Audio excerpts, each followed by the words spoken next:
to like.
To get myself ready for this. Gotta get yourself ready for the lore, John. You gotta get myself ready so that I can explain it in a way that it doesn't leave you confused. Good luck. I've heard some stuff about. Alright, so 1 and 2 aren't that bad. Chain of Memories and 358 Days Over 2 aren't that bad. The real problem child ones are Birth by Sleep and Dream Drop Distance. Those are the ones that really kind of like throw the story into like the ridiculous levels. Okay. So, but we'll get to those. Dream Drop Distance is probably the last one I'm going to get to because of how stupid it makes the story. Okay. Yeah, okay. So as a preface, I have played through 1 and 2, I think at least 2 or 3 times. Gotcha. The only other one that I have somewhat touched was the Game Boy Advanced one, Chain of Memories. Right. But I played through that one so many years ago, far before 2 came out. Mm-hmm. And I never beat it. I stopped at what's his name? Captain Hook in Neverland. Gotcha. And that's because I ran out of cards and couldn't get any further. Yeah. I liked I gotta say, I played the Game Boy Advance version. I beat Sora's version of the story, and I got to the final boss of Riku's part of the story. I never actually fully beat because that last boss with Riku is really hard because playing as Riku is really hard. Because he doesn't play the same way Sora does. Oh, okay, interesting. Because Sora collects cards and you make your own deck and everything. Every time Riku goes into a world, your card deck is... You're given a deck of cards for every world, and like this is what you get. So... Well, that sounds frustrating. You have to play with what you get with Riku. But Right. he has like special slates, which were the combo things that are much more powerful than what Sora had. Because he could do the tap into darkness and do a lot of the moves he did when you fought him in Kingdom Hearts 1. Oh, okay. Yeah, I forgot about the whole tap into darkness thing. Yeah. I've seen this game before, actually. Didn't Ross and Barry play this on Game Grumps a while ago? Maybe? I don't know if it was Ross and Barry explicitly, but I think I saw this on Game Grumps before. Like a while ago, like years ago. Yeah, I mean, I know I played it at one point. Rip. But yeah. I played it at one point, and then just never picked it back up. But Okay, I've been... yeah, I need to stop. I'm getting distracted. But anyways, alright, so ground rules for Kingdom Hearts. Before we even get into any of the games and all the other stuff, there's things, the term I like to call it is things you just have to accept. Okay. And be okay, and be like, you know what, and just don't question it, and just be like, alright, cool. Light equals good, darkness equals bad. Okay. That's just how it is. When someone when someone's heart becomes full of darkness, they create a heartless. And like someone loses their heart and something like that, they become a heartless. Okay. Like the heart leaves the body. Not like all right. That's another thing. The heart doesn't necessarily mean your heart, like your literal heart. It's more of like a metaphorical kind of like soul kind of thing. Yeah, it's your metaphorical spiritual type heart. Yeah. So when that gets filled with darkness and leaves you and you lose it, it makes a heartless. Okay. Now that same person's body, that empty husk without a heart, becomes a nobody.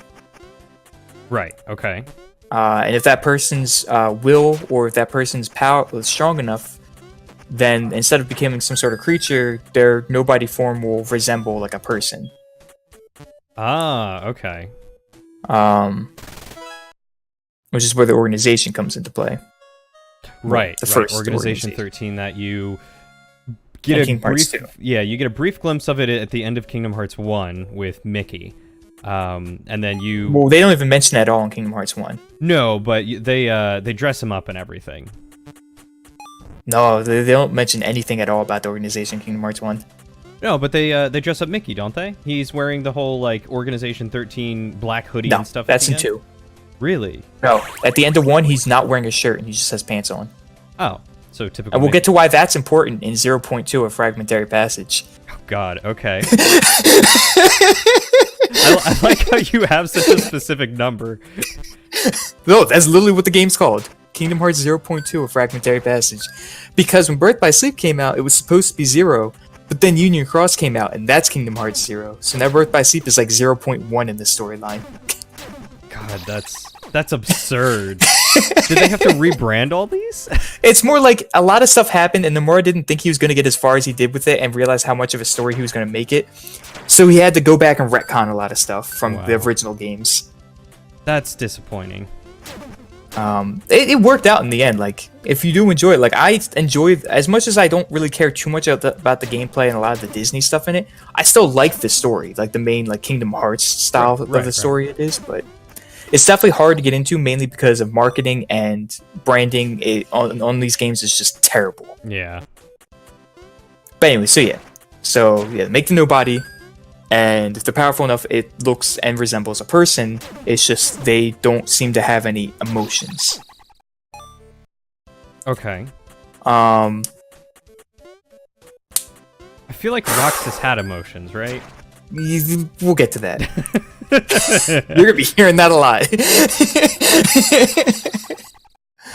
All right.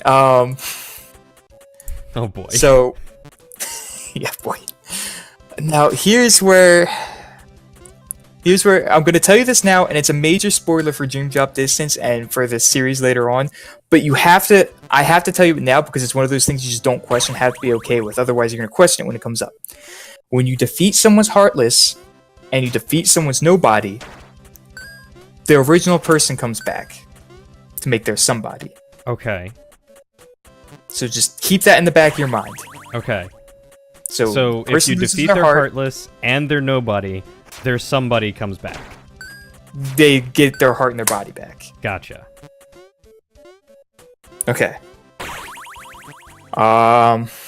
What else is there? Things you just have to not question. There's just what? Yeah. I was gonna say, is it gonna be explained how Sora exists while Roxas exists, and or is that something that you just have to accept as well? We'll get to that. I'm sensing a pattern. Yeah, a lot of stuff doesn't get touched up upon until later in the series.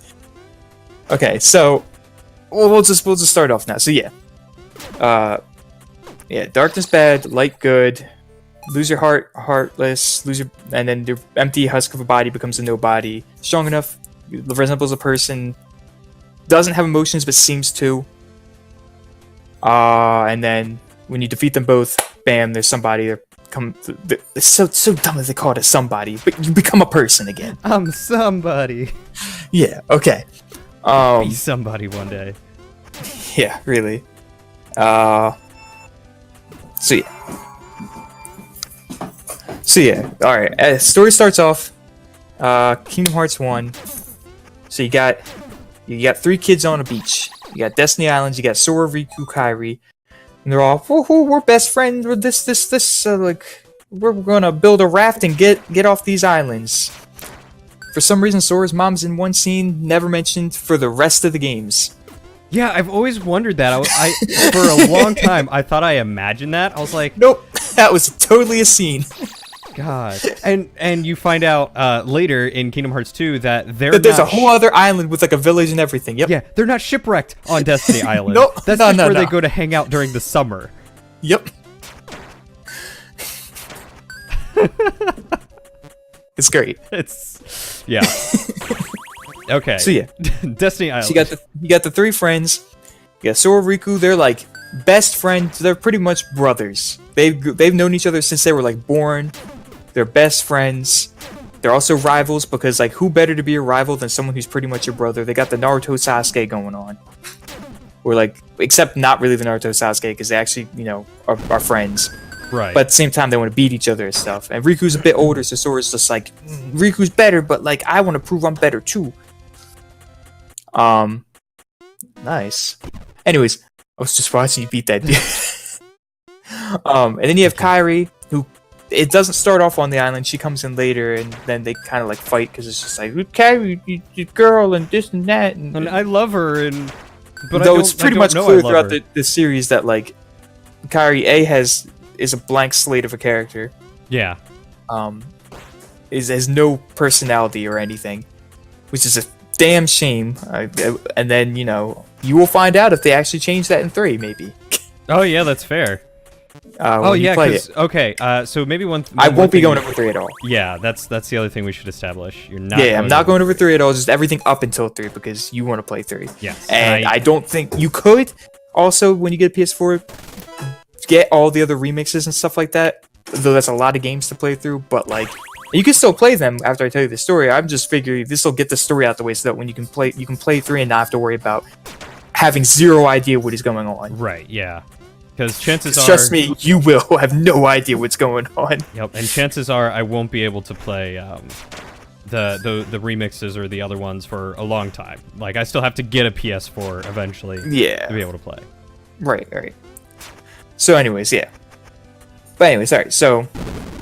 you have the 3 friends. They're gonna build a raft, and they're gonna get off the island and go to another world because they somehow, for some reason, know that other worlds exist even though worlds are separated. But there's the whole legend that I think that Kairi brought over from her world because she's from a different world. I guess that's how they know. Yeah, right. That all the different stars in the sky represent other worlds, and they want to go to other worlds because they're tired of their boring island world where nothing happens. So they're like, okay, let's build a raft. So building a raft. And they're like, alright, we'll go to sleep and in the morning we're gonna do it. And in the middle of the night, something bad happens to the island. Sora's looking out and he's just like, whoa, there's a storm coming. It's gonna ruin the raft. I gotta use these other boats that we use to get to that island to save the raft. Yeah. Oh, God, I love how you spend like the first hour of the game like... Fetch quests. Yeah. Collecting wood and cloth and crap like that when they could just take these other boats and string them together and but they're kids. 2 giant canoes. They're kids. They want to do that's their boat. They want to make their own boat and have their own adventure. That's fine. So yeah. So he's like, oh, I gotta go save the raft, make sure nothing bad happens. So he gets on the island. He notices like all of a sudden all these what we now know as Heartless show up. Actually, you know what? Let me backtrack to the very, very, very beginning of Kingdom Hearts because I forgot about the stained glass thing and everything. Oh yeah. So that actually matters. It's not just a weird design choice that they wanted to go for, like a tutorial into the game for battle and stuff. Right. That actually matters. So you'll notice as you're going through the tutorial and everything, you're going through all the different stained glasses of all the different princesses. And then eventually you fight this darkness thing, and the voice is just like, hey, don't be afraid of the darkness. You can fight it. Just remember, light, this is that. So that comes into play later. Okay. I just want to get that out the way, like, yeah, that happened. And you fight Big Tim. I call him Big Tim. His name is like Darkside or something like that. I call him Big Tim. Yeah. Okay, so does it matter, like, essentially what weapons or whatever you choose? Because I know in-game they mattered for, like, your stats. Like, if you chose the shield, like, your defense would go up. And if you got rid of, like, the sword or the magic, like, throughout the game, like, those particular stats, the one you choose goes up more, and the one that you choose to get rid of doesn't grow as much, and you start with less, actually. Gotcha. Like, if you choose to get rid of the staff, you actually start with 2 MP rather than 3 MP. Oh. So it matters nothing for story, just for gameplay-wise, okay. like, with stats and everything. Yeah, that was going to be a question there, is, like, what that played into. But okay, that makes sense. Continue. Yeah. They do the same thing in 2. Yes, so. Yes, they did. So anyways, yeah, so he goes to the island, he's like, oh, what's going on? And that's where all these Heartless start popping up, and you fought them already in that weird dream thing, and you're like, what's going on? And Sora's got his little fucking wooden sword that he's going to try and fight them with, and it does nothing. It does not do anything. Surprisingly, a wooden stick does nothing to these monsters. It is mostly an annoyance. Yeah, so you're running around doing whatever, and you find Riku. And you're like, Riku, what's going on? We gotta get out of here. And Riku's like, he's like, Sora, we can use this. We can use the darkness to travel the worlds. We don't need to build a raft. We use the power of darkness to travel to the worlds. And Sora's like, I don't know what's going on, Riku, but come on, we gotta get out of here. This is scary. And Riku's like, nah, man, just grab my hand. We'll just use the darkness. And he's like, no, don't do that. Riku's like, I'm doing it. And then he disappears into the darkness. Yeah, like, come on, buddy. That's like stereotypical not good choice. And so Sora is getting attacked by the darkness, and he's going to get swallowed up, and all of a sudden there's a light, and now he has the Keyblade. And the Keyblade's like, hey man, yeah, you did a good job choosing not to choose the darkness and everything. You're pretty strong of heart, so, you know, use me to defeat the darkness. Or like a voice pretty much like pops up for the game to let you know that like he's chosen by the Keyblade to fight the darkness at this point. Right. So he's like, okay, so he starts fighting, he's able to fight the Heartless with this Keyblade. So he's going through, and he goes to the secret spot that they always go to, where that weird wooden door is, that man in a brown hood that I really forgot. Let me go back. While on Fetch Quest, you go to the secret spot where you have mushrooms and stuff, and where you draw cave paintings of Sora and Kairi sharing a poo-poo fruit. Poo-poo. Poo-poo fruit. Okay. And then there's a weird creeper in a brown hood, hunched over man. That's just where there's a big wooden door that has no handle and no nothing. And it doesn't look like you can open it. And he's just like, this world is gonna fall into darkness. Blah blah blah. This. And then he goes away. You know, strange and anonymous and like foreboding, foreshadowing a lot of stuff. Right. So then, anyways, you go back to that room. And Kairi's just standing there, but Kairi looks kind of weird. Kairi don't feel too good, Captain. I don't feel too good, Mr. Stark. Yeah. She don't feel too good, Sora. Spoilers on a whole nother level. So then, the door opens. It just busts open, and there's all this dark wind and poof goes flying up, and Kairi goes flying towards you, and you're like, oh, don't worry, Kairi, I'll catch you. And then she kind of phases through you like she's Danny Phantom. Oh god, I missed that show. And it's just like, what? And then she just disappears, and you're like, what's going on? And that's important for later. So just keep in mind, Kairi phases through Sora, that's important. Okay. Kairi phasing through Sora is important. It's very important. I don't remember where that comes into play, if it ever did. It comes into play later on in Kingdom Hearts 1. Okay. So it's not like you have to wait 4 games for that to come into play. Just like 4 hours of gameplay at least. Maybe more. It's not that long of a game though. So anyways.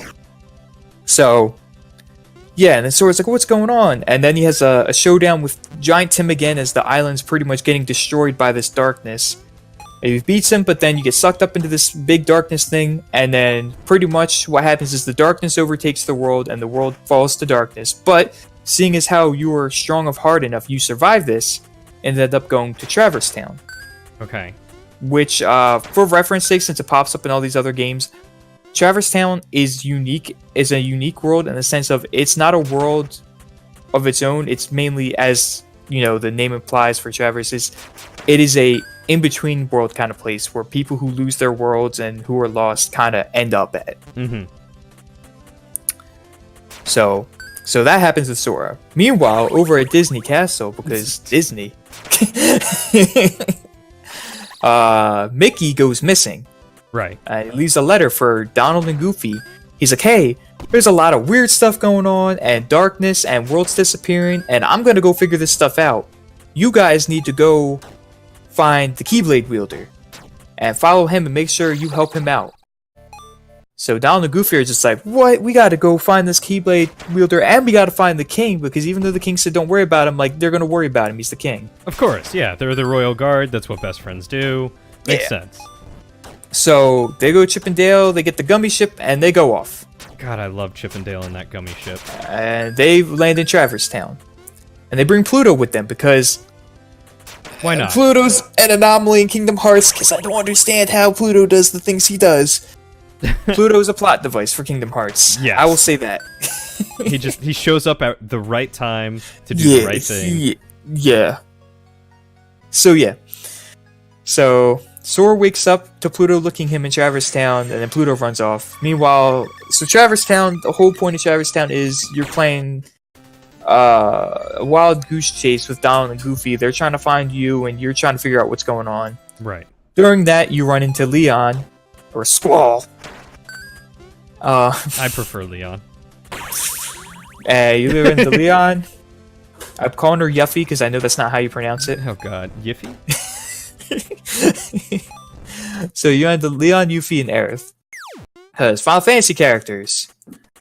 And they have their own world, but their world got destroyed by darkness. Darkness because of Maleficent. So you talk to them, and they're like, yeah, you're the Keyblade wielder, and this, and you have to fight the Heartless and the Darkness, and this and that. And Sora's like, I just want to find my friends. And they're like, well, you'll probably find your friends if you look through and whatever. And they're like, okay. And then he runs into Donald Goofy, and they fight that armor thing. I'm not really going to get into gameplay and certain bosses and everything unless it's, like, plot relevant. Right, like the giant chameleon in the Tarzan level. Yeah, like I'll briefly go for record. A lot of this Disney stuff I'll probably skipping over because it's not really plot relevant. In Kingdom Hearts 1, it kind of is, and that's what I like about Kingdom Hearts 1. It's because it actually made sense of all the Disney stuff. Like the Disney worlds really aren't plot relevant.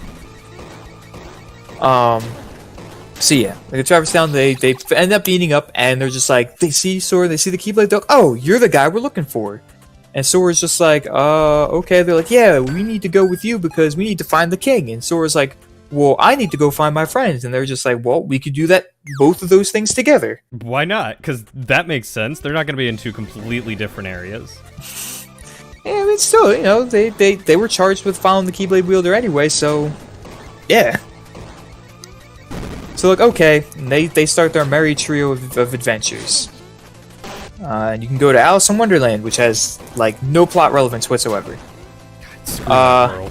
Then you can go to Olympus Coliseum, which also has like no plot relevance whatsoever. Just later on, you get the Coliseum stuff, which is kind of cool for like side quest stuff. Right, and you can go to the fact that you can fight some. You can fight Sephiroth. Yeah, Sephiroth and some other big characters like Hercules himself. Hercules Titans. and Cloud and Ice Titan and all this other stuff. Yuffie Hades and Leon, Hades. Like pretty much just Coliseum where you get to fight people. You go to Tarzan, which has a tiny bit of plot relevance. Yeah, what was that place called? God. Something with heart. Was it really? What, the secret hidden room or something? No, the the Tarzan world? The actual Tarzan world. Deep Jungle, I think. Oh, that's right. No other relevance. Anyway, continue. Yeah, the only relevance is that they find a gummy block that lets them go to other worlds. Yeah. So yeah, they find a gummy block, they can go to other worlds. They go back to Traverse Town because they need somebody. Who better to fix their gummy ship than Sid? Yeah, the stereotypical Final Fantasy trope of engineer. Ships. Yeah. So anyways, he installs a gummy block. But while they're back there, they also said, like, go talk to Merlin because Merlin's here. And then you talk to Merlin, and Merlin's like a person. And that's where you can do Winnie the Pooh stuff and learn more magic stuff and whatever. And then while you're doing that, Riku shows up. And he's like, oh, hey, Riku. And Riku's like, hey, Sora, what's going on? And Sora's like, whoa, do you know where Kairi is? He's like, no, I've been looking for her. You know where she is? He's like, no, I don't. And he's just like, Donald and Goofy show up with him. And he's like, yeah, these are my new friends, Donald and Goofy. And, like, I'm helping them with this stuff, and they're going to help me. And Riku's like, uh-huh. And then, like, he goes to talk to them and turn around, and Riku kind of goes off and disappears. And Sora's like, I wonder where he went. And meanwhile, they're all talking in a room with Leon, you all that, and him and Maleficent show up, and Maleficent's just like, you see, Riku? He already forgot about you. He's got new friends to replace you, so you need to help me with darkness and stuff like that, and I'll give you what you want. And Riku's like, yeah, alright, that makes sense. Yeah. Riku's like, I can get behind that. He's like, yeah, betrayed by my friends? Yeah, sure, let's go kill everyone. Why not? That's what I would do. He's just like, look, he doesn't care about finding Kairi. He's already got new friends or whatever. And he's just like, yeah, I'll find Kairi. I'll use the power of darkness. I'll help you out. And you help me out. And she's like, yeah, I help you. You help me. It's all good. And Riku's like, yeah, this doesn't sound evil at all. So, yeah. He's an emo anime kid. Yeah. So then you can go to other worlds. Like, you can go to Monstro, which has some story relevance because Riku shows up again. And he's like, yeah, I need this puppet because, this puppet seems to have a heart, and I need a heart because I need the heart for Kairi. Yeah. He's like, what? He's like, you know where Kairi is? He's like, yeah, but she doesn't have a heart right now, so I need a heart for her, so I'm going to take this puppet. And you're like, you can't do that. And then you fight, and then, we don't fight Riku, but Riku fights with you against things, and this, that. And then you get Pinocchio back, and you're like, okay, cool, everything's okay. And you can go to some other worlds, like Agrabah, and you fight Jafar. And then Maleficent's there. That's where you first see Maleficent. And Sora's like, are you Maleficent? And then she kind of just fades away. She just leaves. You the big bad evil guy? Peace. And then you fight Jafar and you beat him. And then you're like, okay. And then you can go to Halloween Town and fight Okie Boogie. And then you can go to... Halloween Town was an awesome level. Halloween Town was pretty good. And then Okie Boogie somehow turns into a giant house tree thing. I don't know. It's weird. Oh, yeah. That was weird. And then you had to, like, play Russian roulette and... Well, no, that was the normal boss fight. You play Russian roulette with him, and it was an interesting mechanic, but he was a really easy boss. And then you beat him, and then he turns into a giant tree house thing, and you have to hit the purple pimples. Yeah. Of darkness to kill him. And you had, like, Lock, Shock, and Barrel coming after you the whole time. Gosh darn it, I keep forgetting about these stupid maggots. So yeah, and then you can also go to Atlantica, which has like the worst swimming mechanics in like almost any game ever. Mm-hmm. Never go there. Worst level. Water levels, terrible. You have to go. No, you actually don't have to go there. Kingdom Hearts 1 is cool because a lot of people think you have to go to every world, and you don't. You can skip a lot of the worlds. I don't think I knew that. Yeah, like you actually never once have to step foot in Olympus Coliseum. I thought it had a lot of story stuff because it had to deal with Maleficent. Olympus Coliseum? Nope, yeah, not Olympus Coliseum. Because there's a moment with like Maleficent and Hades and sending Cerberus after everyone or whatever. Yeah, nah. Olympus Coliseum is like the side thing with like the arena stuff. Interesting.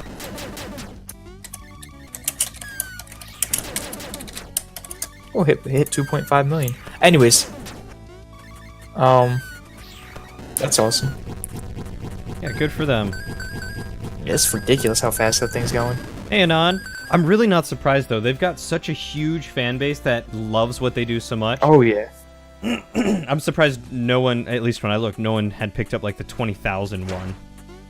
Yeah. Still got time.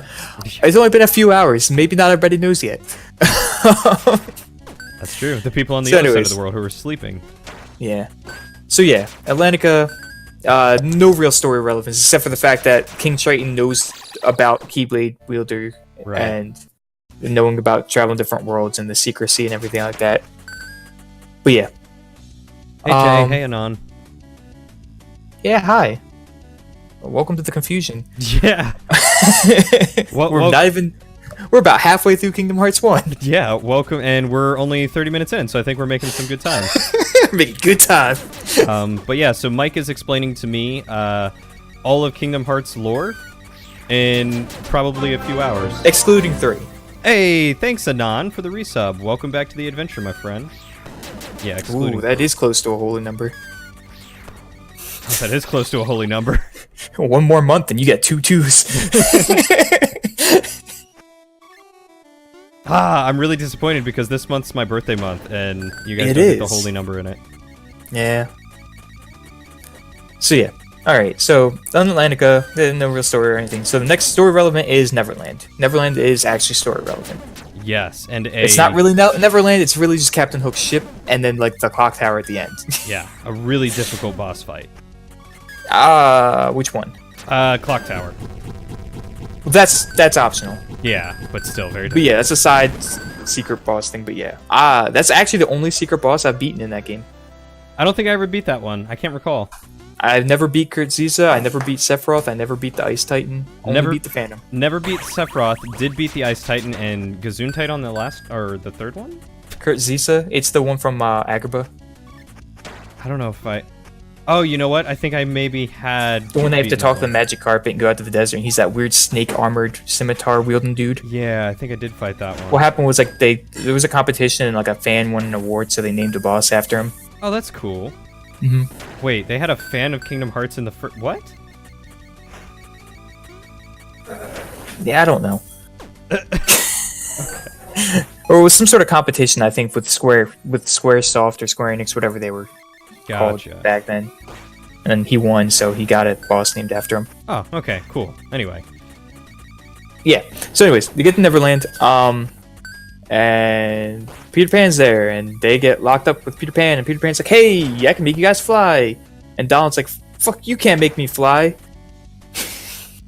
And Peter Pan's like, I don't like this guy. But no, so he does a whole pixie dust thing on them, which is relevant for later in that level. Yes. I but guess. They can't fly yet. So they're like, alright, whatever. So, yeah, so they go on, and then they're like, Riku's there. And he's like, Riku, what are you doing here? And he's got Kairi. And he's like, Kairi! But Kairi's kind of just laying there, kind of like, she's like, her eyes are open, but she's like, there's just like, you could tell there's like no life in her eyes. She's kind of sitting there. Riku's like, yeah, she doesn't have a heart. She's just like a lifeless body right now. That's we creepy need to find on a heart. So many levels, Riku. Yeah, it was really creepy when you were a kid seeing that. It was kind of creepy. Yeah, you're like, Riku, what did you do to her? Why is she like this? Well, he didn't do anything. He found her like that. Yeah, but you don't He's know been that. trying to. No, you do know that. He mentions it back in Monstro. Yeah, but how can you trust him now? There were so many questions back then. Yeah, Riku's one of those guys that has good intentions, but he's just really stupid. he's just really stupid, and we'll get into why he's a good intentioned, really stupid guy in Birth by Sleep. I would just love to smash cut to a picture of Sora's dumb grinning face at that point. Good intentions, but really stupid. Yeah. They're both just really stupid. Yeah. But, like, Riku more so, but, like, there's a reason because of why he... Birth by Sleep. Okay. Anyways. So that's the end of Kingdom Hearts 1, or...? Nope. Okay. Nope, we're in Neverland. Right, Neverland. So, yeah. So, Riku does this weird thing that they never talk about for the rest of the series, how he just makes a heartless form of Sora, and he has to fight it. And they just never go over the fact that Riku can do that. Again, ever. I remember that. You have to fight the anti-Sora, and it's just like, okay. And then you fight Captain Hook, and you can fly. And you try to get Kairi at a point in time, and you notice that when you get really close to her, her hand kind of twitched a little bit and moved a little bit. And you're like, oh, she's okay. But then, like, she was taken away by Riku because he leaves to go to Maleficent and wherever they're at. Which is the next world you go to after you beat Captain Hook and the whole thing. You go to Hollow Bastion. By far the best world in Kingdom Hearts 1. Yes, a fantastic world. Go to Hollow Bastion, Especially because you get Beast. Yeah, Beast is a monster. Literally. Yeah, he hits so hard in that game. He's a truck. So you're going through, and right in the beginning of Hollow Bastion, you go up the thing, and you see Beast fighting Riku. And Beast is like, I need to get the bell. Bell's here. I know Bell's here. And Riku's like, it's amazing. Through sheer force of will with his heart, he managed to travel to this world, following after Bell. Yeah, no gummy ship, no nothing like that. Just sheer force of heart. Yeah. He's like, I gotta commend you on that, but I still gotta, defeat you in battle. And he defeats Beast in battle. In honorable combat. And Sora's like, what's going on with you, Riku? You're so evil now. And Riku's like, you know what, Sora? I got some news to break to you. You're right. You're not even supposed to be the one to have the Keyblade. Yeah. And Sora's like, what? And he's like, yeah. And he just, bam, takes the Keyblade from Sora. That always messed me up. I was like, how'd he do that? We'll get to that in Birth by Sleep. Oh, God. Okay. So, he takes the Keyblade from Sora, and Sora's like, wait, what? And that was just mind-blowing as a kid. Yeah, because then you get your stupid wooden sword again, and you're like, how am I supposed to He's defeat like, Heartless and with this? Riku's just a massive dick at that point in time. He's like, yeah, you don't have the Keyblade, but it's okay. You could use this, and he just throws you a wooden sword. And one of the worst parts about that is not only do you not have your Keyblade and you have to use the wooden sword, but Donald and Goofy Yeah, Donald and Goofy are just like, look, we're friends. At this point in time, like, we're friends and we're cool and everything, but, like, we have a mission that our king told us to do, which is to follow the Keyblade, and, like, he has the Keyblade now, so, like, we gotta follow him. So, like, I'm real sorry, but, like, that's just how it has to go. Peace. So they leave with Riku, and the Sora's like, I give up, and Beast's like, nah, you can't give up. If you give up, they win.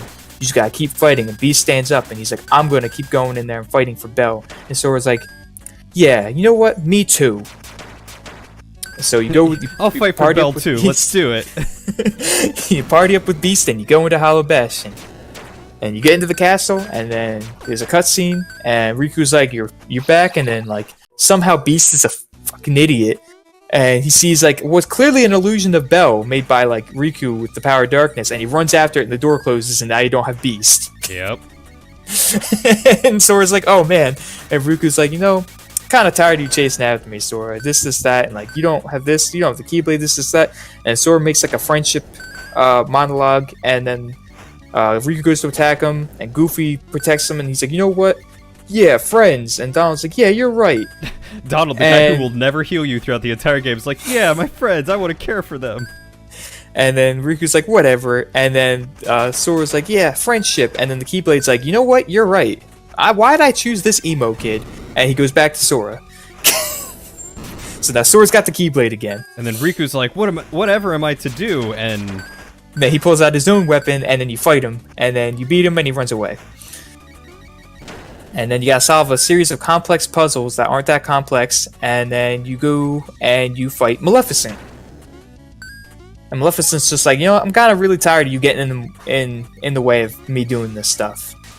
So you're fighting Maleficent. Meanwhile, while you go to fight Maleficent, Riku ran away, and he's just like, how am I supposed to beat him? And he got the Keyblade, and I was supposed to have the Keyblade, and then he has like a weird man comes up to him. He's like, I can give you more power. Blah, blah, blah, blah, blah. So Riku's like, okay. And Riku's like, okay, more power. So then he gets possessed. So yeah, and more dark powers and whatnot. So meanwhile, Sora fights Maleficent, and he defeats Maleficent. She's like, oh, ugh. And then Riku shows up, but this time he's got a weird, evil-looking Keyblade. And you're like, Riku, what's going on? And he's like, yeah, darkness, this and that. You succumb to it. You thought you could control it. You can't. He's like, well, I'll help you out, Maleficent. He stabs her in the heart with the evil Keyblade. Oh, yeah. I forgot the Nega Keyblade. That was such a beautiful-looking color, too. And then he turns her into... And then she turns into Dragon Maleficent. And you gotta fight Dragon Maleficent. And then you go back and you fight Riku again. But this time, it's not really Riku. Because you fight him, and he's got the evil Keyblade thing. And then he reveals that he's not really Riku. He's... Ansem. Yeah, he's possessing Riku's body. Oh yeah, that was super trippy too, because I never read any of the note pages that you'd pick up throughout the game. They have the Ansem reports. Yeah, so I had no idea who Ansem was. I was like, what's going on? So yeah, I'm the big bad of this game. I'm controlling your friend Riku. He's mine now, and then he disappears. Also, at the same time, all of the sleeping princesses were there, and Kairi was there, and there's like the keyhole to the Hollow Bastion isn't fully completely open yet, so it's like unstable, which is causing the world to like mess up real bad. And like Riku Ansem is just like, well, the reason you need your heart, Kairi will never wake up because her heart's inside of yours. Remember back when she passed through Sora? Oh, what? What? What? I don't think I ever caught that. That's how he got her heart? Yes. How does that make any sense? Kingdom Hearts. The things you just don't question. But so what made her pass through, and why was she ethereal? Like darkness. Huh? Darkness caused her to lose her heart, but Sora's heart was like a sanctuary for her heart, so she didn't fully lose it and become a heartless. So that's why she was just like kind of comatose. Yeah. It turns out also that somehow, this is the one I don't understand, all of the other princesses' hearts, because Kairi's a princess of heart, one of the 7, the other princesses' hearts are also inside of Sora. Oh, okay, so that's why he ends the stained glass with all of the princesses. So wait, from the very beginning he had their No, hearts? not from the very beginning. It's a weird thing. I don't understand how that one worked out. They didn't really explain that one. That was more of like a weird twist that didn't really make sense, but yeah. I always thought it was more of like a because Sora is so selfless and wants to save all these people I guess, when he sacrifices himself. Which, yeah, he does with the evil Keyblade. He's just like, well, I need Kairi back and whatever, and so that means I have to stab myself. So he releases his heart, which in turn releases Kairi's heart. Now this causes a bunch of problems and causes a bunch of things to happen for the next series of games. Because Sora then turns into a Heartless. Which means that which right at that point in time, he creates a nobody. But we'll get to that later. So he has a Heartless, and that was when you get to play as the Heartless, and that was actually pretty cool. Yeah, that was pretty cool. So you go waddling around, waddle, back to like the beginning of the level. Yeah, like Donald. Waddle, waddle, waddle. Yeah. You have any grapes? Yeah. Like that. And then you find Kairi, and then Kairi somehow knows it's you, and then because it's very important to know that the 7 princesses of heart are beings of pure light. Like, they have 0 darkness in their hearts, so they can't actually have Heartlesses. I don't trust that about Ariel at all. No, Ariel's not one of the princesses. Oh, that's right. I forgot. For some reason, I thought it was like all the princesses were being kidnapped. It was mainly Disney princesses, but like they threw in a couple in that weren't really. So like it was Kairi, Jasmine, Belle, Aurora, Snow White, Alice from Alice in Wonderland. Yeah, that didn't make any sense. She's supposed to be like innocence or purity or something? Well, pure of heart, pretty much. It's the whole thing. No darkness in her, just pure of heart. Gotcha. Just only light.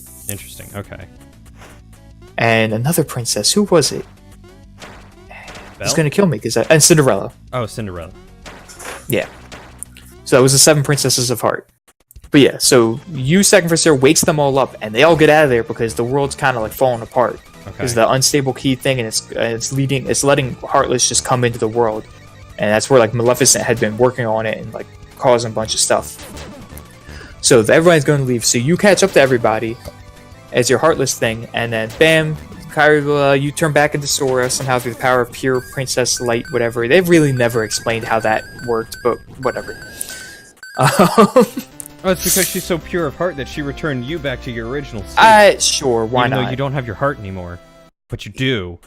Yeah, okay, but here's the problem with that. You get your body back with the Heartless, but you still create a nobody. So that then lies the issue with Roxas. Yeah, that makes sense. That's why Roxas is an issue, because Sora has his body back after his Heartless, but he still has a nobody.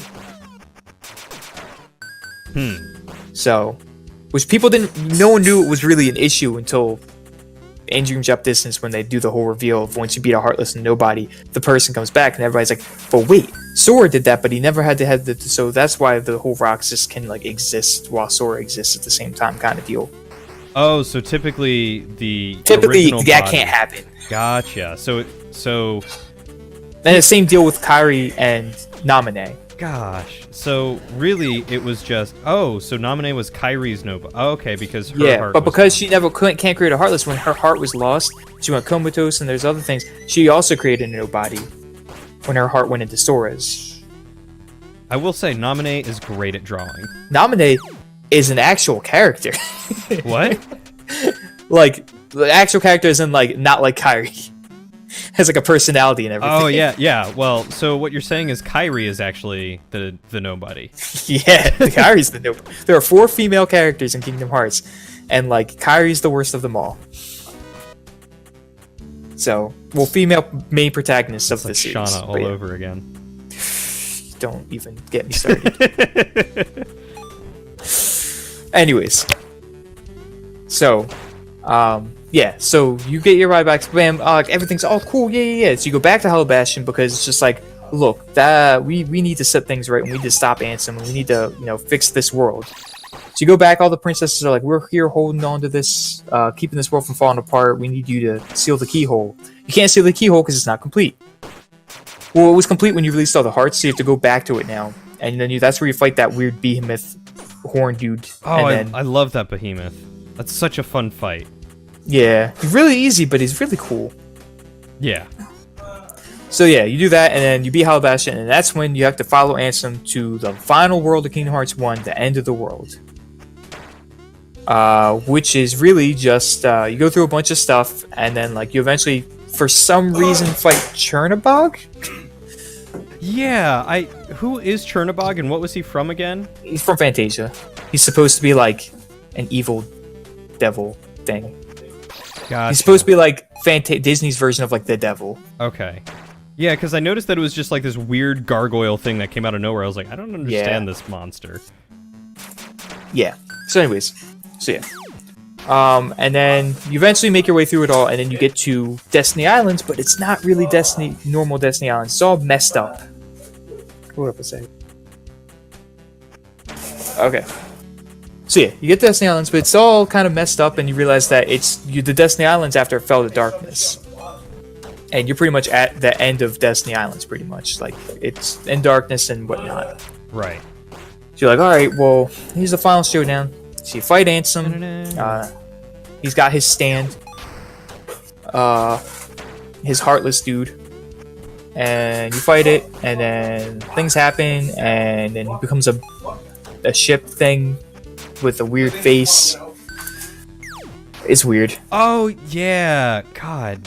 Gross, too. Like, yeah, he's like in this weird cryostasis chamber on this like heartless ship that doesn't make sense. And then you have to get Donald and Goofy back, and then you fight him, and then you blow up the Zip face, and then you fight him again. Yeah, like a really cool fight in like theory, but after it's weird. It's just really weird.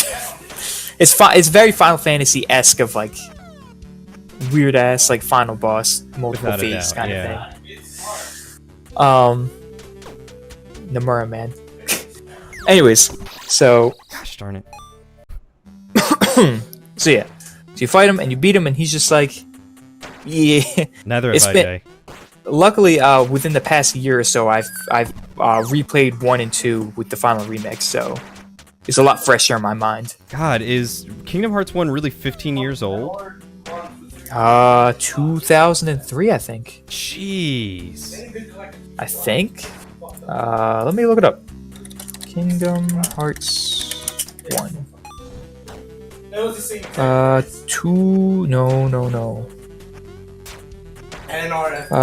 2002. Dang.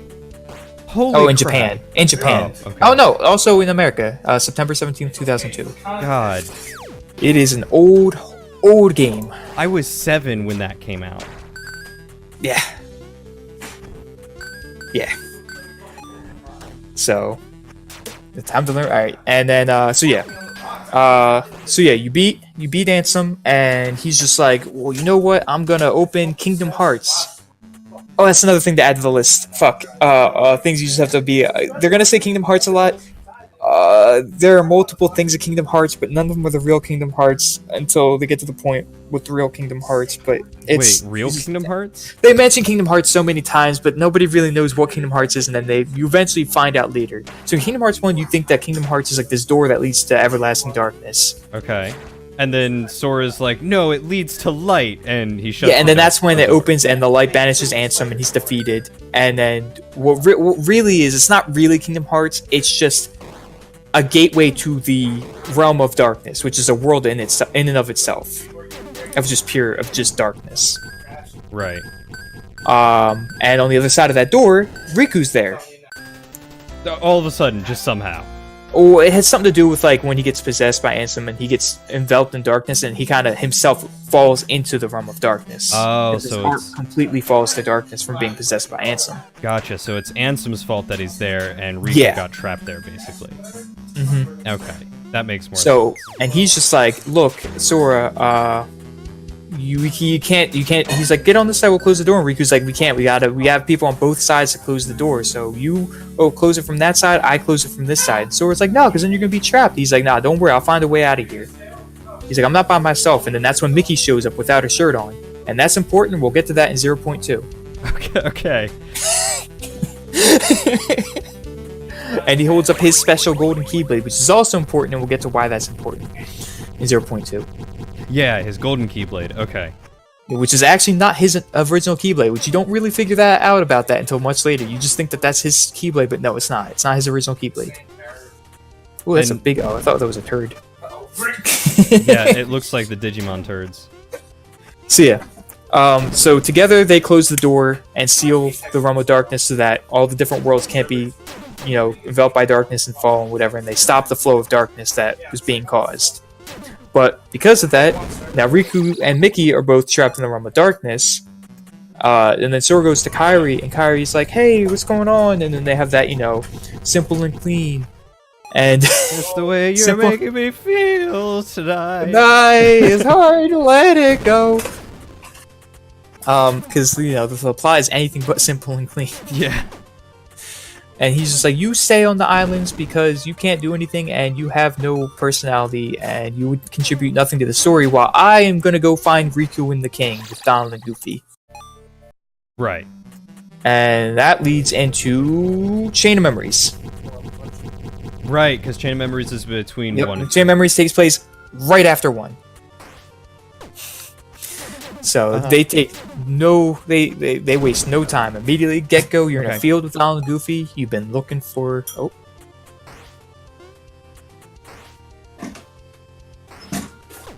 Sorry. Okay.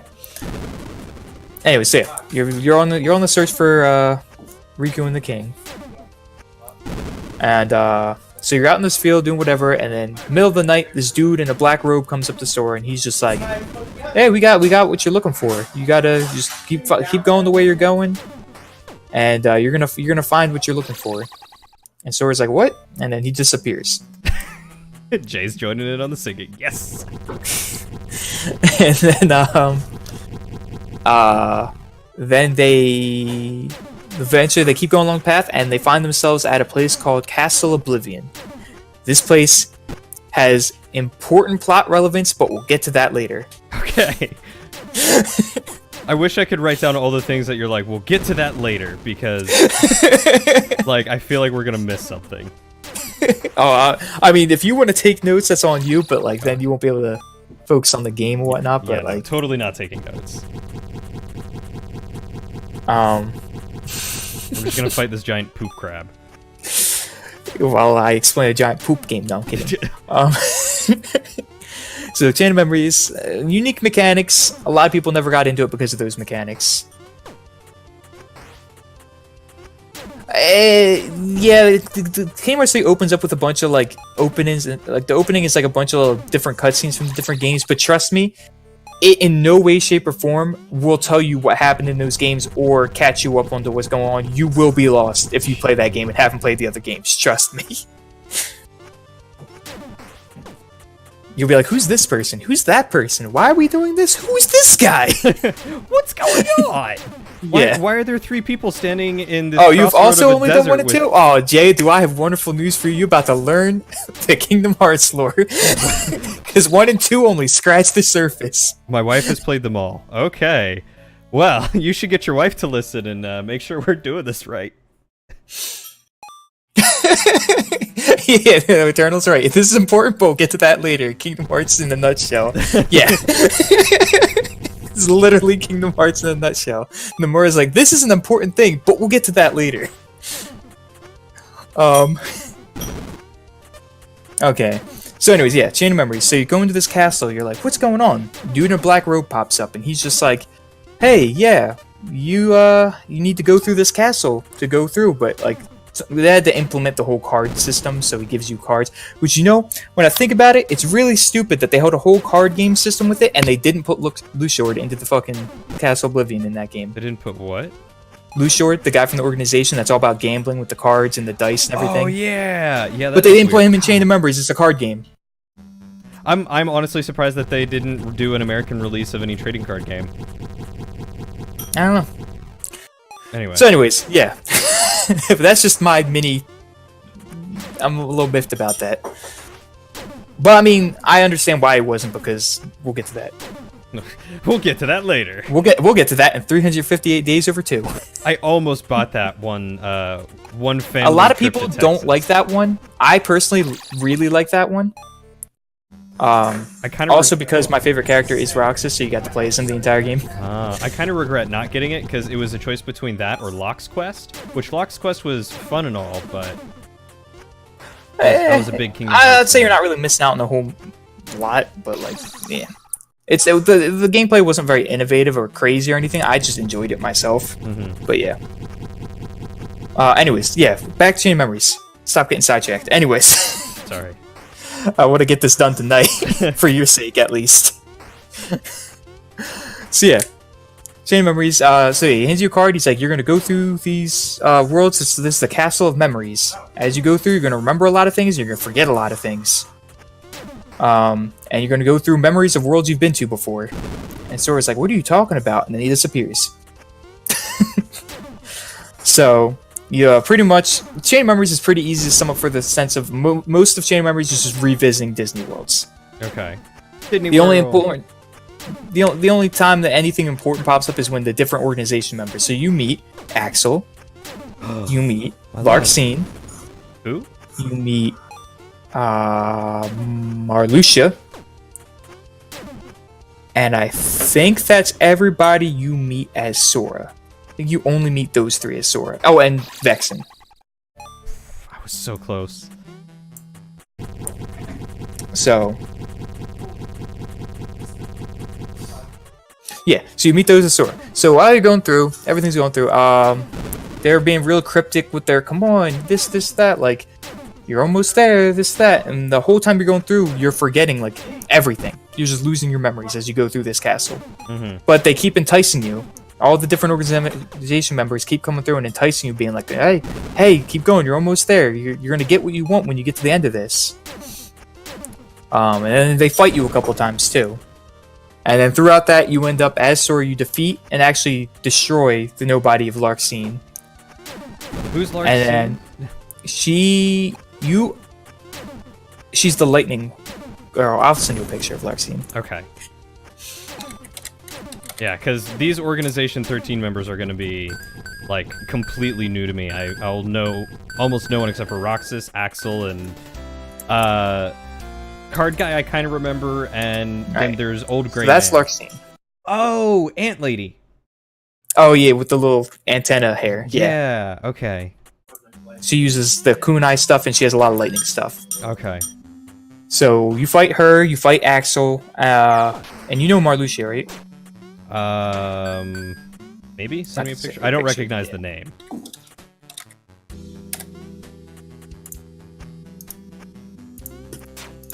This is Marluxia. I think I remember the Scythe, but I don't... He's the final boss for Sora in Chain of Memories. Okay. So he was the ringleader of the Castle Oblivion thing. Okay. So you end up fighting him, and there's like a whole thing with him, and you find out that as you're going through, you're forgetting like everything. Like this, you don't remember like anything that's going on. You forget all about Riku, you forget all about Kairi, and all of a sudden you start to remember. All of a sudden, this name pops up, and they like start to remember this girl. And while you're remembering this girl, you don't forget Riku, but like you forget a lot of other things. But you forget Kairi. Oh, I mean, that's easy enough. Yeah, pretty easy. And then all of a sudden, Riku shows up, but it's not really Riku. It is... it is what is referred to as Replica Riku. Replica Riku? Because Vexen, and one of the nobodies that's part of the organization, is a scientist, and he was creating these things called replicas, which are supposed to be like empty vessel bodies to replace people. Mm-hmm. So he created a version of Riku, but it's not really Riku, but it's like almost a real person. Okay. And it's back when Riku was angsty in Kingdom Hearts 1 with the whole hula skirt and bodysuit. And using dark powers. So Sora fights him a couple times, and then he's just like, I was hey... about to question that, and then I remembered what exactly he was wearing. And he's just like, how could you forget her? This, like, you said you'd protect her, this, you don't deserve to be like this. You think he's this guy, but he's not, but I'll explain that more later. That's important later. That's Kingdom Hearts. Eventually, when I get to this, everything's gonna come full circle, trust me. Okay. It might not seem like it, but it does. It's gonna be like this boomerang I'm using. It'll come back to me. Yeah.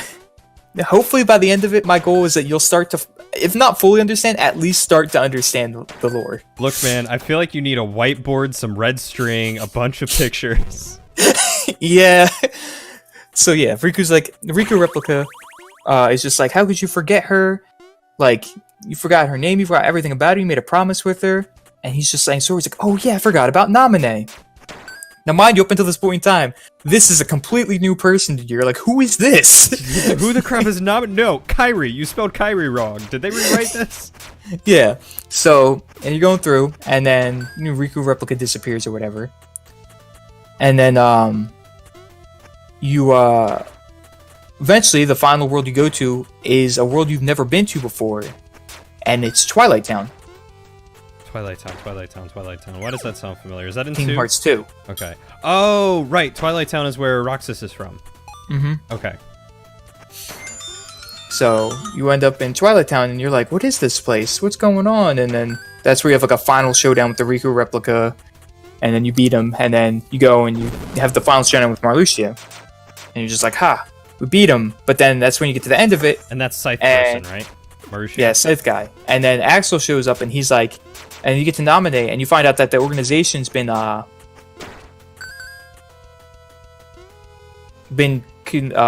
of kidnapped her and has been using her. And she's actually the reason you've been losing your memories, because that's like her power. Naminé's power. She has a power. Mm-hmm. Okay. She's been getting rid of your memories.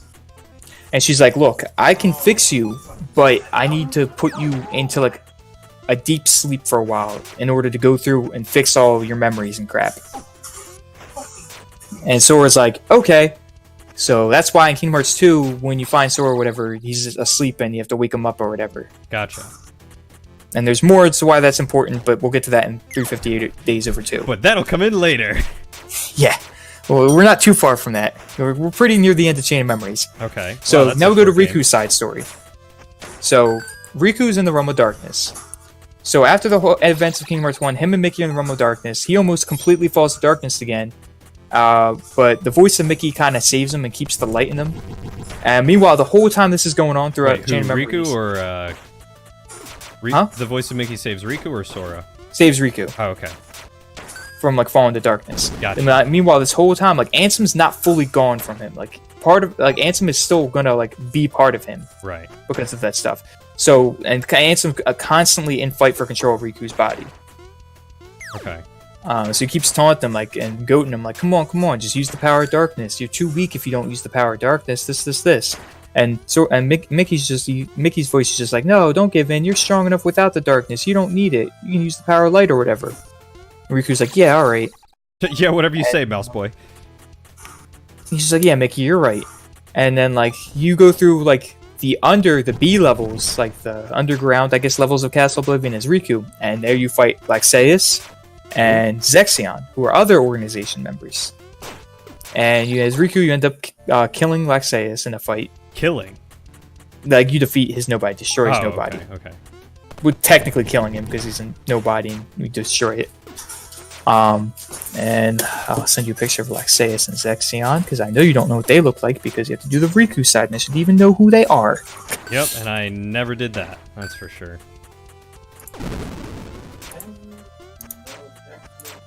So that's Laxeus.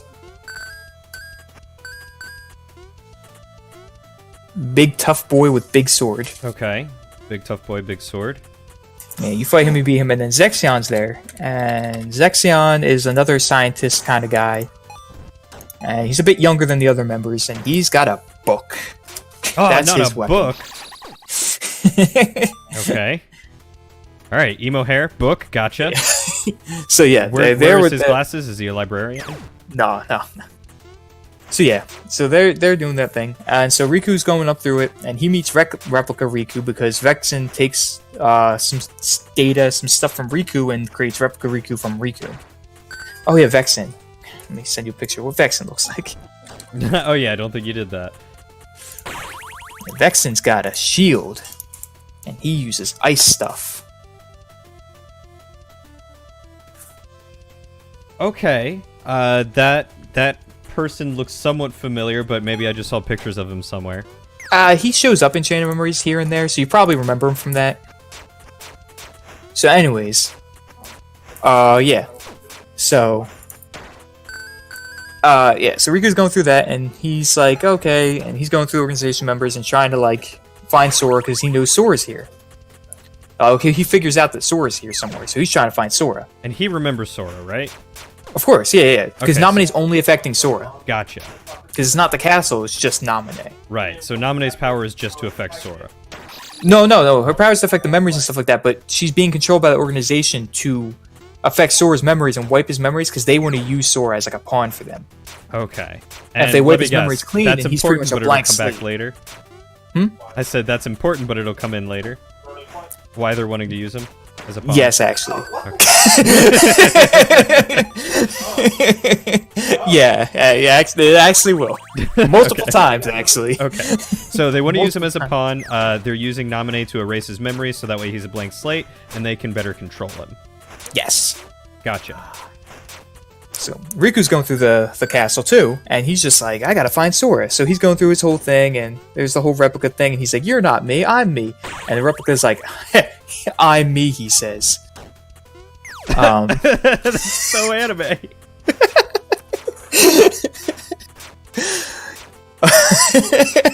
God, that's too great. But yeah, they have a whole fight, this and that, and then Replica Riku's like, I'm the real Riku. Riku's like, I'm the real Riku. Do whatever. So they go off, and then they talk to Axel, and later on, throughout Sora and Riku's things, you find out that Axel's kind of like a wild card in their castle. Like, Axel doesn't play by the rules that they play by. That sounds very familiar. And Axel's just like, hey, look, I don't have the same objective here as everybody else. And you find out that Marluxia, we'll get to that. That's important. We'll get to it. So Axel ends up killing Vexen. Who is the guy with the Shield book? guy. Shield guy. Okay. And Riku Replica actually goes and finds Zexion and kills Zexion, Which one was Zexion? book guy. Book guy. Okay. And then normal Riku kills Laxeus. And then Sora kills Marluxia and Larxene. Which one's Lexaeus?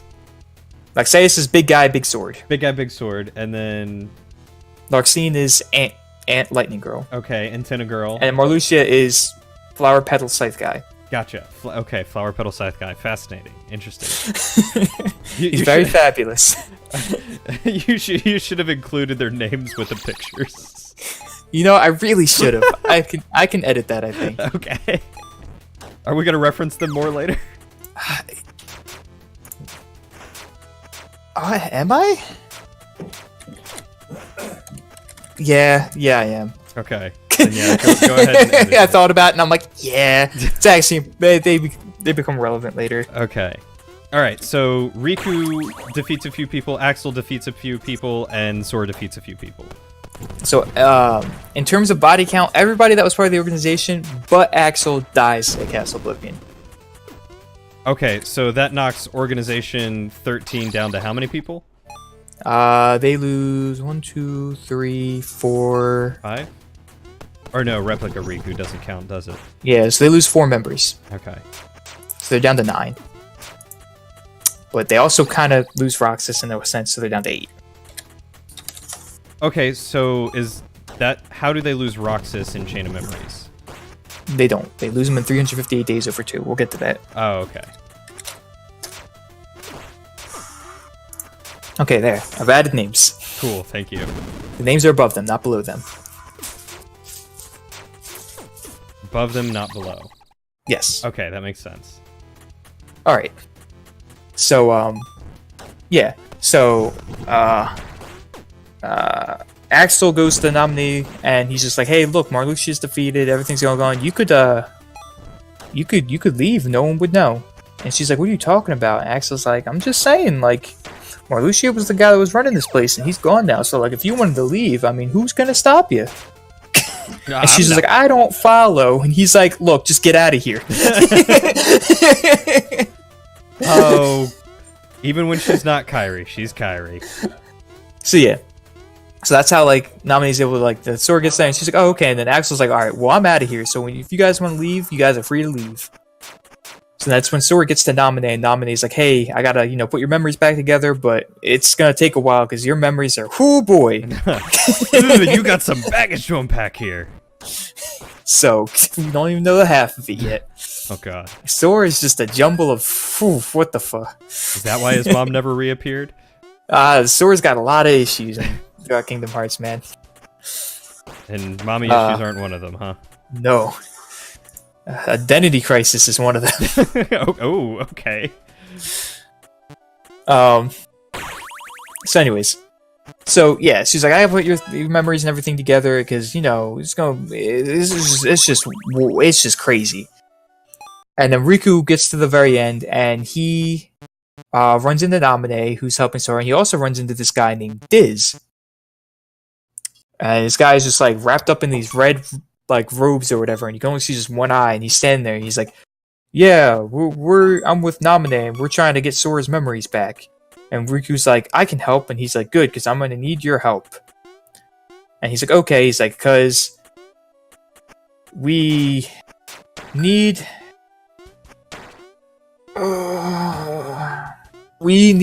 Roxas in order to get Sora to wake back up, and I'll have his memories back."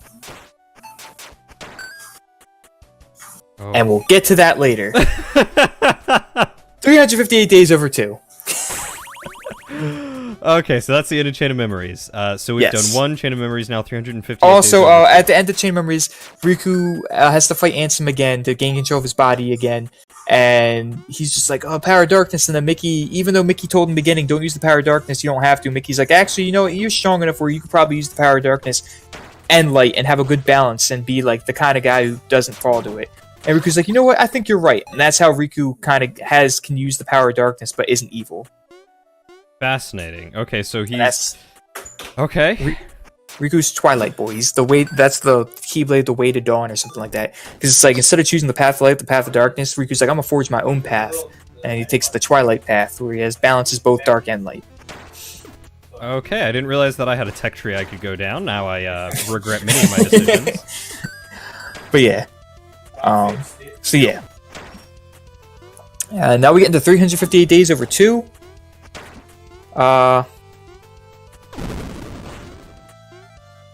Before we get into 358 days over 2, actually, we'll go a bit into Kingdom Hearts 2. Okay. Because it's relevant, actually, Okay. to help things make sense. So Kingdom Hearts 2 starts off, and you're like, "Hey, I'm not playing as Sora. Who's this guy?" You find out this guy is Roxas. So why am I playing as Roxas? Roxas is having a bunch of weird dreams about Sora and his adventures. And he doesn't know why he's having these dreams. It's prep for Kingdom Hearts 3. Yeah, I don't own a PlayStation 4, but I would like to pick one up at some point to play Kingdom Hearts 3, and maybe one day play the the remix title and like go through all the games to try and get this lore, but Mike is just because I was so curious. Mike is giving me a big ol' run through. Yeah, like you can still play the games. Like the gameplay in some of them. I mean, with the remixes, you don't get to play Recoded or 358 Days Over 2. They're just cutscenes, but all the other games are on there. Oh, really? That's weird. Yeah. Why would they do that? I don't know. All right. I understand why they didn't for Coded because that game kind of sucked. But Was that the 358 mobile oh, one? No, that's the well. Okay, technically it was a mobile phone game, but then they ported it to the DS. Gotcha. You're thinking of Union Cross. Oh, We'll get to okay, that maybe. much later because that's a huge can of worms I don't want to get into yet. See, So, anyways, I have a DS. I could get those other two and play them through DS, but Recoded I wouldn't suggest. It's very and plot. There's like out of all of them, Recoded matters the least plot relevance wise. interesting. Okay. So, But I would say just playing 358 over 2 days. That's a decent game. I personally like it. It's not very well liked, but like I liked it. So anyways, yeah. So you're in Twilight Town, you're Roxas, you're having a bunch of weird dreams. You're like, I don't know who Sora is, and these adventures and everything, that's weird. And you're on summer vacation. And you and your friends, Hainer, Pence, and Olette, who I've recently found out aren't actually from a Final Fantasy game, or just made up characters. I didn't know. oh wow. Yeah, I thought they were. Like, no, nope. They're everybody else is a Final Fantasy character. They're just made up characters for the game. Ainer, Pince, and what was the last? Olette. Olette, that's right. Omelette. I remember her. Omelet. Yeah. I'm already confused. I've been listening for the past 10 minutes. Oh boy, you've missed a lot because we've been going for an hour and 20. And we're done Kingdom Hearts 1 and Chain of Memories. 2 games done, not too bad. Yeah. Less than a game an hour. Alright, so 358 Days of 2. This shouldn't take too long. Well, okay, we're not yet. Maybe getting so yeah. You go through summer vacation, you're trying to raise up money to do stuff, but like the whole time weird stuff is happening, you don't understand. You keep having these dreams of these stuff, and then every now and again, randomly, sometimes the world just freezes, and then this guy in a black robe called Axel shows up, and he's like, Roxas, hey, you need to come back, this, and he's like, what is going on? And then these nobodies start showing up, and you can wield the Keyblade, and you're just like, what is going on? God, I would be so confused too, man. And then, like, way after you go through the 7 days of the tutorial, you've come to remember who you are. You fight Axel again. Axel makes it look like he's dead, but you know he's fucking not. Yeah, Axel loves to play those types of tricks. Because he shows up in later on in Kingdom Hearts 2 and then actually dies. Well, it was nobody, at least. Because remember, Wait, nobody's heartless, somebody's. Are we talking about Kingdom Hearts 2 where he dies, or Kingdom Hearts? Kingdom Hearts 2. Well, he dies twice in Kingdom Hearts 2. First against Roxas, where he dies but doesn't really in the beginning, and then later on when he sacrifices himself to get Sora to the world that never was, and that's when he actually dies. Oh, okay, gotcha. Anyways, but yeah, that's way further from Kingdom Hearts 2. But yeah, so you fight him, and then he gets to he goes to the manor, and then he's just like, what's going on? And he realizes that he's in a digitized world of Twilight Town, and nothing that he had ever remembered through Twilight Town was real. He was in a simulation, as they regained all of Sora's memories through him. Oh, so that's why he was on summer vacation. Mm-hmm. So wait, does that mean that Haynard, Peyton, and Omelette didn't exist, or? Well, they exist in the real Twilight Town. He was in Okay. a digital version of Twilight Town. Right, in the manor, right? Mm-hmm. Okay, that's right, okay. So, yeah. Then this shows up and he's like, yeah, Sora needs you to wake up. So he went to Tahiti. Yeah. He was on a permanent summer vacation until he eventually got all of Sora's memories back. And then Naminé and Diz show up and they're like, yeah, we kind of need you to wake up Sora. And he's like, well, what about me? And they're like, well, you'll no longer exist because, yeah. And he's just like, okay. And then that's the end of the tutorial, and then Sora wakes up. Now the 358 Days Over 2, which takes place... Remember when Sora stabbed himself in the heart and became a Heartless? Yeah. Roxas wakes up at Twilight Town. Oh. And he doesn't know who he is or what's going on. And he wakes up at the gates of that manor, and he's just like, "What's going on? I don't know who I am. Where am I?" And a strange man walks up to him. He's like, "My name is Xemnas. I'm here to help you out. I can give you a name. I can give you a purpose." And he puts out all these letters with an X. He puts out Sora's name, throws an X in there, and jumbles around. "Your name is Roxas." Okay. Did they ever explain why their name started with? Yep, X's? we'll get to that. Okay. We'll get to that. It's really stupid, but we'll get to it. God, I love that's your catchphrase now. It's not even my catchphrase. I stole it from another person who's explaining it, and that was. It's just how you have to do it. I understand there are a lot of questions, but We'll get to that.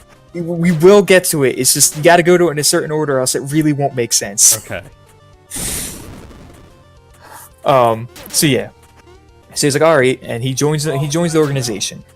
And so Organization 13, all the members are there, and he becomes friends with Axel, and they go on missions, and he can wield the Keyblade. And he's special to the organization because they need him as the Keyblade wielder to defeat Heartless to get them hearts so that they can make Kingdom Hearts.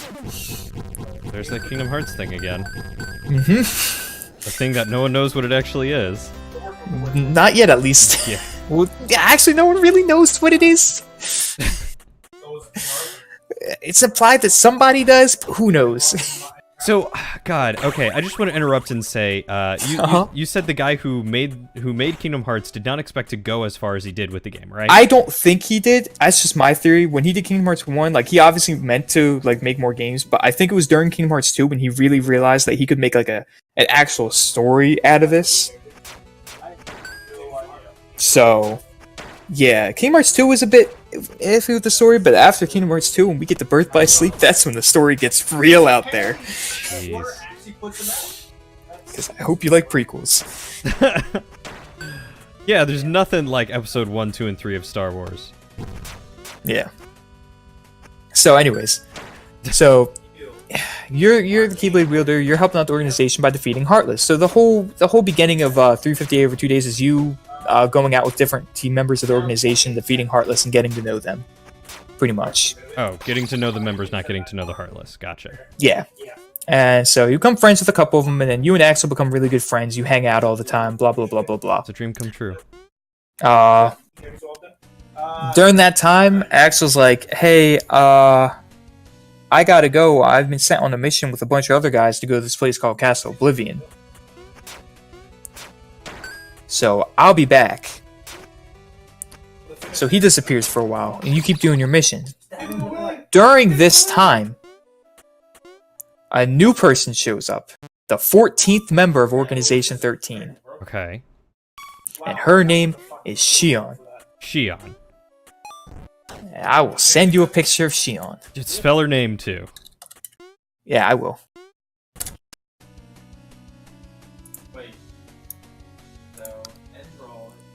Alright,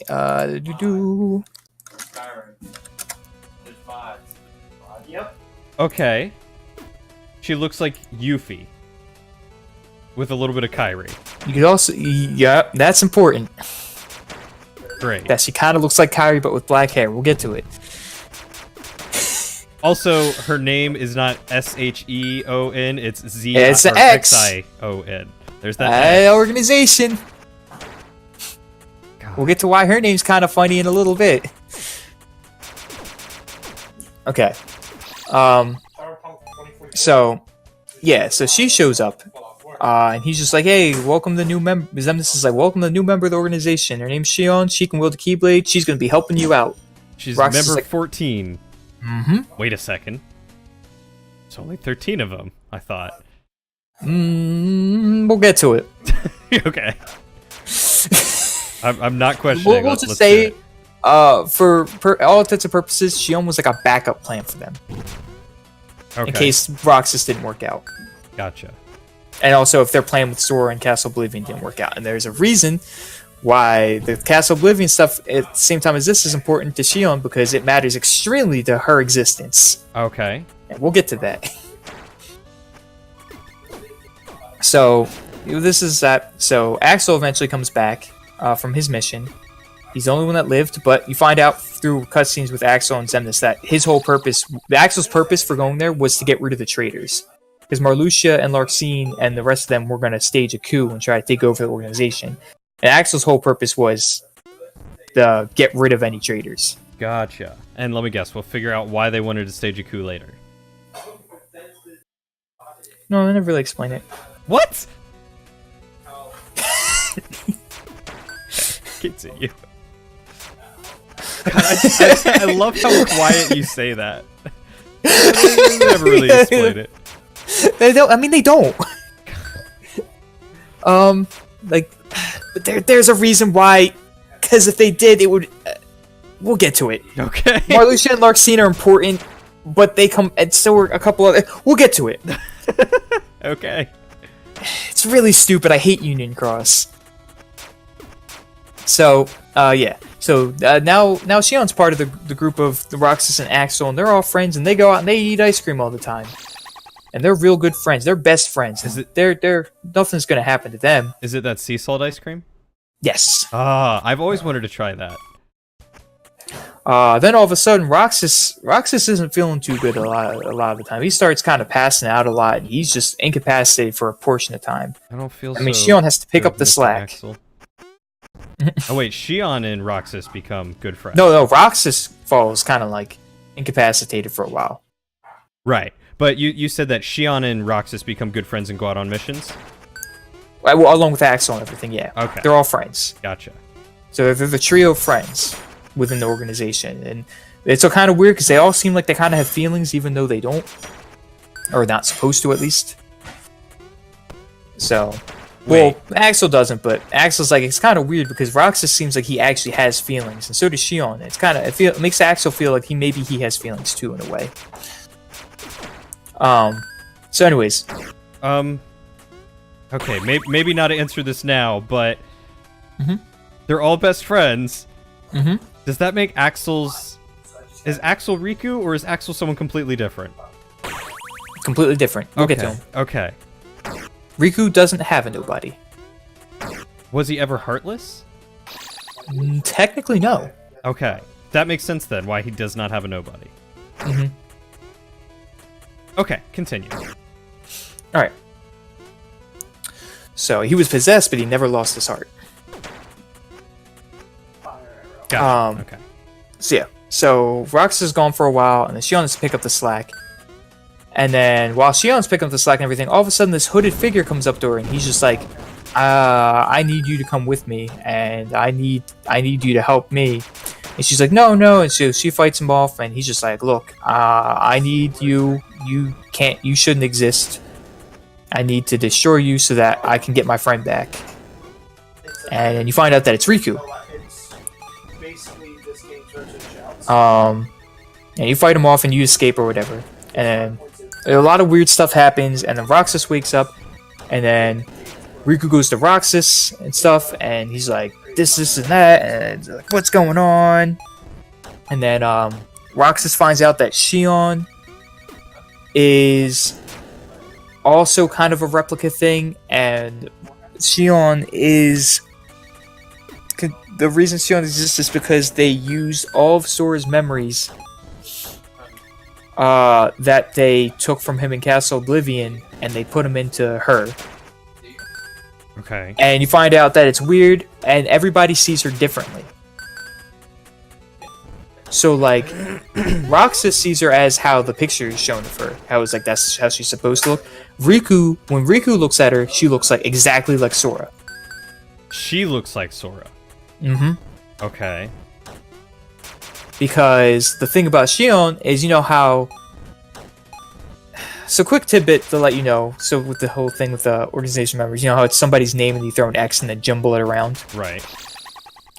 So, how it was Sora, you throw an X, jumble it around Roxas. With Shion, it's... N-O-I, which is like number I. I is an imaginary number, because she's not real. Oh, I was gonna go with like number 1 because I is the first, is, you know, the Roman numeral 1. No, it's number I because it's imaginary because she's not real. Because she's just she's just a being created from Sora's memories. Okay. Harsh. Um, All right. Yeah, so Roxas, she's going like haywire, kind of like she can't fully like control her form or whatever. She turns into some weird stuff. So Roxas has to beat her and kill her pretty much. Like she tells Roxas, "You have to destroy me because I want to." And she met up with Naminé and Diz too, along with Riku, after Riku got with her. But they're like, you don't have all of Sora's memories. Some of them went to Roxas because he's his nobody. So I know you want to help Sora get Sora back, and she wants to get Sora back because she knows she's not a real person, and she wants to help Sora get back and like help the world and everything. But she's willing to sacrifice herself, but she can't because she doesn't have all the stuff. So she goes to Roxas. They fight. Roxas ends up having to kill her, and then Roxas gets all of the Sora's memories from her. Okay. Which is why in Kingdom Hearts 2 in the beginning he's having all those memories of Sora. Gotcha. It's also kind of implied that's why Roxas has 2 Keyblades. Oh, why he can dual wield is because Because he he was took chosen. Shion's Keyblade. Oh, right. Because So it was his Keyblade, and then he took Shion's Keyblade. wait, so Shion could wield a Keyblade too? Because she's Sora's memories. Gotcha. Okay. Yeah. All right. And that's 358 days over 2. Oh no, and then yeah, before yeah. Ooh, I'm forgetting the big major part. That's how Roxas even got to where he was in 2. So yeah, Roxas leaves the organization. He's like, I don't need to be part of this anymore. Like, I don't know what's going on. Like, what is all this? I don't even know who I am. And well, he now knows everything. He has all Sora's memories. He knows who he is. He knows everything now. And he's just like, oh, fuck, I don't know what to do. So he leaves the organization. Axel's like, no, you don't have to leave. Come on, come back. You do this. And he's like, no. And he leaves. Okay. And then that's where that cutscene, well, it was like a secret cutscene at the end of 1, where like at the world that never was, at that skyscraper place, Riku shows up and they fight there. Okay, Is Riku- so that's Riku and Roxas fighting. Yes. Okay. And Riku's like, I need you to come back with me to get the wake up Sora. And Roxas is like, no. I'm not going with you. And Riku's like, I'll just have to make you then. So they fight. And Roxas is kind of actually beating Riku. Riku, pretty much, this whole time, Riku's been kind of like not using darkness really that much. And he eventually gives in and uses the power of darkness to defeat Roxas and take him back. Which is why later on, near the end of Kingdom Hearts 2, when he reveals himself and why he looks like Ansem. Oh, why Roxas looks Because like he had to this? kind of give in to the power of darkness and use it in order to beat Roxas. Otherwise, he would have never beaten Roxas and gotten Sora back.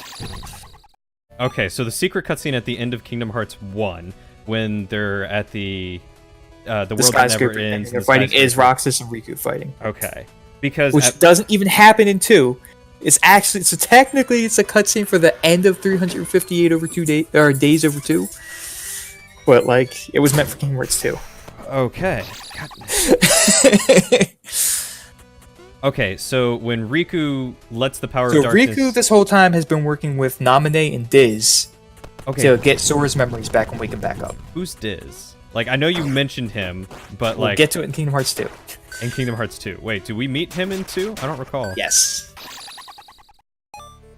I mean, I can tell you why. Diz is Ansem the Wise. Okay, so was he Ansem before he was, like, corrupted Ansem? No. Or... We'll get to that. Okay. Completely different person. Okay.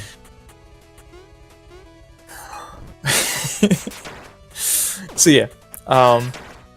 So Riku's been working with them, and then eventually they get Roxas, and then Ansem the Wise in Twilight Town has a computer in his manor, and he has a digital world of the Twilight Town, and he puts Roxas in there. Right. Because Roxas needs to sort out a bunch of stuff because he is going all types of who knows what from the fight with Shion and the fight with Riku and everything. So they can't just put him in with Sora because it won't fix Sora and make him wake up. So they gotta let him sort everything out and go back to normal before he can go back to being one with Sora and fix Sora. Okay. Which is the whole him getting Sora's memories back and everything throughout the tutorial of Kingdom Hearts 2. Eventually getting everything back and then remembering everything, fighting Axel, and Axel being like, alright, like, really wanted to see you again because like you're my best friend. And Roxas is like, I know, but like I got to do this. All right, remind me and again who killed Xion? Roxas. Roxas. And he knew he had to, right? This wasn't just like a sudden. Well, Xion knew that he had to. Xion pretty much made him Ah, okay. do it. Solid. So, yeah. Oh, after Xion dies, no one remembers her. Oh, she just doesn't exist anymore. So they killed one of Sora's memories and now she's gone. No, not one of Sora's memories. Oh. So, okay, so in killing her, that basically allows Sora to... Roxas to get Sora's memories. They should have gone back to Sora, but Roxas is Sora's nobody, and he was there, so they went to him. Gotcha.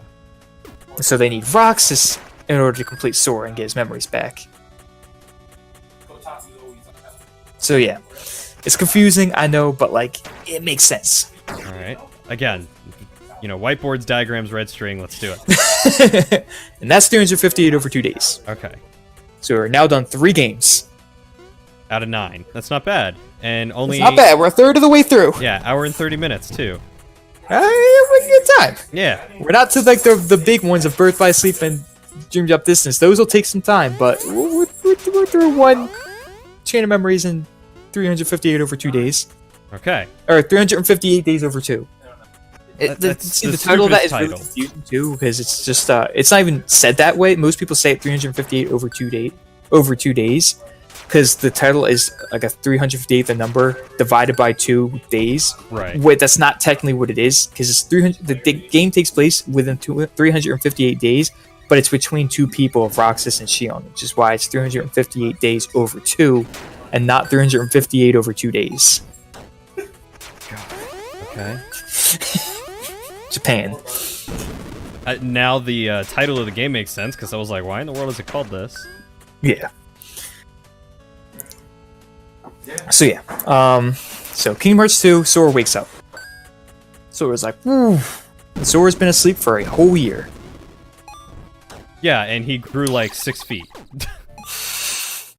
But Sora doesn't remember it. An important thing is Sora will not remember anything from Chain of Memories. Okay. He will have none of those memories. That was like the one thing with Naminé. Like she was like, you won't remember any of this, but you'll have your memories back to normal, and like you can keep doing what you do. You just won't remember me or anything that happened here. And Sora's like, wait. But Sora didn't fully agree with that. Sora was like, wait, I don't know about that. And then she put him to sleep. Just like, hush now. And then they put Donald and Goofy to sleep too. Right, because they grew up with him. Or Well, they woke up with they him. went up there with him, yeah. Yeah. And they also don't remember what happens in Castle Oblivion. Convenient. So yeah. Well, Naminé. That's like her thing. She's convenient because she can manipulate memories. Right. Which is why the organization wanted to use her. But she's a good girl. So, Uh, okay, is it ever explained why she has the power to manipulate memories? Nope. It's just... Every like, nobody has like special powers. oh, And hers is just memories. So, like, Axel with fire and... A lot of them are elementally kind of things or something else. Hers is just she can control memories. So, what was Roxas's? He can use the Keyblade. That's his special power? Nobody else can use the Keyblade. That we know of. I mean, apparently a lot of people can use the Keyblade. Yeah, we'll get to that.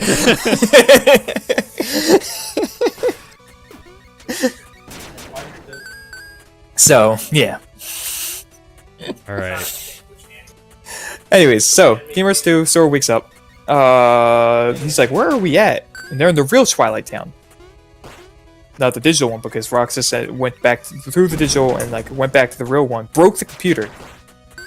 Because, he was really angry. Understandably so. He was really mad at Diz, but he knew he had to do it. You have a picture of Diz? Yes. Okay. Let me...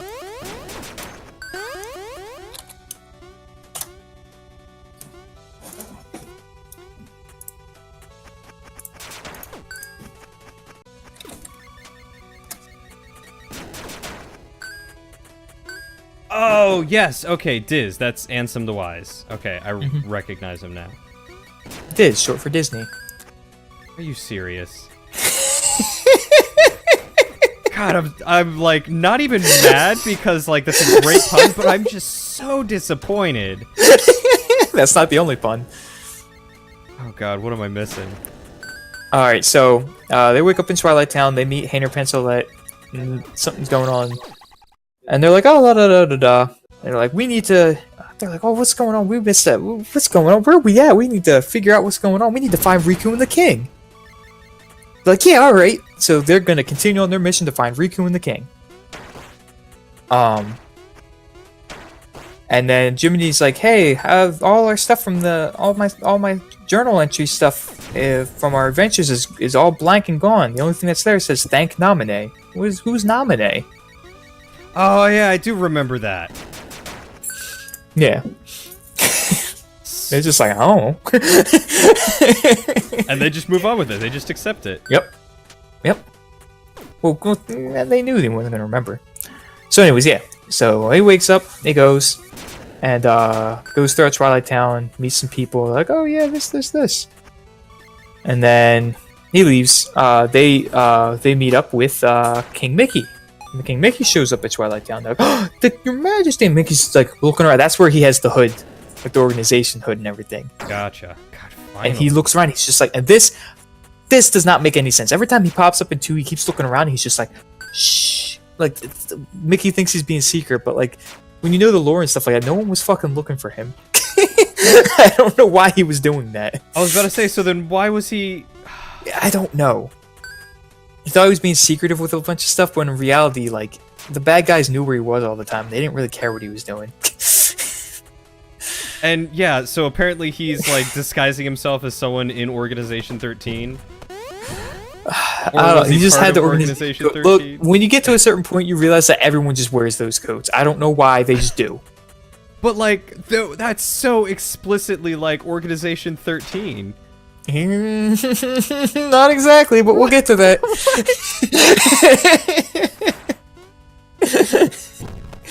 Anyways, we're getting ahead of ourselves.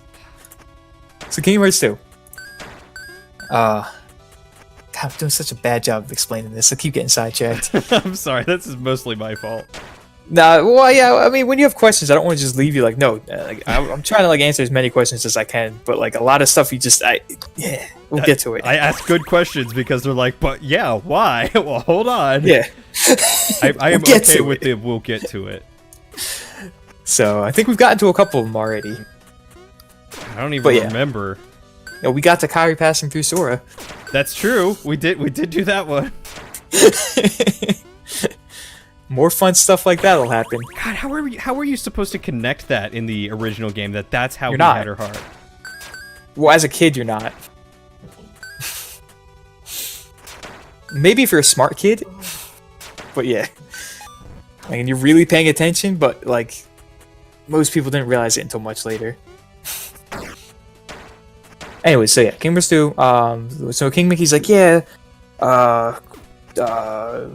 you got to go here, but just shh. And he gives them some stuff, and then they go to the mysterious tower, where they meet Master Yen Sid, or Disney backwards. I never get that.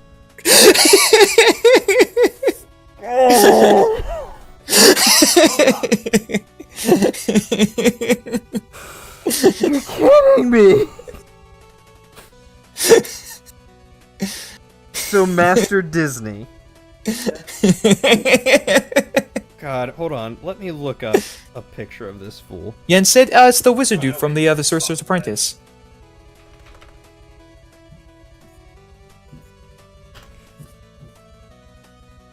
Oh, yeah, it is. Wait, so that's actually his name is Yen Sid? Mm-hmm. So they really just called him Disney the whole time? Mm-hmm. That's an old school Disney trick Oh, and that they did. He's got that magic hat, too. Yep. From, This is Sorcerer's Apprentice. God. Okay. So, and just like in this game, Mickey was his apprentice that Mickey learned to wield the Keyblade and everything from. Wait, so Yen Sid wields the When Yen Sid is a retired Keyblade master. Okay. So he no longer has a Keyblade or wields one, but he helps them out with, just fighting the darkness. Gotcha. So yeah, so they go to the Mysterious Tower, and before they meet him, they run into Pete. Right. Okay. Evil Pete, Goofy, and Pete. Gotcha. And Pete's just like, I'm a bad guy. Me and Maleficent are heartless. We're gonna take over the world. Blah blah. And Sora's just like, yeah, I don't think that's gonna happen because we kind of killed Maleficent. He's like, what? You can't. And then he leaves. He's like, that's not true. I don't believe you. And he leaves. Right. Then they go inside the Mysterious Tower. They meet up with Yen Sid, and that's where Yen Sid explains no bodies in the organization, everything to Sora.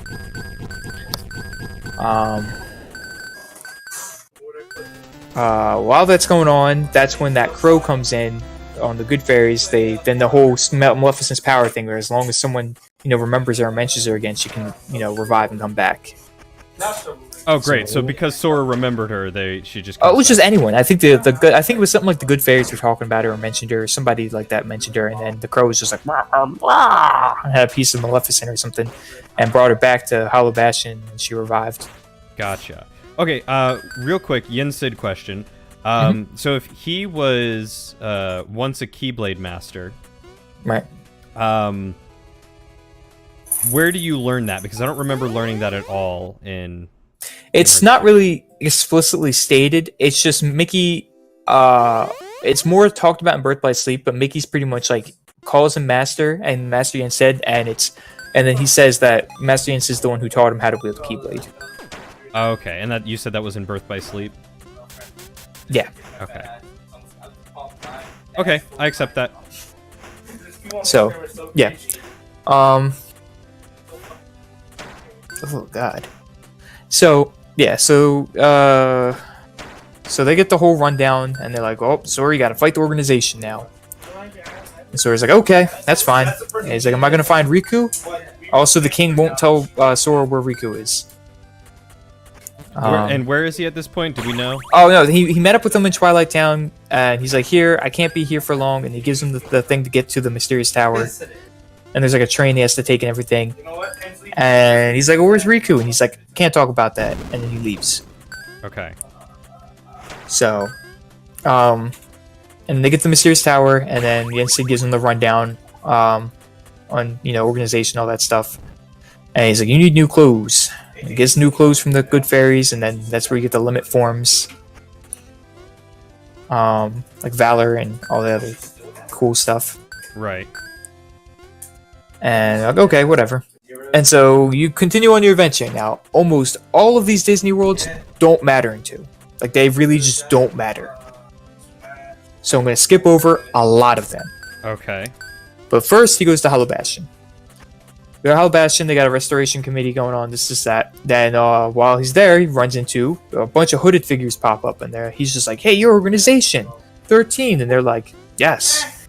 And they're talking to him and kind of taunting him, and they're like, oh, okay, Roxas. And Sora's like, my name's not Roxas, I'm Sora. And then they leave.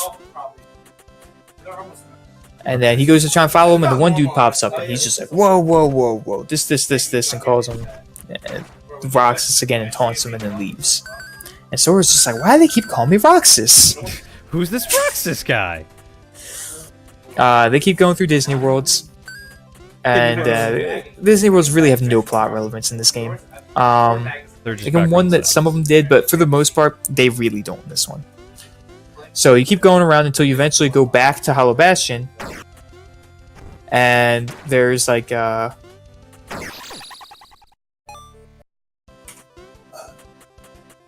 thinking.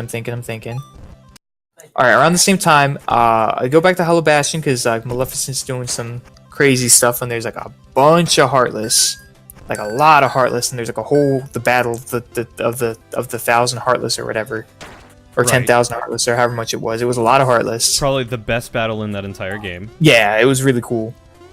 While that's going on too, over in Twilight Town, on Destiny Islands actually, Kyrie's there, and then all of a sudden a dark portal opens up and Axel shows up. Wait, I thought he was supposed to be dead.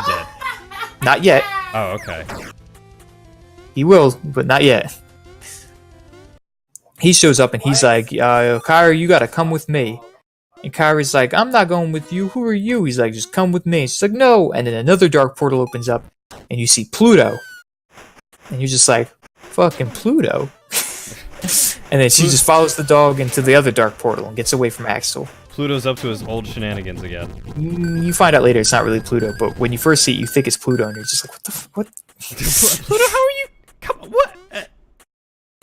So, Okay, Pluto. now you killed him quick. Yeah, I wasn't expecting that either. Like, I looked at him and all of a sudden he was dead. The axe does damage. Yeah, it does. So yeah, so, and don't worry. Once we go through them all, we can go back through them and like do quick recaps over everything. Okay, Once we like have a better understanding of the story. gotcha. So yeah, so she runs off and she ends up in Twilight Town. And she runs into Hainer Pencil. She talks to them, and she's just like, "Yeah, I'm looking for my friend Sora." And they're just like, "We know who Sora is." Yeah, okay, I do remember that. And Sora went back to Twilight Town right before that Hollow Bastion thing, and she it was after the Hollow Bastion thing. So yeah, so she's there during that. So Sora's doing the Hollow Bastion thing, and fighting all these different Heartless, and Mickey shows up again.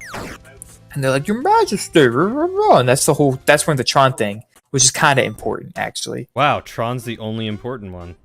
It's not even because it's Tron, it's because of the whole digitizing thing. Ah, okay. Because it's Ansem's computer that the Tron thing was in. And like, Ansem, he's a bad guy, and that's when Mickey shows up. And they see a picture, and they're like, Ansem, you know, the evil guy that took over control of Riku, because it's a portrait of him. And Mickey's like, that's not Ansem. And they're just like, yes, it is. We fought him. He's like, no. I don't know why I never explained this to you before, because whatever. But that's not Ansem. That's Ansem's apprentice, Xehanort. So the Ansem that we knew was not actually Ansem. That's right. No, it was his apprentice, Xehanort. I forgot about that. So yeah, and after he took over, Let me guess, with Ansem, an X? yes, I'll spell it out for you.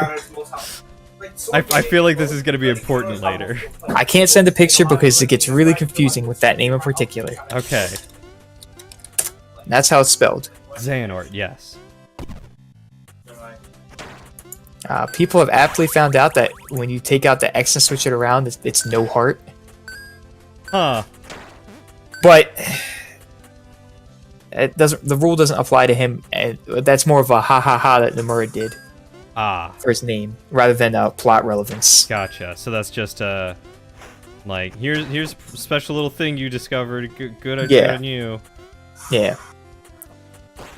So yeah, they're like, oh, okay, whatever. That's weird. Things just got a lot more complicated, but okay. And he's like, yeah, and his nobody, you defeated his Heartless, and he has a nobody, and his nobody is Xemnas, and he's the leader of the organization. And it's like, gee, who would have guessed? Wait, Xemnas is who's nobody? Ansem's? The fake Ansem Xehanort. Xehanort. Okay. Yeah. It's his nobody. Okay. So Mickey's like, yeah, I knew who Ansem the Wise was, and that's not Ansem, that's Xehanort. So that whole thing happens. And Sora's like, alright, where's Riku? And Mickey's like, I can't tell you because Riku made me promise that I wouldn't tell you where he's at. And Sora's like, what? Just tell me. And Mickey's like, I can't. And then that's when the Heartless attack, and they go out and they do the thing. And then while they're going out there, Mickey's like, I'll go handle the fight with the Heartless and everything. You guys go find Riku and stop organization or whatever. And they're like, no, we're not leaving you again, Mickey. And they go off ahead of him to go fight. And that's where you run into Demyx. Again. Because you did run into him in in Olympus Coliseum, but like it didn't really matter. I'm trying to remember plot relevance-wise. Demyx is. Demyx is Dance Water Dance. Oh, yeah! Hate that guy. So you run into this guy. Yeah. And you fight him. Very and then you beat him. Very eerie, similar to Shield Dude. I guess. I feel like that it's no that character completely and utterly is Nomura being like, I like David Bowie. All right. I mean, just look at him. Yeah. And the dance water dance, like, come on. Yeah. Okay, that does sound like something he would have said like straight out of Labyrinth. Yeah. Like I've never even watched that movie, but I know that. That's a good. It's a decent movie. I've heard it's a really good movie. I just never watched it. Anyways, Anyway. so yeah. So you fight him, you beat him, you defeat him, you kill him. And then that's where the famous scene where Goofy dies. Goofy dies. Where the rock comes blasting out from a Heartless and hits Goofy on the head and they think he's dead. Oh yeah. Okay. Really. And then they go on ahead to go take your revenge on Goofy's life against the Heartless, and then like all of like one cutscene later, Goofy meets up with him. He's like, I'm okay. I just had to take a nap. He's like, I get hit on the head all the time, Your Majesty. Of course that didn't do nothing to me. So yeah. And then they have the big Heartless battle. Would have been better And if he then, actually died. No, he didn't actually die. No, I said it would have been better if he had actually died. Yeah, it would have added more to the story. And then while they're fighting, Mickey's like, looks up on top of a cliff and he sees Xemnas up there. And he's like, oh, Xemnas! And he runs off to go catch up to Xemnas. Leaving you guys to go fight a bunch of Heartless. You fight a bunch of Heartless, then you catch up. And Xemnas is like, oh, okay, keep doing what you're doing, Sora. You're really helping us out. And then he goes to leave and Mickey chases after him into a dark portal. Which I don't know why he does, because obviously Xemnas is just going to keep giving him the slip. All right, But so whatever. Let me just get this straight in my head again. So Xemnas is Xehanort's nobody. Xehanort, yeah. Xehanort's nobody. And Uh-huh. is Xehanort was Ansem's apprentice. So does that mean that there is also a Heartless version of him? Ansem, Ansem is the Heartless version. that you fought in Kingdom Hearts 1. Okay, so when we beat him in Kingdom Hearts 1, that was We the defeated his Heartless. Gotcha. Okay. Okay. All right. No, it's good. It's good to get clear up any confusion you got. Yeah, I'm on track now. Okay. Good, because pretty soon you're not going to be. Okay, good. So I figure I'll finish up 2, and then I want to grab a tiny thing to eat. Yeah, no, I wasn't you're good. smart and didn't eat before this, so I'm an idiot. You had plenty of time, Mike. Plenty of time. Plenty of time. After we do this, I mean, we'll be like 4 games into it once I complete 2. Yeah, and we're almost at 2 hours, so Yeah, it's good. Make a good time. yeah. So, anyways, so yeah, so that's when Xemnas disappears. Mickey chases after him, and you're just left there. And that's when Saïx shows up. Who? Saïx. I got a picture incoming. I can feel it.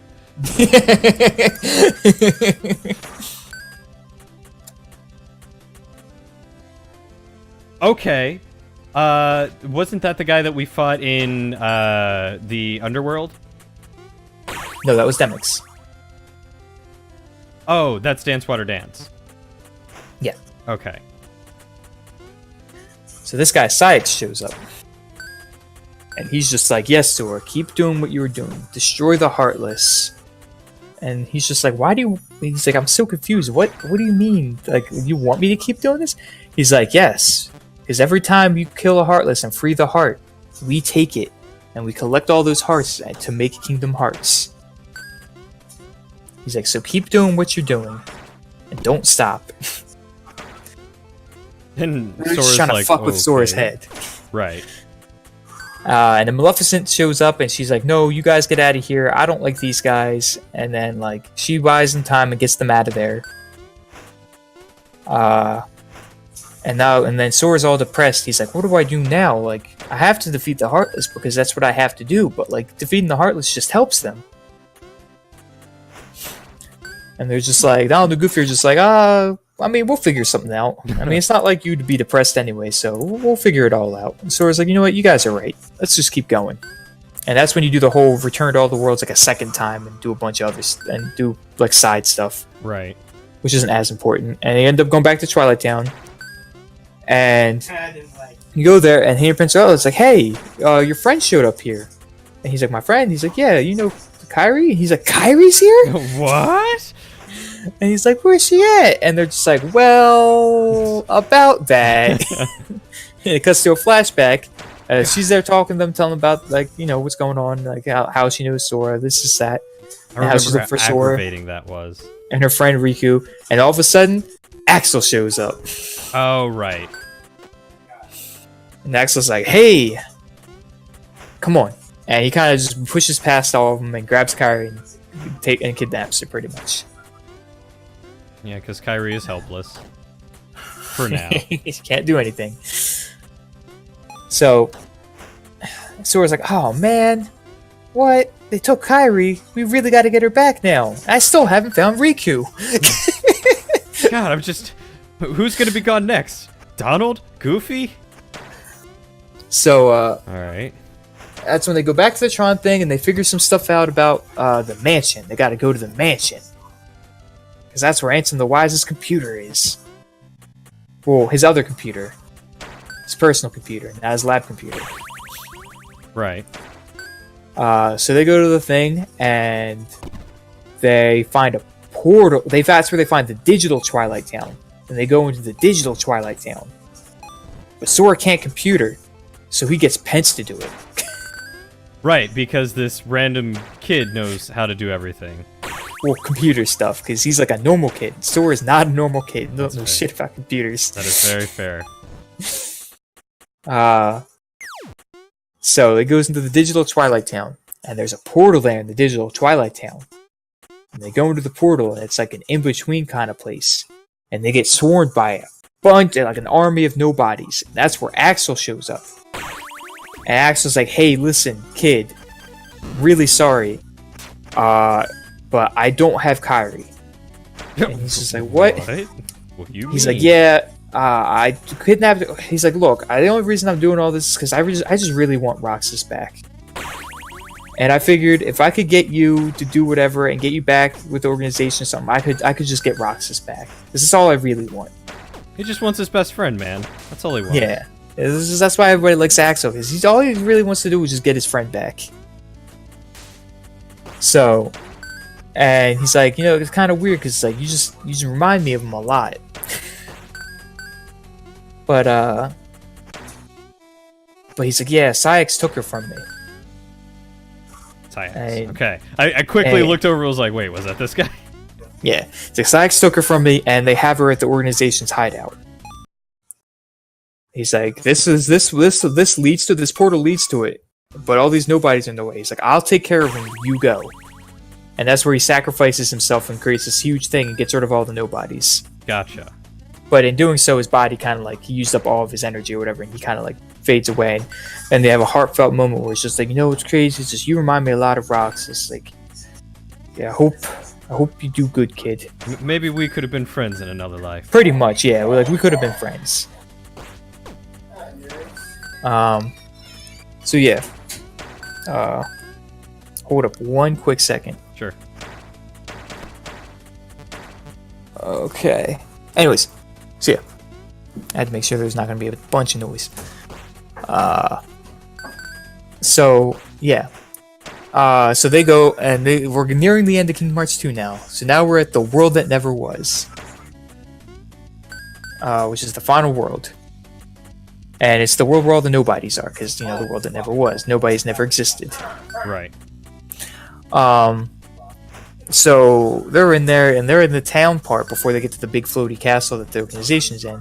And like all of a sudden, Sora's walking, and then like he sees a vision of this kid in a robe, and then he has like a fight. And pretty much what happens is it's like a memory of Roxas that was there from like when he fought Riku at that same place. And so like within that whole, it wasn't in the original, but in the final remix they added it, which is like the Japan version. Okay. There's like a boss fight where you actually fight Roxas in like a stained glass kind of thing, like in his heart or whatever. Weird. Okay. Why didn't they add that into... Okay. But they added it in the final mix version. So you fight Roxas, and Roxas is just like, okay, kind of like making sure like you're up to snuff, like you're capable of doing what you need to do against the organization, Sure. Okay. and making sure like that he didn't waste his Life. quote unquote life in order to bring somebody back that couldn't deal with them. Right. But yeah, so you beat him, and he's like, okay, cool. He's like, I can kind of see what everybody sees in you. I guess you're all right, kid. Yeah. So he does that, and then they get to the castle, and that's where the castle is kind of just like the rundown of just going through the rest of the organization members that are left alive, pretty much. So you go in the organization, you go through the castle. There's a bunch of nobodies and heartless and stuff like that. And that's when Maleficent and Pete show up, and they're like, "Look, you go take care of the organization members. We'll take care of all these heartless and nobodies." Oh yeah, I forgot that they kind of like joined up with you momentarily. Yeah. So like, okay. Meanwhile, Kyrie's in a cell and gets saved by this random girl that she doesn't know, but we know is Naminé. Wait. Okay, yes, I do remember that. Okay. God. Ugh. Wait, don't spoil the games. Hey, Jesse. But that's what he's doing. Is he's telling me about all the games. Jesse, if I get a PS4, maybe you and I will have to sit down and play through all the Kingdom Hearts games. Anyways. Let's get Mike there too, just to be like, all right, so this is where this happens. And If you want, I mean, but yeah. I could be in the stream being like, yeah, this is the part where this happens. Like, as I explained it, and then you can kind of just see it happen in the game. no, man, we gotta get you there in person. Okay.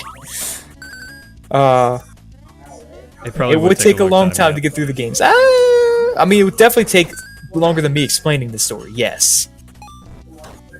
I mean, I know I could beat Kingdom Hearts 1 and 2 probably pretty quickly. The rest of them, I have no idea. Anyways. So, yeah. So anyways. So she escapes and she meets up with a person in a tall person in a hood, and she's just like, Riku. So Kairi and Riku are Yeah, so she just instantly knows that it's Riku. well, she touched his hand and kind of felt his heart. Right, because she's Because the you know princess she's a of pure princess of hearts. You can kind of do that. Okay. It's the one thing she has going for her. That she's pure light. So yeah. So meanwhile, while Kairi's doing that with Riku, as it wasn't really Naminé like full body, it was kind of like Phantom Naminé, because Naminé's technically kind of part of Kairi because that's her nobody. Right. Or So, is there somebody person or whatever? so then did Naminé fall through Kairi and Kairi got her heart? No, Naminé doesn't have a heart. Naminé's nobody. That's the joke. Yeah. So, anyways, so they're doing that. Sora is going through the castle, and he goes into a room, and he runs into Zigbar. Gesundheit? This guy is very, very important to the plot of Kingdom Hearts for really stupid reasons. Good, I love stupid plot important characters. I mean, all people in the organization are, but this guy in particular. Okay, yes, I do remember him. Eye patch guy with the sniper thing. Yeah, annoying boss fight. I hated that one. So you fight him, you defeat him, and he's just like, okay, whatever, kid. And then he dies. And then that up on the things you see Kairi with like a hooded figure, and she's just like, Sora, and he's like, Kairi, and she's just like, it's Riku. And he's like, Riku's there? So they go running on ahead to catch up with them. So Sora, Donald, and Goofy go run to catch up with Kairi and Riku. Meanwhile, Mickey is there, and so is Ansem the Wise. They're there together, but they're doing something else. I love how this entire time that Sora's like, I gotta find my friends. He can't find them. They find him after they find each other. Gosh. So Mickey met up with Ansem the Wise, and We're on Kingdom Hearts 2 right now, Bruno. And no, she didn't rip out his heart, Jesse. Alright, so Mickey finds Ansem the Wise. yeah, and Mickey's like, Ansem, there you are. He's like, Mickey, my old friend. Hold I need you to help me. Well, he's known Mickey for a while. Okay. So yeah, because like when Mickey was explaining to them, it's like, yeah, I know who Ansem the Wise was. I knew him. That's not Ansem. No, that's not Ansem. Yeah. Ooh, Bruno just missed my explanation of 1 chain of memories and 358 days over 2, Yep. and most of 2. Yep. Oh well. Anyways, yeah. So he's got this little gadget, and what he's trying to do is there's this moon that's above the castle, Yes. and it's a big moon the shape of a heart, and that's supposed to be Kingdom Hearts. Yes. Okay, I do remember that because I was like, Kingdom Hearts is a moon? Not really. We'll get to that though. That's not the real Kingdom Hearts. It's like an artificial Kingdom Hearts that they're trying to create through So, hearts. It's a replica heart. It's a replica Kingdom Hearts made out of countless hearts taken from the Heartless from the Keyblade. So it's a nobody replica Kingdom Heart of Heartless. This. Yeah. Sure. God. Okay. So anyways, yeah. And they're like, okay, whatever. So yeah. So and Ansem Wise is like, I have this machine, and what I'm going to do is to try and stop Xemnas' plan. I'm going to try and digitize Kingdom Hearts. Okay. So Sure. he's like, okay. So that's what that little beam thingy that he had set up was. So him and Mickey are doing that. Just digitizing it is the way to stop it. Okay. Mm-hmm. Because, you know, if you digitize something, it's gone forever. Mm-hmm. Well, it's at least trapped somewhere that can't hurt anybody. That's fair. So, so Sora goes and he meets up with Riku and Kairi, and he's like, Riku, is that really you? And it's like Riku, but it's like you could see his face now from when Kairi was talking to him, and it looks like, you know, Ansem from Kingdom Hearts 1's the evil guy's face. Right. And then, but he's like, is it really you? And he's like, no, it's not really me. But he doesn't sound like Riku. He sounds like whatever. And then he kind of like turns away, like, ugh, so emo anime. And Kairi's like, no, it's really him. You just gotta just close your eyes and feel his heart. And so like, you see, he makes them hold hands, and Sora closes his eyes, and he has that whole thing where he kind of can see the outline. You can see that it's really Riku. He's like, Riku, it is you. He's like, I've been looking for you forever. Forever. So they have their whole like happy best friend moment, Okay. and then they're all together, and they're like, "What happened to your face?" He's like, "I had to tap into the power of darkness, and because of that, I look like this." Because of that, I'm ugly. Yeah, I caught the ugly. So, yeah. Then they go off, and then they run into Saïx again. And this time they fight him. They fight Saïx, and then they beat Saïx. And then they keep going, and then they run into Lushord. And then Sora fights Lushord, and then Sora beats Lushord. Let me send you a picture of Lushord.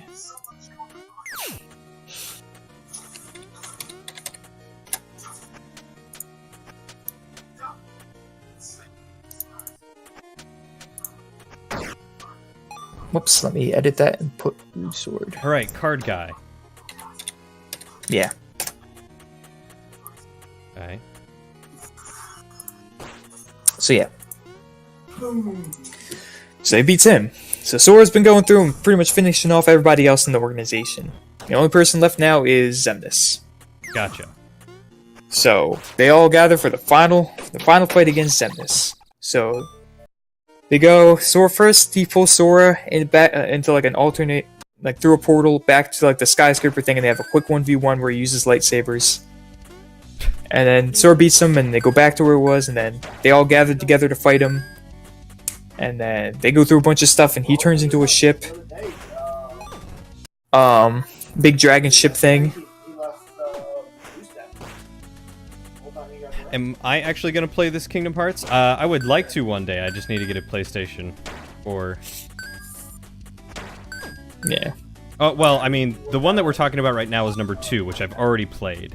Yeah. I want to play Kingdom Hearts 3,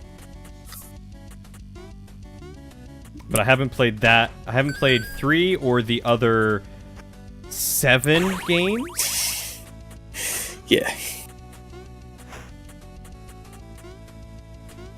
Yeah, anyways. Kingdom Hearts 3 included, there are 10 Kingdom Hearts games. Anyways. So yeah, they're fighting all this stuff. And they beat Xemnas, they're like, yay, yay, everything's good. We defeated Xemnas, yay. And yes, we have. We did Chain of Memories. We have done 1 Chain of Memories and 358 days over 2, and we're about to be done with 2. And then Mike's gonna go get some food, so I'll get to sit here and be confused with you guys. And then I'll come back and finish the other games. Yeah. The second half is going to take longer because Birth by Sleep and Dream Drop Distance make the story really dumb. Great, I'm excited. Alright, so they're like, yeah, we did it. Everything's all good now. And Sora and Kairi have a kind of moment where they kind of speak with like Phantom, Roxas, and Naminé, and then they go into themselves and like, alright, everything's all good now.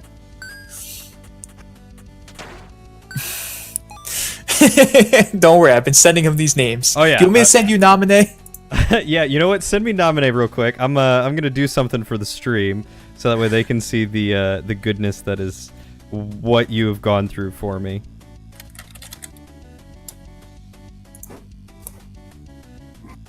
Okay, that's Naminé. Oh god, that is okay. You know what? Let me try. Here we go. So that's Naminé. This is Card Boy. Hold on, let me scroll up and see his name. Luxord. Luxord. This is Zigbar. I don't see it on the stream. Oh, you're right. There we go. Now it's on the stream. Naminé. Wait, let me start from the top. Hold on. I looked at the stream and I'm like, I'm not seeing anything, so I know, but other people don't. All right, so we got Larxene, who is a lightning ant bug lady because of the antenna. She just has the antenna hair. She looks like a bug. I can imagine a corkboard with red lines, all the characters in Cody having an aneurysm trying to figure it all out. Yeah, pretty much. Yeah, so she's got a coat that has a zipper that goes down. That's the organization coat. Well, Yep. okay, not even the organization coat, but we'll get to that. This is Marluxia. Yeah. This is Laxative. Laxative Laxeus. Laxeus, there we go. Zexion. Vexen. Xion, who is the 14th member. The 14th member, who is a memory of Sora's that looks like Kairi, but only to Roxas and the other organization. Well, that's her head. Yeah. Yeah. This is Diz, who is actually let me send you a picture of Ansem the Wise. Yeah, this is Ansem the Wise in disguise. This is Demyx, who kind of looks like a mix between Sora and Sid, and we think he is the Kingdom Hearts version of David Bowie. This is Saix. Zigbar. Mentioned him earlier. He's got a sniper. He's from Metal Gear Solid. This is Lushord. This is Naminé. She is also Kairi. She is Kairi's nobody. Oh, you should probably send me Roxas too. Yeah, let me just get to sending you pictures of just about everybody. This is Ansem the Wise. So this is Diz, otherwise known as Disney. And then Yin Sid. I'll pull up a picture of Yin Sid for them. Let me give you a picture of fake Ansem. This is Yensid, otherwise known as also Disney, because D-I-S-N-E-Y for Disney. Master Yensid. He was a former Keyblade master, apparently. This is Roxas. This is Sora's nobody. See, he's got the spiky hair, the blue eyes, the sour expression, and then this is fake Ansem. That's not Merlin. That's someone completely different. Was Merlin? It's Disney. No, okay. Merlin the wizard is in the game. Yeah, Merlin is in the game. Kingdom Hearts. From the Sword and the Stone, Merlin. Yeah, see, there he is. He's here as well. Yeah. He kind of looks like Dumbledore, but that's A beside little the point. bit, yeah. So yeah. Oh, Merlin from the Sword and was his name Merlin in that, not Yensid? No, Yensid is from the Sorcerer's Apprentice, and Merlin is from the Sword and the Stone, which is the Tale of King Arthur. Okay, I follow now. Okay, gotcha. Two different people. Yeah. So yeah. Anyway. Whew. I'm glad we got that all caught up. Yeah. And then let me sneak you a picture of Xemnas. Oh yeah, I guess I should probably show Xemnas, huh? Also known as another anagram for Mansex. Good. Jesse is my nobody, apparently. So that makes Christian my heartless. Oh yeah, Xemnas. I forget. Oh, right, Xemnas is the leader of Organization 13, who is the nobody of Xehanort. Xehanort. Who I don't think you sent me a picture of Xehanort yet because that's important for later. Because it's confusing. Alright, I'll send you a picture. This is why I told you not to Google things, because if you went to Google Xehanort, you would be very confused right now. Okay, I'm glad I didn't go Google.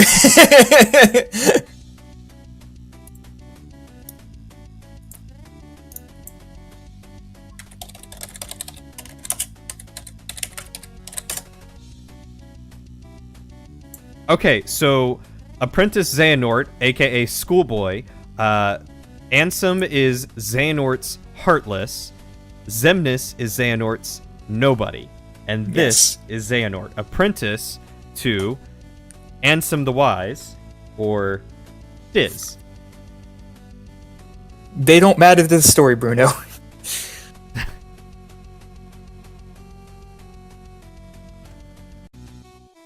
Anyway. Carry on. What? Oh God! What is the Heartless Nobody? Right, oh boy! I'll explain that to him after you finish, and then go get some food. Okay, we're almost done too. We're right at the end. 2.5 hours later. You have no idea. I've literally watched a stream that was 7.5 hours long of what I'm doing with you. Jeez. We're gonna get there. Don't worry. Yeah, we'll get there. Look, Yiffy does not matter in this sense. Literally does not matter to the story. The Final Fantasy characters are there as sprinkles. Same with Disney characters. No, Mike has to explain it all again. All right. Well, I'll get Mike to explain it all again in a minute. But let him finish so he can get food.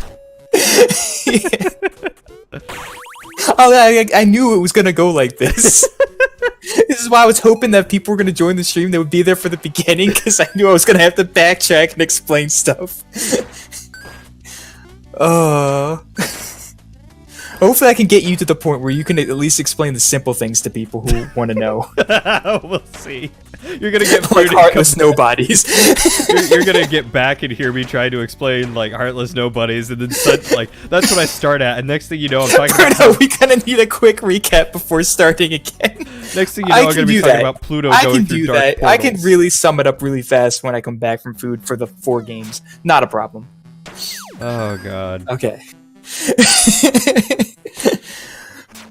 Okay, so they defeat Xemnas and everything after he turns into a dragon. Actually, let me show you the different ships that the final bosses turn into. Wait, Xemnas turned into a dragon at the end of Kingdom Hearts 2? Yep. I don't remember that.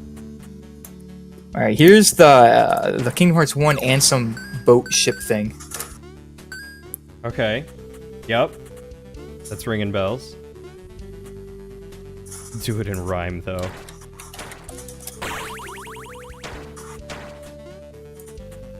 Yeah, he turned into this thing.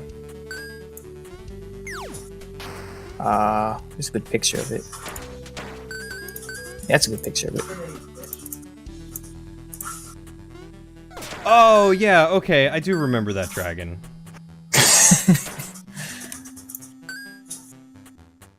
Okay. Vaguely, but yes, I do remember that dragon. Okay, so he did a couple other things too, but yeah. So you go through a bunch of stuff, and then you defeat him, and you're like, okay, cool. And that's where you like Roxas and Dominic meet up with Sora and Kairi, and they're like, oh, everything's all good. Sora is nobody. He's just being a butt now. No, he's a nobody. No. Yeah, Sora's actually the nobody. Just to really Roxas is get the real Kingdom Hearts person. fans confused. Like, wait a second, what? Anyway, So yeah. No, I know. Trust me, I know who you are, Jesse. he's been watching some of the Empyrean I've streams. played games with you before. That's true, you have. Alright, so yeah, so Mickey's like, alright, well, let's get out of here. So he creates a portal, and everyone goes to leave, and then right before Sora and Riku leave, bam, they get sucked into another fight with Xemnas, because Xemnas isn't really dead. So Sora and Riku get into a final. Actually, that's where the dragon ship comes in, with Sora and Riku, not with the rest of them. But yeah, so they go through a series of fights with Xemnas, and they finally defeat him in like this weird no world. And they together, they're all beat up. Like Riku's all beat up, and he's like after the fight, and he's like, Sora, go on without me. Again. Like, yeah. So Riku's hella emo because like his whole thing is ever since the end of Kingdom Hearts 1, he wants to make up for the mistakes that he made. And he's been trying to do that, and he figures, Leave me behind, and I'll make up for my mistakes. yeah. And Sora's just like, no, that's not happening. So, shoulder over shoulder together, they walk through this world, and they end up technically they end up in the world of darkness on this random beach.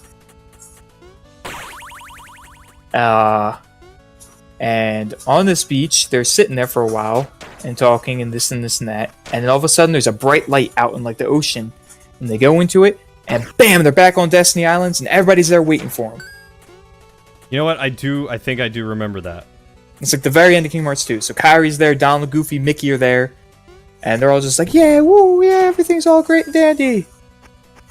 And at the very end, they get a bottle, and it has a letter in it, and it's from the king, because this is back after they go back to their world, and it's just Sora and Riku and Kairi. Right. I can read all of this.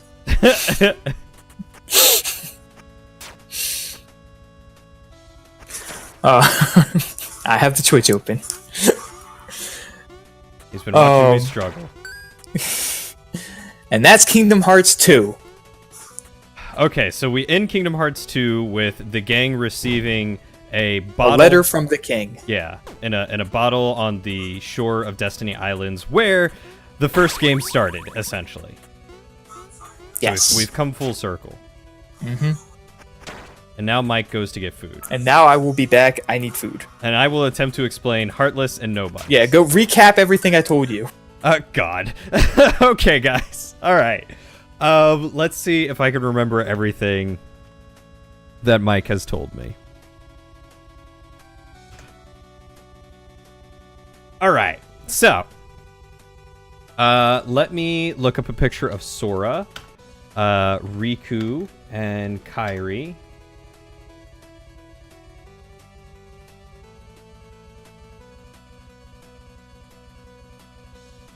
Okay, so this is Sora. Oh, I didn't turn this one off, that's why. There we go. So this is Sora. Sora is the main character. For some reason, he's given the Keyblade to wield, and I don't know why yet. And I'm going to be doing super abridged version because this is 2.5 hours in like the next 5 minutes. long story short, his island that he lives on with he runs away to with his friend gets invaded by the darkness, and worlds are going out because people are stealing hearts and making darkness envelop the world. And then Kairi gets taken and Riku gets taken, and Sora goes on a quest to find his friends and save the world, basically. And at the end of all this, he ends up fighting this thing, which is really tiny. He ends up fighting this thing, okay? This is Ansem, otherwise known as, hold on, as this guy. Fake Ansem. Heartless Ansem, okay? So he fights him at the end, and he ends up saving Kairi. But at the end of that, Riku, hold up, I got Riku right here. This is Riku.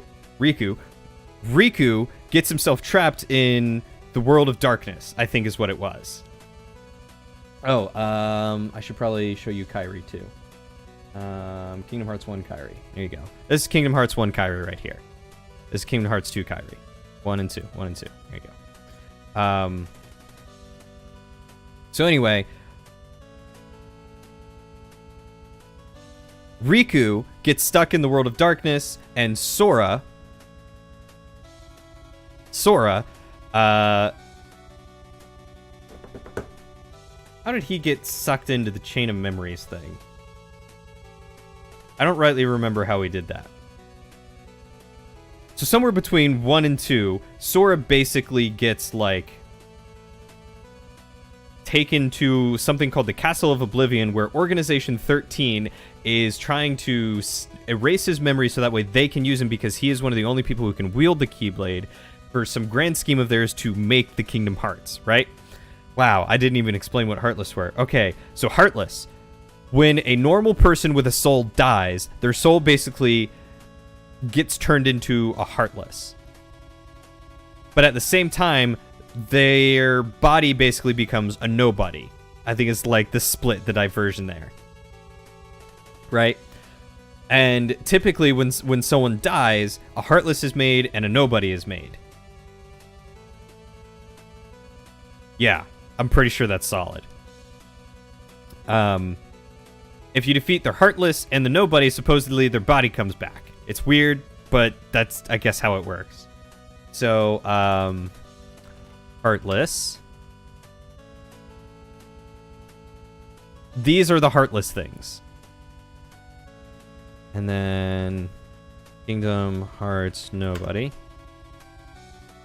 And these are nobodies. These weird things. One with and without a soul. Yeah, pretty much. So for some people, their hearts are, like, strong enough, they're powerful enough to where they don't end up, like, dying, but, like, the nobodies have no emotions, and the Heartless have no hearts, and... Anyway. So in Chain of Memories, it's all about how the Organization 13 is trying to erase Sora's memories by using Kairi's Heartless, and Kairi lost her heart to the Heartless, but not to the Heartless. It actually went inside Sora, and at the end of Kingdom Hearts 1, Sora sacrificed himself, and it saved all the princesses and got Kairi back, but it turned him into a Heartless, and at the same time turned him into a nobody, and that's when Roxas came to be. And...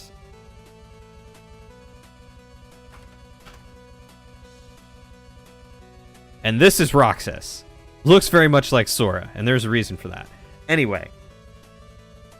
So then, Kairi ends up, because she's like the princess of pure heart. Stop Google. I'm looking up pictures for them. I don't understand anything else.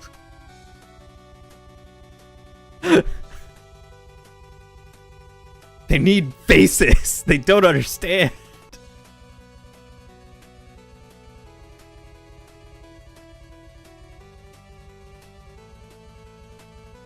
This guy, Roxas. All right. Where was I?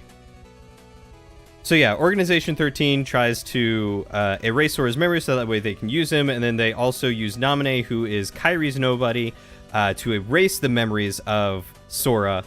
And that's a big mess.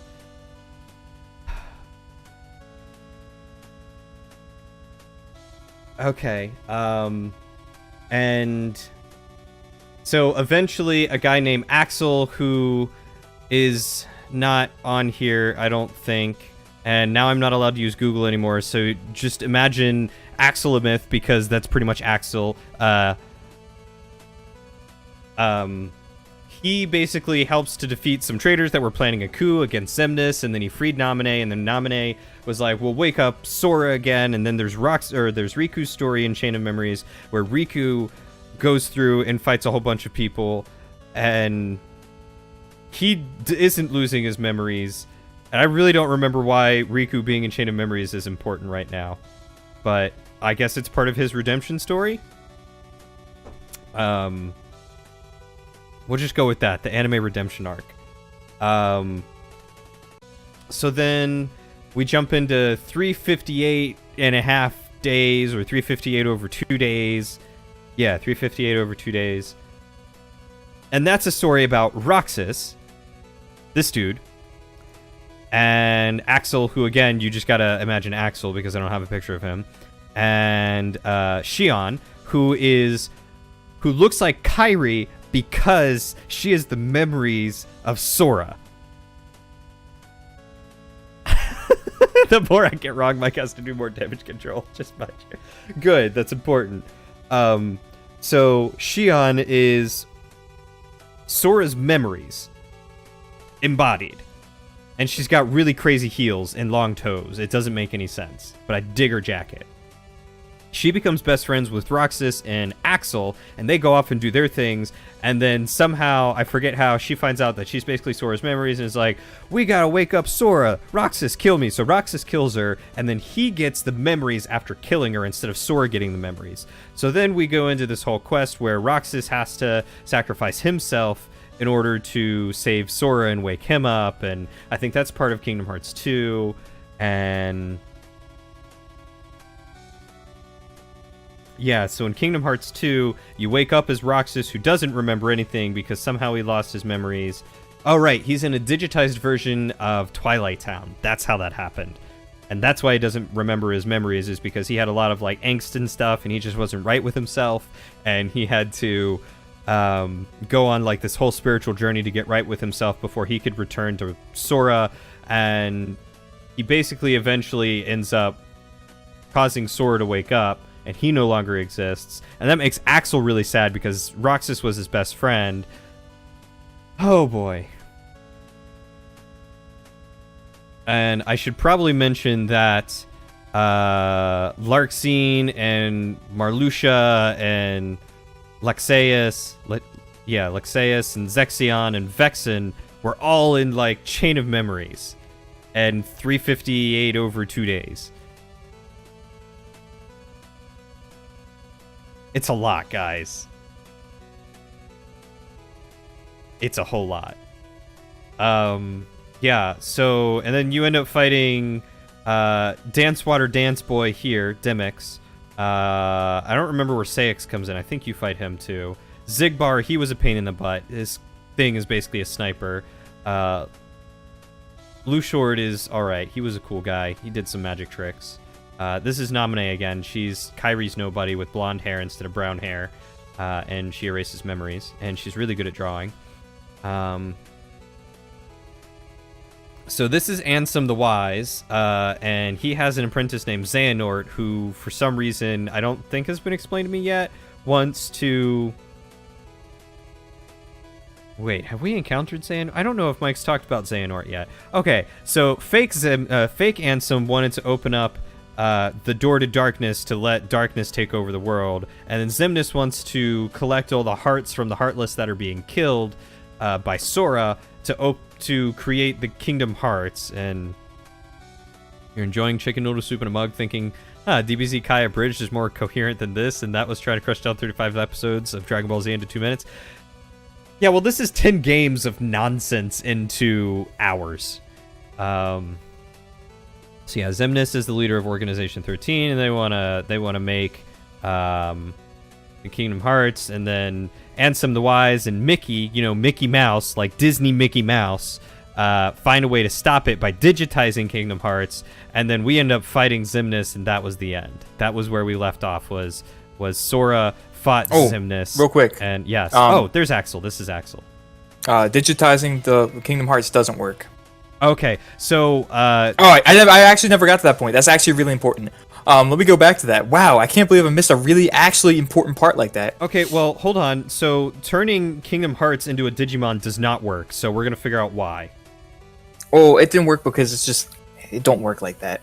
Okay, you can't digitize feelings. That's why. You really just can't do that. He thought he could, it didn't work out. All it did was create like a hole in the Kingdom Hearts thing and like kind of messed it up. So like it was almost complete, and now it's like a lot less complete than it was before.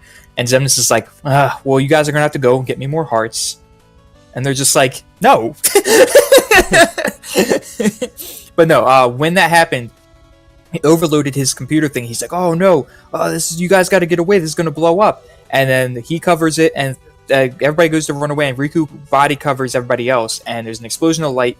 Ansem the Wise and the machine are just gone, disappear without a trace. And the explosion of light turned Riku back to normal, like appearance-wise. Yeah. Okay. So that was something I missed. Riku, the guy that I was showing pictures of a moment ago, this guy, he ended up looking like this guy because he let this guy possess him.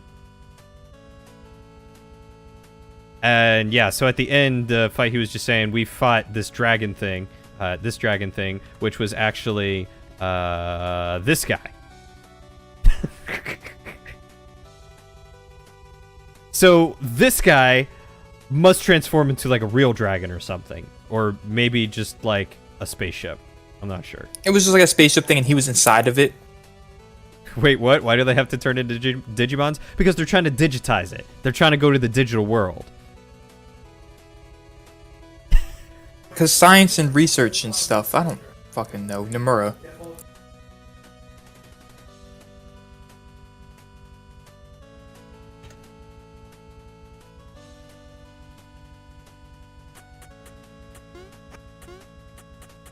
Yeah, kind of like Pokemon.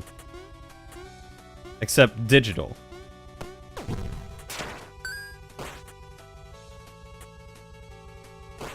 Yeah, like Pokemon, but better. But like a lot of people like to disagree and say it isn't, even though it is.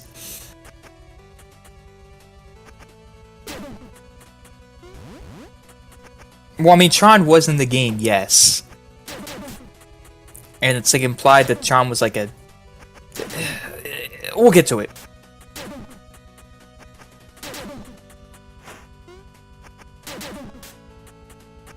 Oh no, I died. Isn't it closer to Tron than Digimon? No, man, it's Digimon, the digital world. Like I was saying, it's like Tron's a thing in the thing, and I was gonna start explaining, but then I realized that it comes up later, and it's just we'll get to it. All right. How's your food, buddy?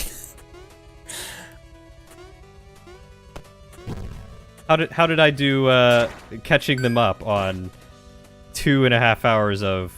I wasn't there for most of it. I just came in on the back end, but it seemed pretty good. Okay, sweet. You came in on the back end. A lot more of an abridged version because yeah,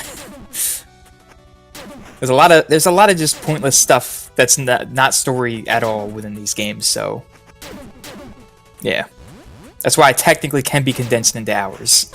Gotcha.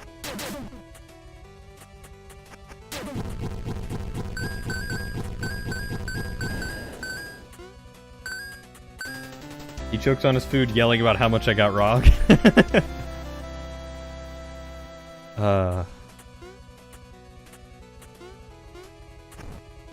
Yay, now I can swim.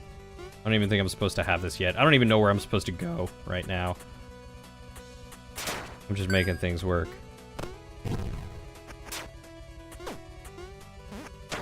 Oh, that's right. I forgot I could Goomba Stomp.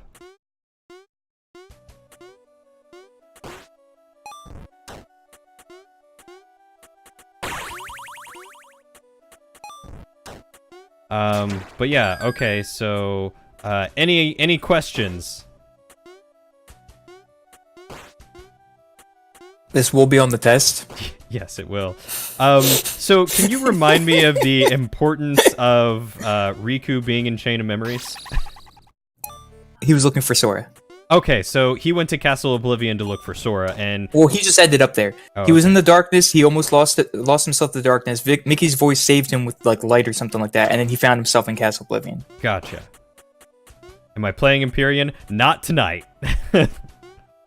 We are getting this Kingdom Hearts stuff down first.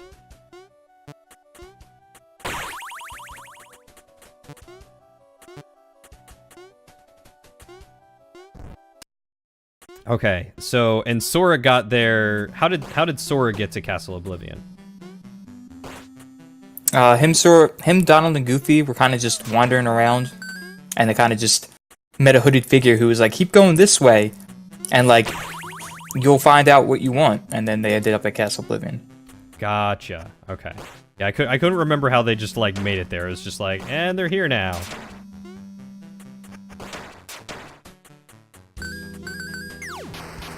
I got a question. When was I supposed to start giving a hoot? Think you missed that one? Day 1. You should have dropped out of this class before you paid full. They ain't paying me to teach kids who don't want to learn. They ain't paying me at all. Mike's got a PhD in Kingdom Hearts, and you ain't appreciating it. I'll have you know that I have a degree that's completely and utterly useless.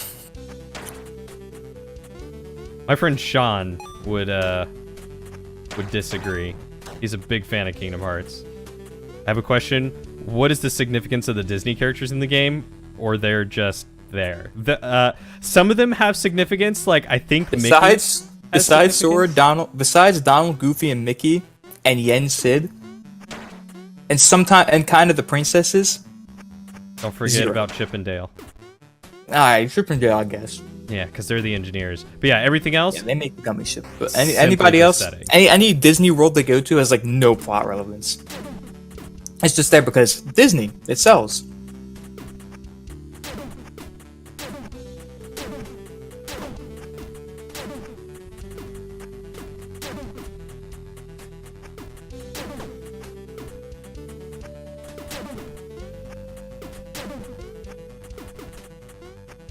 yeah, you throw shrimp at me, I'll throw axes at you.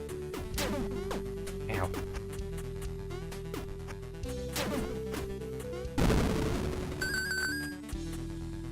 Okay, that's what you thought. Yeah. No, you are solid. You got that. Alright, so now I got new magic.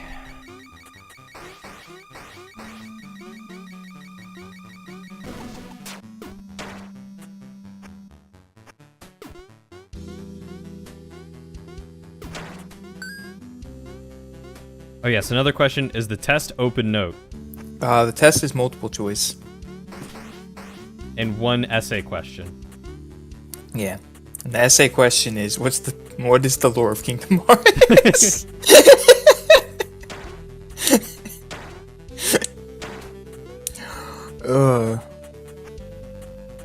Those are fish? Those look like shrimp to me. Okay.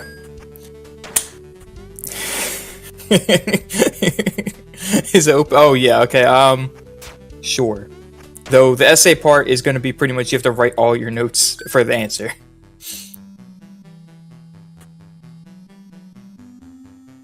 Okay. You know what? I was gonna do Birth by Sleep next, but I don't feel like having that headache right now, so I'll postpone it till later. I'll just go from one headache to the other. I'll just do Birth by Sleep to Dream Drop Distance back to back, as I hate myself.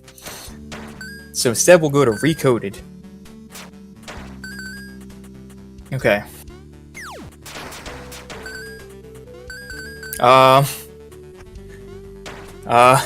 Funny that you mentioned talking about sleep, because Birth by Sleep is there, and that's... We're not getting to that yet. Wait, there's more. That's important later. Okay, so Recoded. So,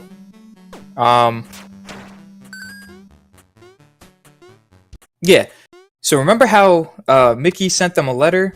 Well, there's a reason Mickey sent them a letter. So, when Mickey, Donald, and Goofy got back to Disney Castle after the end of Kingdom Hearts 2, Jiminy was just like, you know what's really weird? You know, I keep writing in this book that nobody cares about. All my notes for our adventures are just gone. Like they're just not there. Both my books are empty. And they're just like, that's really weird. And they're like, you know what we're gonna do? Chip and Dale, we're gonna digitize this book. Because apparently, they go digitizing stuff. Yep. So they digitize the contents of the book to figure out what's going on in it, and they find all these weird blocks, and I'll show you a picture.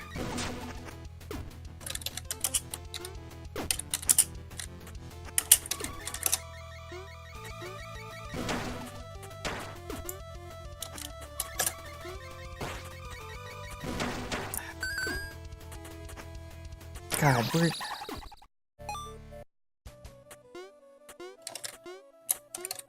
Turns out the book is what the gummy blocks are made out of. No. Alright, the blocks kind of look like this. Where are you at?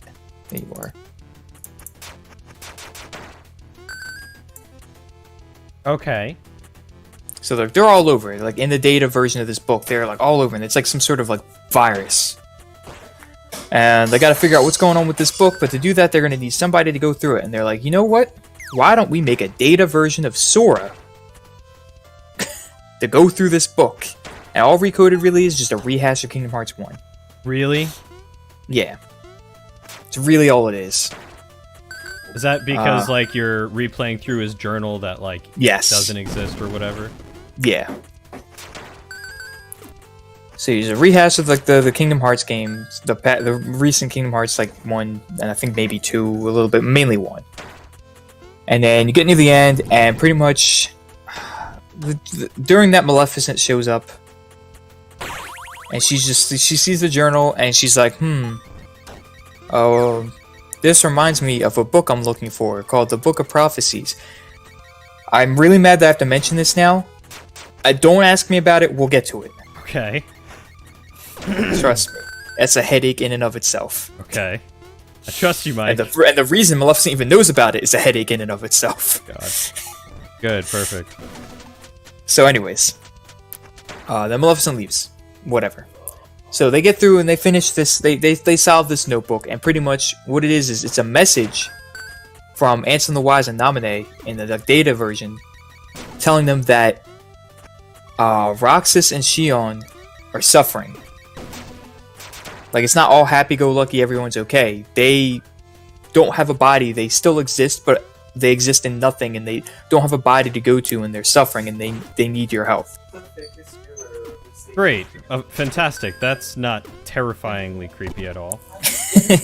And you need to save them. So, Mickey's like, whoa, alright, well, we need to get we need to get them and let them know about that. And then they let them know about that, and they're just like, alright, well, you know, if we're gonna have them, you know, save people's hearts, and Sid's just like, well, we're gonna need them to take the Mark of Mastery, and that leads into Dream Drop Distance, and we'll get to that.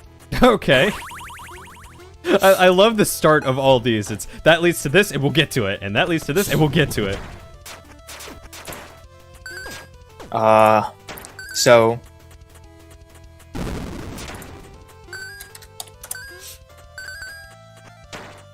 yeah. Whew, alright.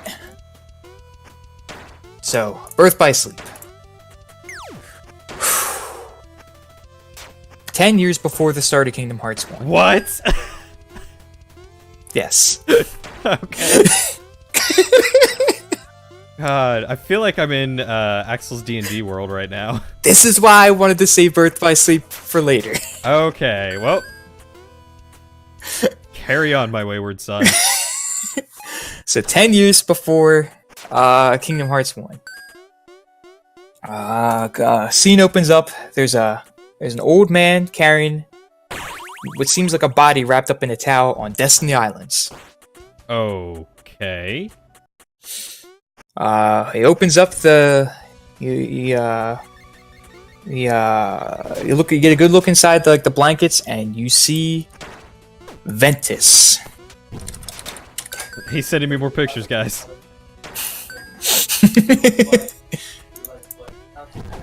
Because sending you this picture is going to... I know I'm going to get a whole lot of questions. All right. We'll get to them. All right, guys. We're going to do this together. What? Okay, so this is what the block looks like, and this is Ventus. Yeah. Look familiar? We'll get to that. Okay.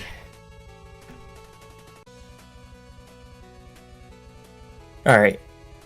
So, Wait a sec. Is he wearing different person. Is he wearing half of Sora's clothes and half of Roxas's clothes? We'll get to that. And It's funny that you actually saw that. and his wristband is the things that Roxas It's wears on his funny that fingers. you're seeing all of these things.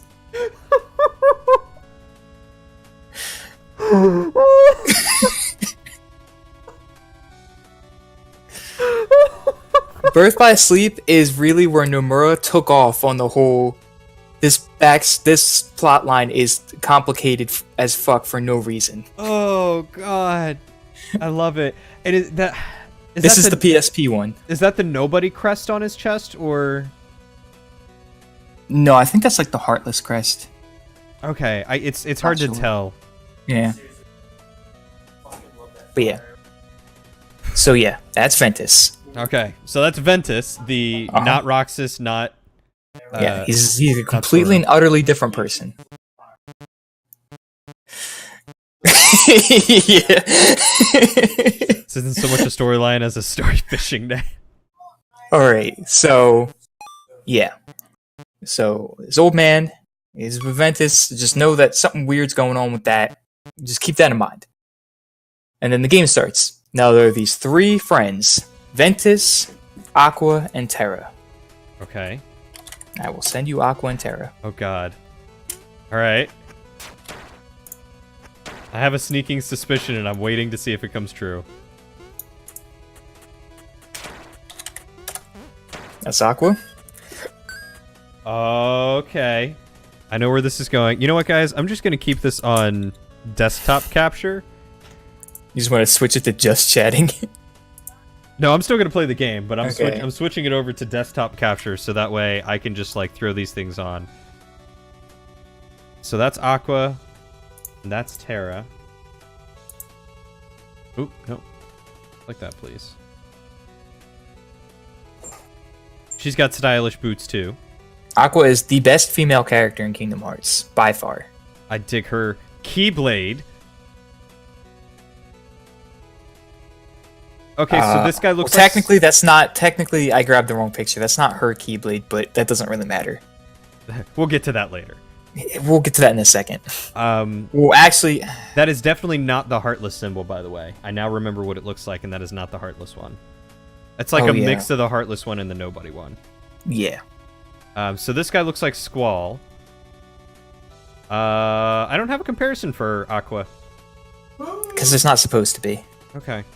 The reason the Ventus thing... That's a unique thing. We'll get to that.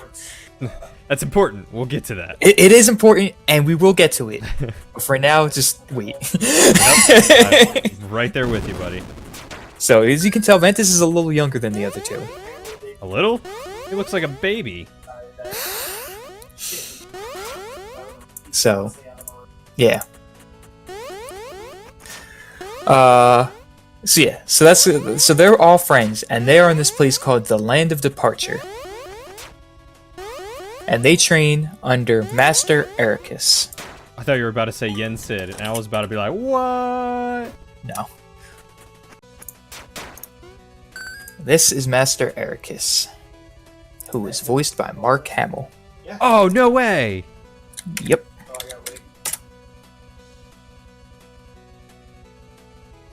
Okay. Wait. Wait. Uh-huh. Oh, I was wondering why I said you were typing. It's because you had the P. Oh, yeah. Yeah. Okay. So, question that we'll get to later. I grabbed the wrong picture. Why does she have Master Ericus's Keyblade, and why is the key portion of it backward?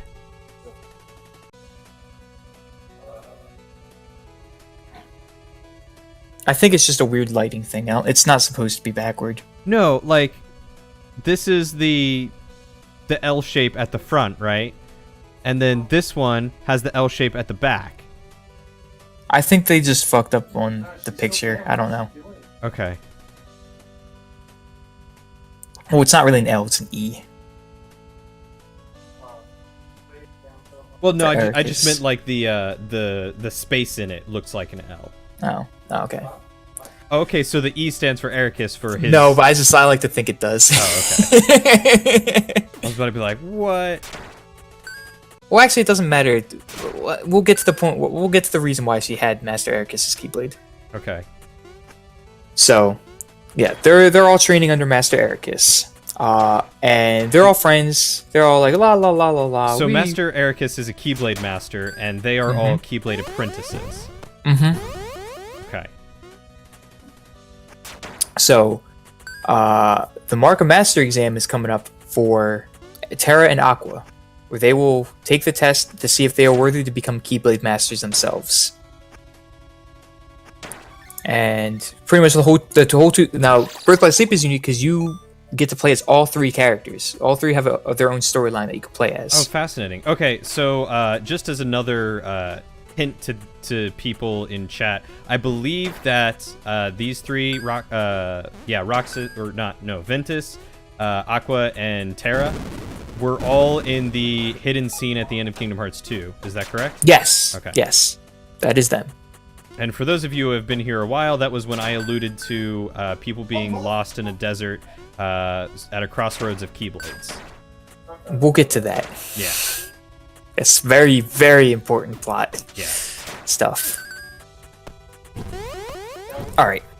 So, yeah. So their mark is come. So the whole beginning is you play as Ventus and you learn the tutorial and you train fight with them to learn the controls of the game. Blah blah blah. So the next day happens and it's time for the Mark Master exam, and Master Ericus has invited his good friend, Master Xehanort. No. I now understand why you said I was going to get very confused if I Googled his name. It was voiced originally for Birth by Sleep and Dream Drop Distance, Leonard Nimoy. Oh, okay, until he passed. Yeah. Okay, typical big bad evil guy looking guy. Yeah.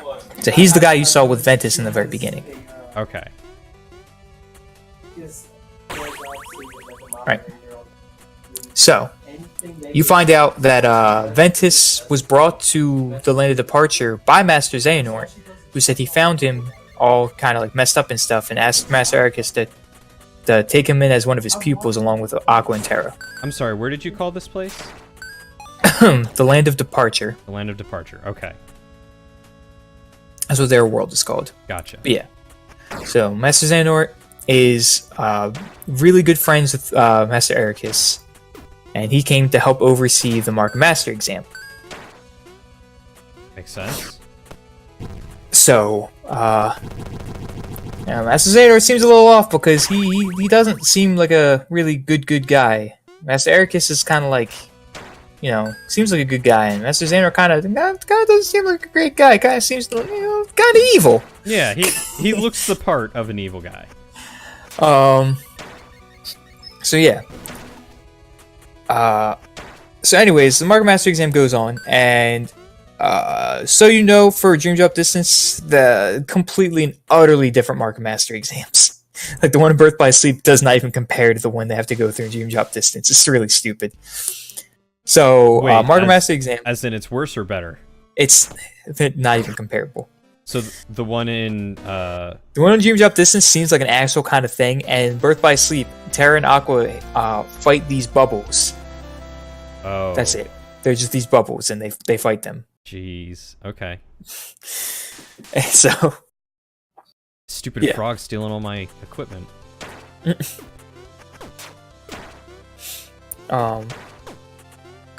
So while they're doing it, Master Xehanort notices that Terra has a little bit of darkness in him, and he can't really control it. So he kind of manipulates the darkness inside of Terra, and makes it kind of like come out and affect the bubbles they're fighting, and it causes a whole thing, and like the exam kind of gets interrupted, and they have to do a bunch of stuff. All right. So they have to exercise Terra. Gotcha. No, it's really just a bunch of stuff with the bubbles, and a bunch of extra shit happens, and yeah. And then the exam's over. Master Xehanort disappears, but when he walks off, he meets up with this guy in a bodysuit and a motorcycle kind of helmet. And I don't feel like keeping a secret with him and everything. This guy's name is Vanitas. So this guy that shows up in a bodysuit and a motorcycle helmet kind of thing, his name is Vanitas? Yeah. I'm going to send you 2 pictures of him. I'm just not going to send you the second picture yet. Okay. Oh, okay. All right. So this is Vanitas. Yeah. He's wearing Riku's bodysuit from Kingdom Hearts 1. Yeah. Okay. Sort of, yeah. With a much cooler looking Keyblade. Yeah. That is a Keyblade, right? That looks like a Keyblade. Yeah, that's a Keyblade. Okay. Because everybody here's a Keyblade wielder. Right. So he suddenly shows up after big bad evil guy with a goatee decides to mess with Ventus in his exam. No, Terra. I'm sorry, yeah, Terra in his exam. That's what I meant to say. And he also shows up to Ventus and kind of just like ticks him off and then leaves. Sounds like Riku. So yeah. So end of the thing, Xehanort's gone. So he's disappeared. And then Ericus is just like, the exam's over. Aqua, you passed. Terra, you failed. Because you have darkness in your heart. So, and you clearly can't control it. And yeah, that's not good. Okay. So, he goes, Aqua, there's some things I need to tell you about. You guys stay here. You motioning to Ventus and Terra, be like, we'll be back. There's some things I need to discuss with Aqua now that she's a master. So, they go off and discuss some stuff. Terra's just like, oh, so mad. And he goes off to go find Master Xehanort because he's disappeared. He wants to talk to Master Xehanort because he wants to figure out what went wrong with that exam. So he goes off looking for Master Xehanort. And Xehanort is meanwhile- also a Keyblade Master, correct? Master Xehanort, yes. Yeah. Master Xehanort, Master Ericus. Gotcha. And now Master Aqua. Right. It? So... Alright. And then... So as he leaves, Ventus gets visited by, like I said, the Vanitas shows up. And he's just like, well, you think he's coming back? You think Terra's gonna be coming back? Like, no, he doesn't need you. You're nobody. He doesn't want to be friends with you. He's gonna go find Master Xehanort. He's gonna like go do his own thing. He's never coming back. And Ventus is like, what? And so he goes off to go. He goes to run off after Terra and find Terra. So, and then meanwhile, Aqua comes back after talking to Master Ericus, and those two are gone. And so Right. she leaves to go find them.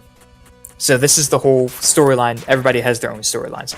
I'm not going to go into each individual storyline. I'm just going to cover all the relevant plot points for everything. Okay. Because it would just take forever if I went through each person's storyline. Right. Because there are a lot of worlds that don't matter. And in this one, you get to go with all the boring worlds, the fairy tale worlds, like Cinderella, Snow White. Oh, the ones that we never really visited before. Yeah, and they're kind of boring. You go to Pinocchio's world, but you go to, instead of going in Monster, you go to that paradise world where all the kids turn into donkeys. I'm sorry, what? Yeah, have you ever watched Pinocchio? It's been a long time. Yeah, there's a point in time where Pinocchio runs away, and there's like the paradise of lost boys or something like that. I forget what it's called, but it's like where all these kids run away from home, and like they eventually turn into donkeys or jackasses. Okay, that's bizarre. It was a really weird movie. Yeah, you can say that again. Man, I could have sworn I got like a better sword. I just don't remember where.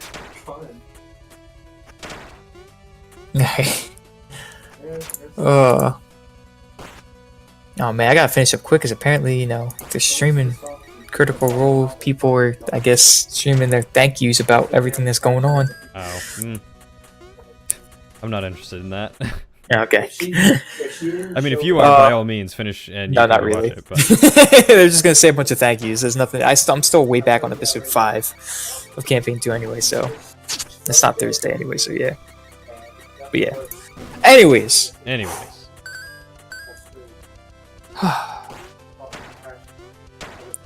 so yes.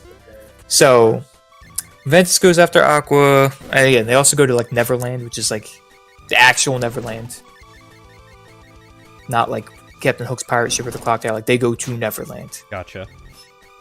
But none of those worlds are really important. They go to a couple other things, but really none of the Disney worlds, like I said, usually really matter. Like they kind of do in this one, but So we'll start with Terra. We'll start in the very beginning because the first thing that happens, because Terra's the first one that leaves. So he goes searching for Master Xehanort. So he winds up in the Snow White world. Okay.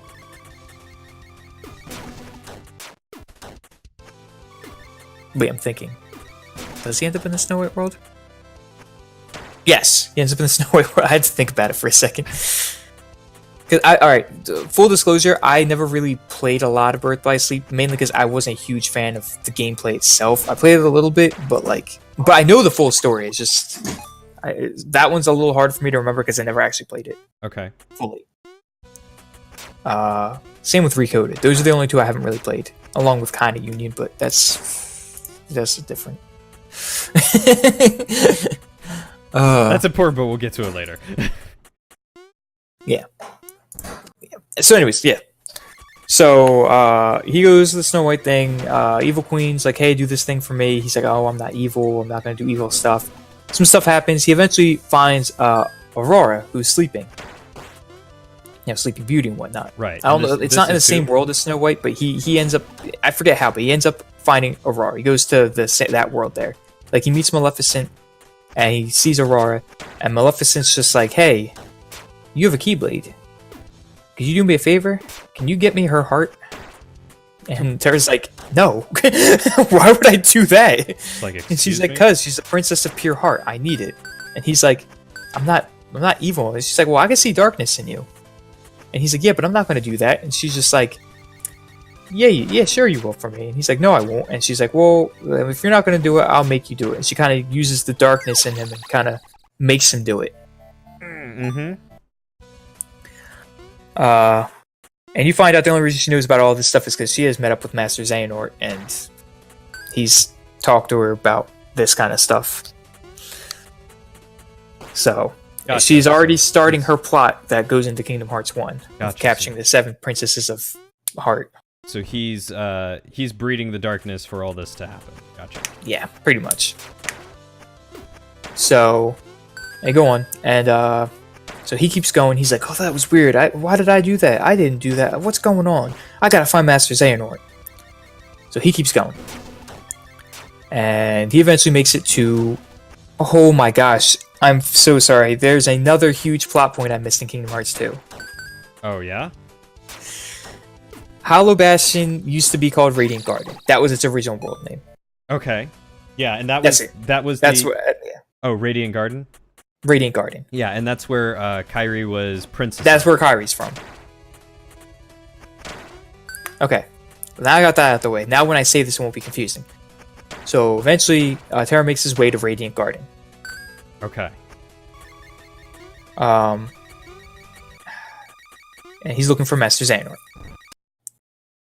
Or he met up with Master Xehanort way back at a point in time, and he said something to him. I forget what it was exactly, and then he left. So he goes fast for Master Xehanort. Finds him at Radiant Garden. Oh, well, he doesn't really find him at Radiant Garden. He finds this guy named Braig. Another picture? Yeah. This is where things are going to get a lot really confusing. Not really confusing because I already told you about the thing, but yeah. About what thing? Oh, so it's Zigbar. Yeah. So Braig comes up to him and he's just like, hey, you looking for that old man Xehanort? I got him. I got him tied up. And he's like, pfft, and Terra's like, you? You captured Master Xehanort? I'm not believing that. And the guy's like, all right, doubt me all you want, but like, or else you won't save him. So he leaves. So Terra goes after him, and he finds Master Xehanort tied up in like this sewery, not really sewer, I don't know how to explain it, but Master Xehanort's tied up, and Brake's like, yep, I got him tied up because I want me one of them Keyblades. And I'm gonna get it from this here old man. And Xehanort's like, leave, Terra, just leave. I love how you're just like, here you go, chat. Gotta keep them Brake. included.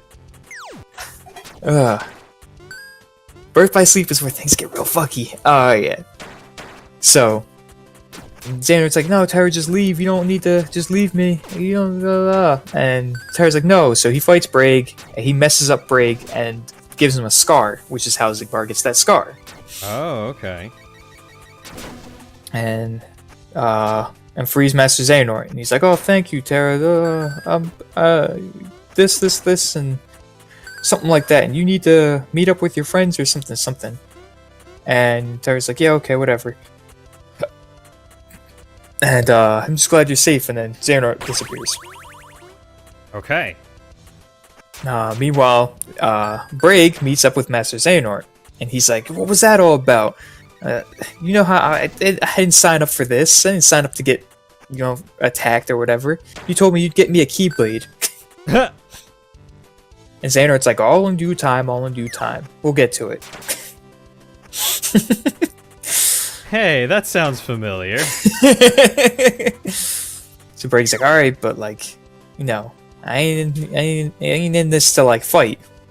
And Xehanort's like, don't worry, you'll get what you want eventually. So, and Braig's like, alright, whatever. So, meanwhile, Ventus has been going and chasing after Terra. Okay. And he goes through a bunch of different Disney worlds, and he does some stuff, and Vanitas shows up a couple times to mess with him and, pretty much like be really mean to him, say mean words. And then disappear again. And then Aqua, kind of like the same thing. She's just chasing after the two of them. They all meet up at Radiant Garden. And Aqua's just like, what is going on? Like, I've been to all these worlds and all these different things, like the different Cinderella world and all these other worlds, like, and there are these things called the Unversed Okay. that have started showing up. Because this game doesn't have Heartless or Nobodies. This game has Unversed. Okay. And they're like creatures of negative emotion. Let me look up a picture of like the most of the simplest of ones. There's Okay. this one. This is like the Shadow Bug Heartless. Okay. Oh. Okay, so it kind of looks like a mix of the Heartless and the Nobody. Oh, yeah. So they're like creatures of negative emotion. Gotcha. Negative And they've been emotion. going around and messing with worlds. And strangely enough, everywhere Terra goes, these things start to wreak havoc and things start to go bad. And Aqua's picking up this trail and she's like, Terra, what is going on? And Terra's like, I'm trying to find Master Xehanort. And she's like, we gotta go back to Master Ericus. And he's like, no, I'm finding Master Xehanort. He said he's gonna help me.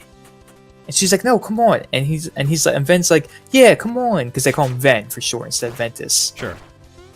And they're like, Ven, you gotta go back. It's not safe for you. And Ventus is like, no, it's fine. And then they get attacked by this big monster thing, and you all fight together and beat it. And Terra goes off. He's like, I'm gonna do the thing. And Aqua's like, no, don't go do the thing. He's like, I'm gonna go do a thing. And she's like, God damn it, Terra. And then Ventus is like, I'm going after Terra. She's like, stop. Ooh, I'm green now. Aqua is like the only relatable character in Kingdom Hearts. The one who's just like, would you guys quit just doing this? Yeah. So, things go on. So, as Aqua's chasing after Ventus and Terra and whatnot, she also runs into Vanitas. And fights and stuff along with Ventus. And not really Ventus, but like she fights Vanitas and he's pretty tough. He's a pretty tough dude. Sure, I mean, he's got a Keyblade. Yeah. So a lot of stuff goes down.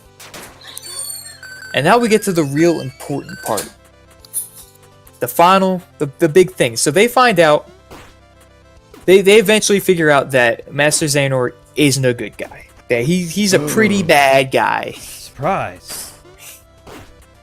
And Vanitas is working with them, and they need to stop him. And they pretty much get like told that, hey, I'll be at the Keyblade Graveyard for this big old final showdown. Oh, wait, Keyblade Graveyard? That's an ominous name. And that's where the trailer was. Gotcha. That big old desert place with a bunch of Keyblades in it. It's called the Keyblade Graveyard That makes sense. because even longer before Birth by Sleep, there was a Keyblade War. 3,000 years ago. There is no given time for how long ago it was. No, I was just guessing.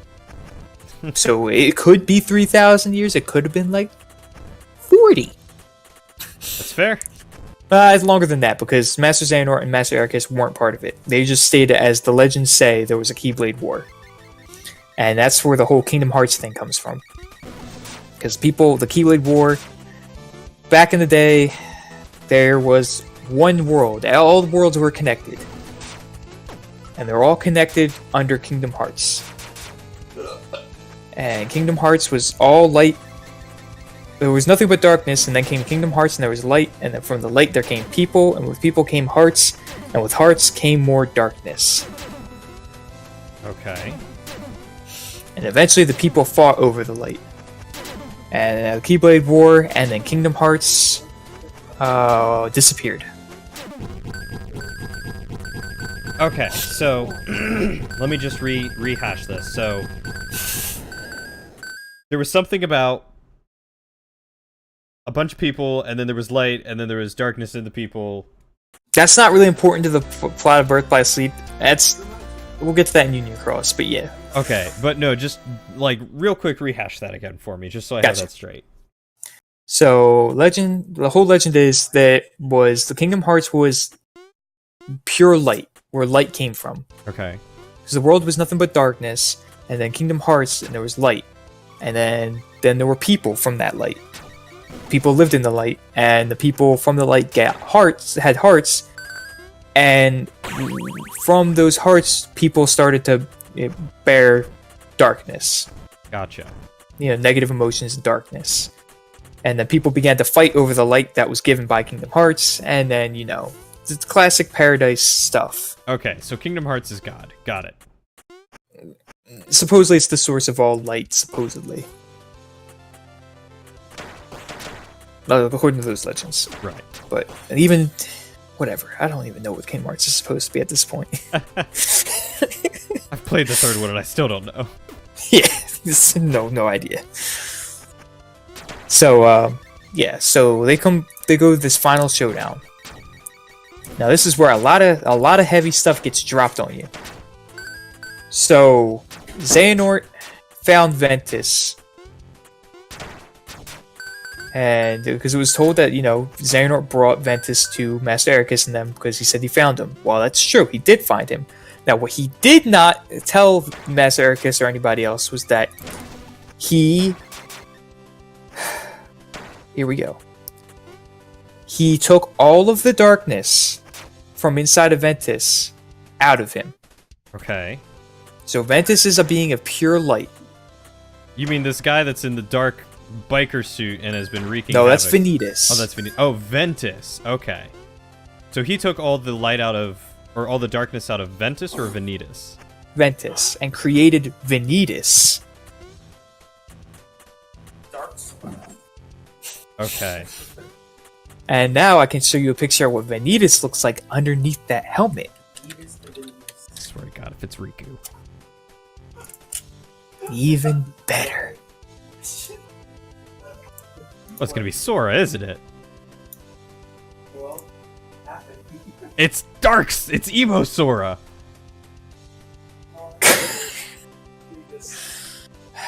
Okay, so, hold on, pause, let me get this straight. So Ventus is the entirety of light out of Vanitas. No, Vanitas is all of the darkness that Out of Master Ventus. Xehanort took out of Ventus. Okay. So Ventus is a being of pure light, and Vanitas is a being of pure darkness.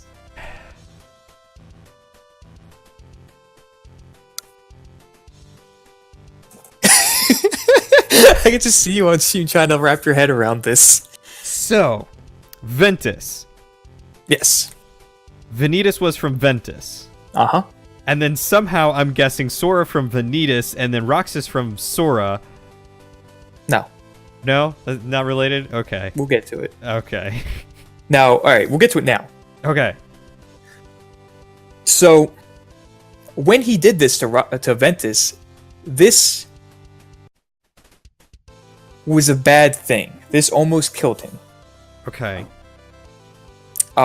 His heart and as everything was extremely weak after this, and it felt like he was going to fade away.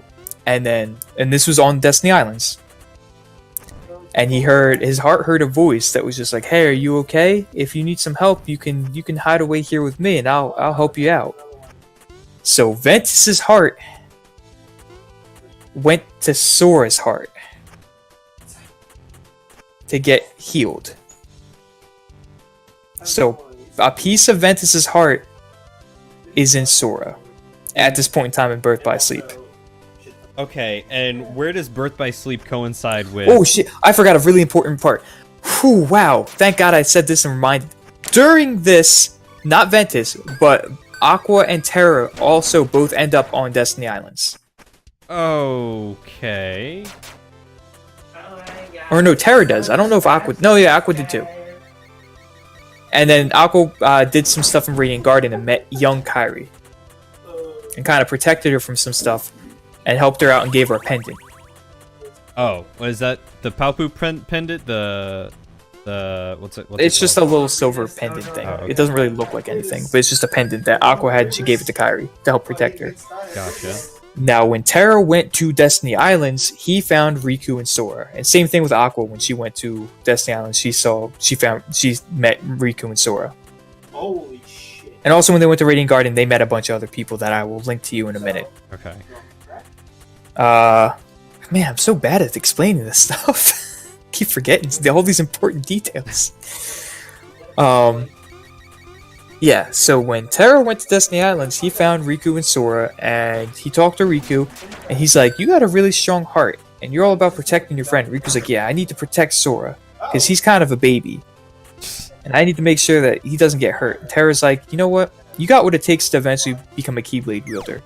And he does this rite of passage to Riku, so that one day he'll wield a Keyblade. Huh. Okay. Okay, so now that you know that, Terra to Riku. Now, a lot of stuff that, Terra messes up on, you'll find Riku does a lot too. I'm guessing it's based off of that rite of passage and passing it along and... No, it's just they're very similar personalities. Gotcha. And that's why he decided to give him a Keyblade. Terra and Riku are both very headstrong. Gotcha. Kind of dumb, headstrong. Finally double jump. Though Riku becomes a lot less headstrong in Kingdom Hearts 2. Becomes much better as a character. But in Right. Kingdom Hearts 1, very just... Aqua goes there, she meets Riku and Sora. She sees that Terra has given Riku the right of the Keyblade passage. She's like, huh, okay. So she keeps going. Ventus doesn't go because Ventus has already been to Destiny Islands, he just doesn't know he has. Right, and he's already been there because he's in Sora's heart. He's the part of his heart was in Sora's heart healing. Gotcha. And it eventually came back to him and he was okay. And part of his heart is in there because of Xehanort, who removed the darkness. Well, it wasn't in there now. It was like he went there to heal, and then his heart came back and he was okay. Gotcha. Okay. Now that we understand that. Sure, we'll go with understand. Well, now that we know that that happened. That's better. Master Xehanort wants to create the Chi Blade. It's really stupidly spelled. It's like a squiggly X, like the Greek letter X. Just call it a Keyblade. Chi Key. It's really dumb. I don't want to keep saying Keyblade because it's a different thing, but he wants to create this thing. It's supposed to be the key to unlocking Kingdom Hearts. Okay. Just a big Keyblade. And it looks like we'll call it the X Blade.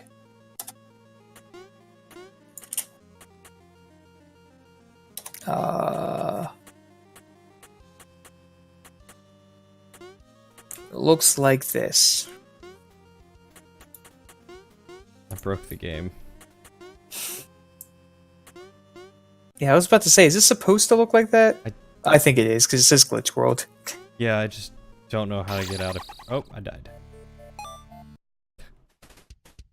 Oh my god, that leak. Okay. Oh, Okay. is the chain the hilt? No, it's just a chain, like the keychain for it. Okay. Okay.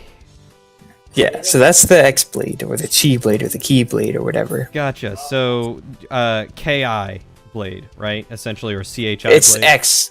Well, it's pronounced Chi, but like whenever it's shown in the game and they say Key, and it's like a squiggly X. Oh, I gotcha. So that's why I say it's just the X Blade or whatever. Anyways, he's trying to forge the Keyblade to open Kingdom Hearts. The real Kingdom Hearts this time, not the fake ones from the other games. Right, but the Kingdom Hearts that was told of in Legend that people Yes. fought over. Yes. Well, oh fuck. It hurts, need food. Yeah. What did I just do? I jumped down a... I'm so confused.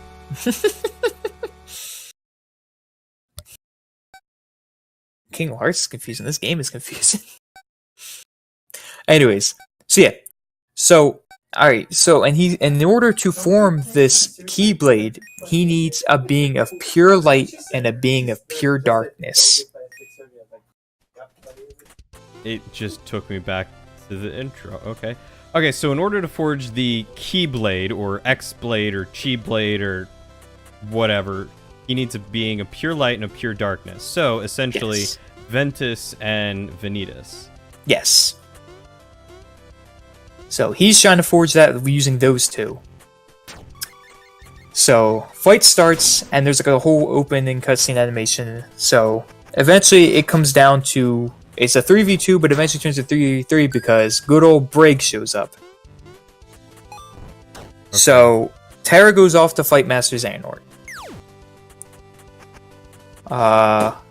Ventus goes to fight Vanitas, and Aqua gets attacked, ambushed and attacked by Braig, and has to fight him. She fights Braig for a while, pretty much beats him pretty easily, and he's just like, alright, well, you know, I don't feel like fighting anymore. I did what the old man asked, I bought him some time, and he disappears. And Aqua's like, what? And then she looks back,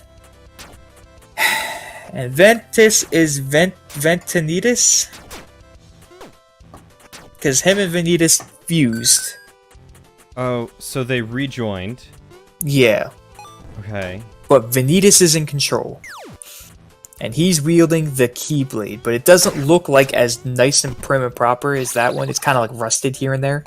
And messed up because it's not fully complete yet. Okay. So Aqua has to fight him. Okay, so Aqua has to fight Ventus/Vanitas fusion. So we'll just call him Vanitas, who is wielding a rusty J-blade. Yeah. Now, meanwhile, inside, Ventus is fighting for control. Okay. So the good old darkness is reigning right now, but good is fighting on the inside and eventually overcomes. Presumably. Sort of. It's Birth by Sleep doesn't have a very happy ending. Oh, yeah. So they're doing that. So alright, so Aqua's fighting Ventus Vanitas. Ventus is fighting Vanitas inside of himself. And Terra's fighting Master Xehanort. Aqua manages to beat Ventus Vanitas, and on the inside, Vanitas realizes that he's not going. And the fight inside has chipped the Keyblade to the point where it's kind of broken, And Vanitas realizes that there's no winner in this fight. Okay. Neither of them can beat each other. They're going to be stuck in like an infinite fighting loop. So he decides to go on and hit the self-destruct button. I can't double jump that. Okay. So, hit the self-destruct button. Yeah, How does that work? on Ventus Vanitas. Okay. So it's kind of like a heart implosion kind of thing, and on the inside, like it's hard to explain, but pretty much Vanitas is presumably destroyed, and Ventus's heart kind of goes through like a catastrophic amount of damage, and he kind of goes into a coma. Okay. And he's laying there, and and Aqua's like, "Oh my God, Ventus, what's going on? What's going on? Oh no, what do I do?" And did you try to get there? Did I try to get where? You're in that room with that thing. I was like, how did you know that was there? Oh yeah, I ran into that earlier. Oh, I can't get up there. That's weird. Anyways, all right, I'm getting distracted. Anyways, Yeah. So but yeah. I didn't mean to go here. okay, cool. But yeah, and so she's like, "What's going on? I need to. What's going on? Like, what is going on?" I don't understand anything. I just had to kill Here's my a best picture. friend. Here's a picture of Ventus Vanitas. Oh, so it's just Roxas in the suit with a. Ventus. Sorry, it's Ventus in the Riku suit with the weird keyblade. Really? That's where that. Okay. I guess that works to hold. Doesn't look comfortable. So we'll go with that. Yeah. Yeah. So Aqua defeats him, and then implodes. So Aqua's like, "What's going on?" And then Ventus is just like in a comatose kind of state. He's just like asleep. Okay. And his heart needs healing, but he can't do it in his body because it's pretty fucked. And that's when Ventus hears that voice again. And it's like, "Hey man, you really hurt. If you want, like, I can help you. Like, just you stay here with me, and I'll keep you safe." And shoo, Ventus's heart goes off into Sora's heart. Again? Or Yes. the whole heart instead of part of the heart? The whole heart. So throughout all of Kingdom Hearts, Ventus's heart has been inside of Sora. Okay. So that's why when he stabs himself in the heart, his lookalike looks like Roxas? Or looks like Ventus? Roxas Yes. looks like Ventus? Mm-hmm. Okay. And is that why he was able to come back? Is because he didn't just do his heart, but also... That's not really explained as to why that bullshit happened. Gotcha. It's just the Kyrie magic. Go Kyrie. And then it's the reason that Vanitas looks like evil Sora is because Sora is the reason that Ventus is alive. So he looks kind of like Sora, but evil. I don't know. It's weird. So yeah. So Aqua's like, "Oh God, what's going on?" Meanwhile, while they're doing that, Terra is fighting Master Xehanort. And he's doing okay. I mean, he can't really fight Master Xehanort. Master Xehanort's stronger than him, but he's doing okay because Master Xehanort's old. Sure. So, and Terra's like, yeah. Master Xehanort's like, "Yeah, well, you know what? It's time for me. It's time for me to get a new body." That's what Xehanort says? Yes. Okay. And so he corrupts Terra with the darkness, and kind of like Ansem did with Riku, takes over his body. Okay, so that's why Terra kind of looks like... Yeah, Ansem. Xehanort stabs himself in the chest with his Keyblade, and releases his heart, and then takes control of Terra through darkness. Oh crap. Okay, so that's why Ansem looks like Terra. Yes. Little. Gotcha. Whew, that's not the end. All right. While that's going on, Aqua's like, "I need to get Ven somewhere safe," and she has no idea what happened to Terra. So she leaves. So while he is taking control of the body, another thing the Birth by Sleep does is they have these things, these armor. They don't have gummy ships. They have this armor that kind of they ride these motorcycle things into space and lets them travel between worlds. It's Oh. really weird. Okay. I So, like the gummy Terra's- ship a little bit more.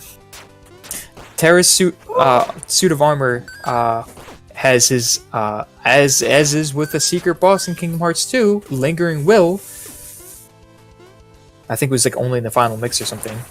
Oh, I was about to say I don't remember that one. Yeah, you get to fight this armor, which made no sense in Kingdom Hearts 2, but once you know Birth by Sleep, you'll know that it's Terra's armor that has Terra's, will still in it. So another fight for Terra after you fight Master Xehanort normally is you fight your body that Master Xehanort is controlling as your armor. You have like a final confrontation, you try to chain him and keep him there. It doesn't really work. Master Xehanort gains control of it. Wait, what does Master Xehanort gain control of? Terra's body. Terra's body. Okay. So he tries to fight back. He makes a good attempt, a real good attempt, but he doesn't quite manage to free himself. But he's still fighting. It's not like he's completely given up. He's still a fighting. He's a fighting boy. So Aqua goes back to the land. Oh God. Oh, there's another part I totally forgot to mention. So when Ventus figures out about the whole Vanitas Ventus plan like a while before that whole final showdown, and he figures out that the whole thing is like Master Xehanort's using him to try and create Kingdom Hearts and everything, and that he's the key to Master Xehanort getting what he wants. And he went back to Master Ericus with all this information, and Master Ericus is just like, well, I mean, there's only one real solution to this, which is to kill you so that he can't get what he wants. Hey, thanks, Master. That's what I wanted to hear. And Ventus was just like, I don't like that idea, but I mean, if that's what's going to stop it and stop my friends from getting hurt, then yeah, I'll go through with it. And Terra kind of walked in on Master Ericus trying to kill Ventus, Jeez. Hey, Smiler. Okay, that's some heavy stuff. and then fights Ericus and kills him. What? Yeah, I forgot about that. Yeah, So that's why Aqua has Ericus's bow? Keyblade. Sorry, I picked up a bow. Yeah, Keyblade. Yeah.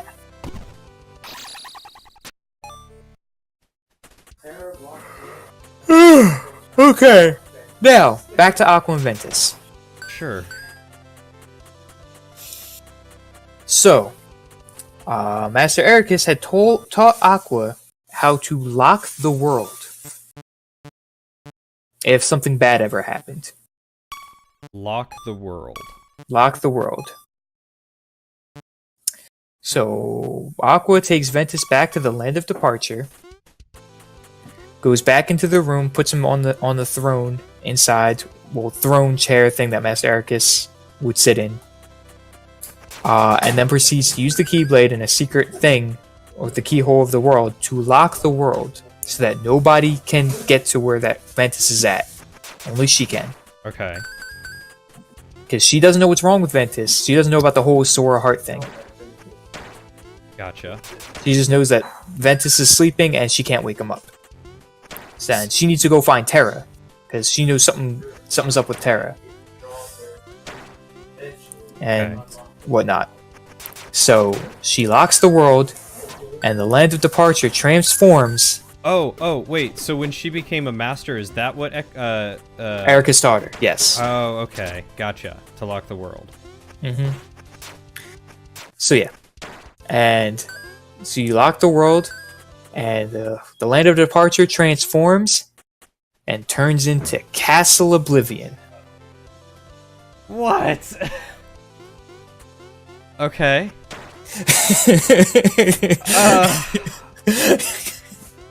And Castle Oblivion was from Chain of Memories, and this, what was the point of Castle Oblivion? Now, originally, no one knew why they were in Castle Oblivion.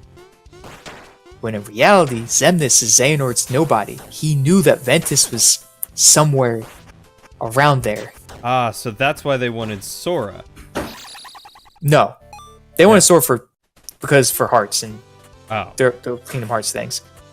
But Xemnas wanted to go to there because he knew about he knew about the whole having Terra's memories and well, not Terra's memories, but like having a hunch through a lot of stuff he had gathered over the years, being who he was after being Master Xehanort, that Castle Oblivion used to be the land of departure, and that if Ventus, because he still needs Ventus, that he's somewhere there, Gotcha. but he just can't find him because Aqua's the only person that can get to where Ventus is at.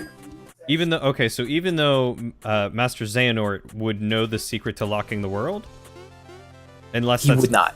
okay, so that's not something. Well, no, he would, but like, he would know the secret of locking worlds, but the person who did it is the only person who's able to unlock it. Hold up. So is that why Sora was going around in the first Kingdom Hearts unlocking worlds? No, he was sealing the keyholes of worlds. Okay, so He wasn't locking or unlocking. He was just the worlds kind of like breached open a little bit because of fucking Ansem trying to leak darkness into all the worlds. Gotcha. And so Sora was kind of like plugging the holes. Okay, so he wasn't trying to lock the worlds like a Keyblade Master would have been doing. No, he wouldn't even know how to do that. Gotcha. All right. So yeah, so that's where Ventus is. So once you've beaten all the storylines, you unlock the final episode. Once you beat all all three of their storylines, you unlock the final episode, which you play as Aqua, and you go back to Radiant Garden and you find Terra. But he's not Terra anymore, he's Xehanort. But in Right. Terra's body, or Terranort. That was terrible. That's what people in the Kingdom Hearts lore call him. Terranort. Yeah. Alright. Sora's trying to plug a hole in particular. I mean, Yeah, Riku's. yeah, I was going to say, you're not wrong. Alright. So she fights Terranort. And this is like Terra's body with the silver hair. And he also has that heartless stand thing behind him, kind of like Ansem does. From Kingdom Hearts 1. Okay. Alright, so let me just show you a picture of Terranort.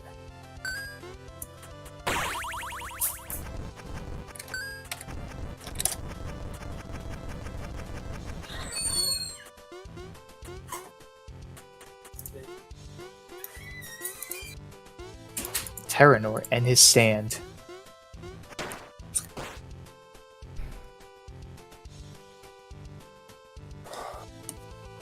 Okay, that thing that like comes out of his back and is the shadow thing that you fight multiple Yeah. times throughout Kingdom Hearts. Yeah, Okay, so that's Terranort. gotcha. So Aqua fights him. Aqua wins.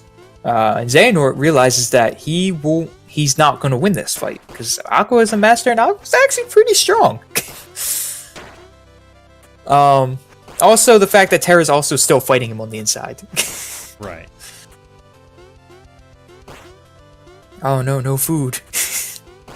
Whatever shall you do? So, realizing this, Xehanort hits the self-destruct button. Oh, good. The thing that he did last time? The thing Vanitas did with Ventus. Oh.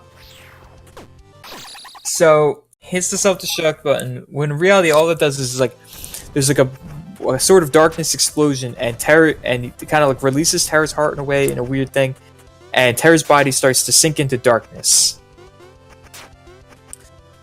I understand. And living Aqua's life like- on a diet. And they fight at Radiant Garden. Aqua's like, I can't let you do that. Terra's body is sinking into darkness, just sinking into darkness. And Aqua's like, no, you can't sink into darkness. You're like one of my only friends. I need you. So she goes in after him. Wait.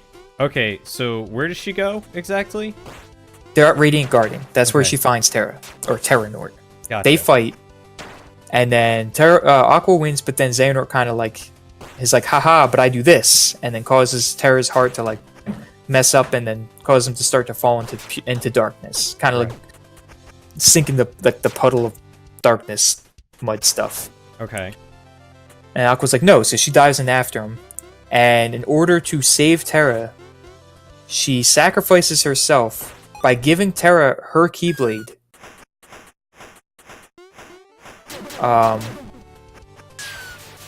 Or no, she didn't give him her Keyblade. No, yeah, she did give him her Keyblade, I think. No. This is gonna be a tough I'm trying to boss fight. remember. Does she? No, I'm pretty sure she still has her Keyblade, yeah. Oh yeah, because she also has Master Ericus's Keyblade or something like that. I don't know. Well, also know she uses, or she gives him a Keyblade or something. I think she does give him her Keyblade, and she sends him back up, and he appears back in Radiant Garden, and she falls into the realm of darkness. Sorry, she sends who back up? Terra, Okay. She sends who Terra still back. also has Xehanort in him. Oh. Okay. Xehanort did this as like a last ditch effort to try and escape to the world of darkness, and she felt like it was going to destroy Terra, and she wasn't going to let do it, so she sacrificed herself. So she went after him, used her Keyblade, and with her Keyblade sent him back up to the world of light, Gotcha. which is the normal realm, back up into Radiant Garden, and she fell into the realm of darkness. How selfless. And for now, as far as like where the game's going and everything, there's a little bit more in 0.2 where you play as her in the Realm of Darkness, but for all intents and purposes, as of the start of Kingdom Hearts 3 and everything going on, that's where Aqua is. Somewhere in the Realm of Darkness. That she's been there for 10 years. Okay.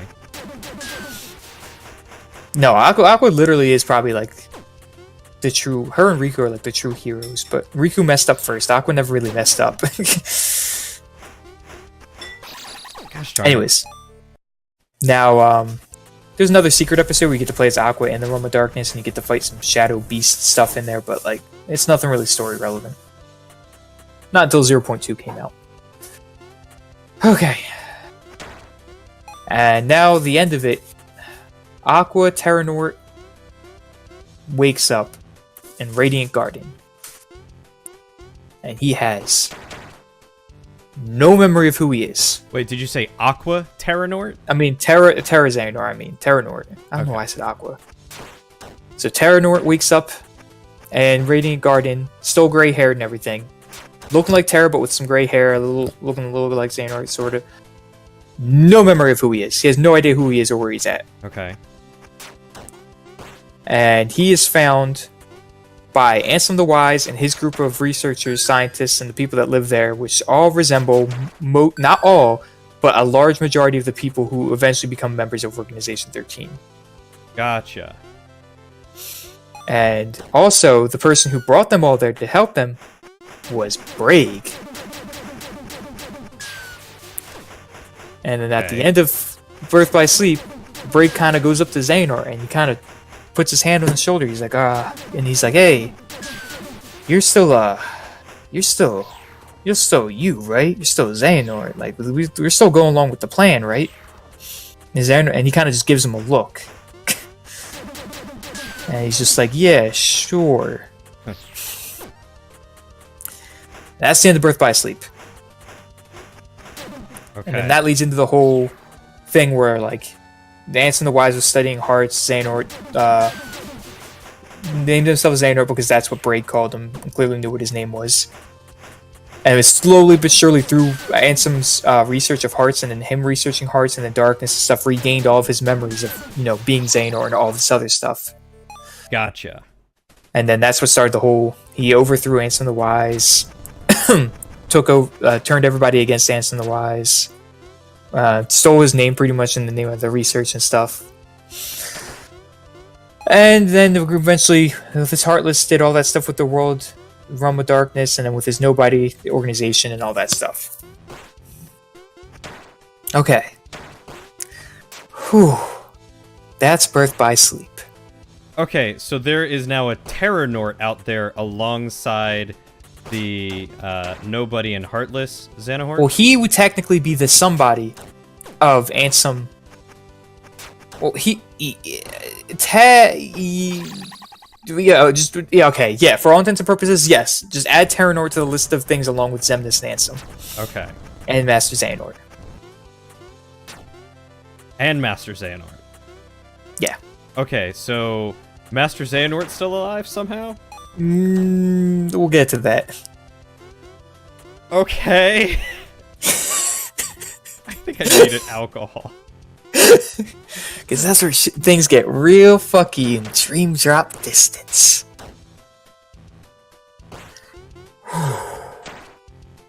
Okay. Back to present day. After Kingdom Hearts 2, after Recoded and the whole notebook thing, and Yen Sid's like, Mickey, we need to have Riku and Sora take the Mark of Mastery exam. So Wait. Mickey's... Where did Yen Sid fall into this to where he actually was a master, a Keyblade master alongside all these other people? I don't know. Wait, oh god. Mickey was in Birth by Sleep too. Okay. He hadn't become a Keyblade master yet, like he is in Kingdom Hearts 1. He was still an apprentice, and he met up with Aqua, Terra Ventus, and all of them, and he was friends with them, which is how he knows them. God, I'm really bad at remembering these key details. And he helped them fight a number of things. I think he was also there for the final battle, and he helped Aqua fight off Braig, and then Ventus Vanitas. And then he went to go look for stuff and do his own thing when Aqua went to go hide Ven and then all this other stuff. So yeah. God, I'm dead. Okay. So just keep in mind that Mickey knows all the stuff that happened in Birth by Sleep. Jeez. This is important because Mickey's kind of an asshole for 0.2. Not really an asshole, but it's just like it doesn't make sense as to why he never mentioned any of this. But really, it's a retcon because Nomura hadn't made Birth by Sleep until after 2. Gotcha. So, again, when did Yen Sid end up becoming a Keyblade Master alongside... He's never shown to have a Keyblade, and people mention him. I think Ericus, I don't know if Xehanort does, but I think Ericus might have mentioned that he knew Yen Sid and he was friends with him or something. Okay. So, yeah. Yeah, this is why we go Snitcho mode on everything with Axel's D&D campaign. Because it's just so much easier to tell everyone everything that's going on. Yeah. Okay. So, present day, Kingdom Hearts. Sora and Riku, Mickey sends them a letter. They're like, oh, letter. Well, that's really what the letter is at the end of Kingdom Hearts 2. Okay, Sora, Riku, come on to Master Yen Sid's tower, and you're gonna take the exam. Oh, that's what the bottle was. Yeah.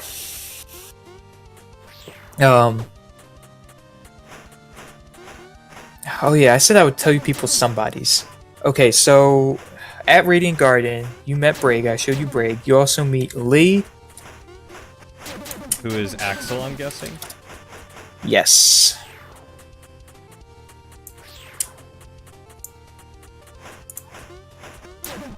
Who is this guy here? Lee.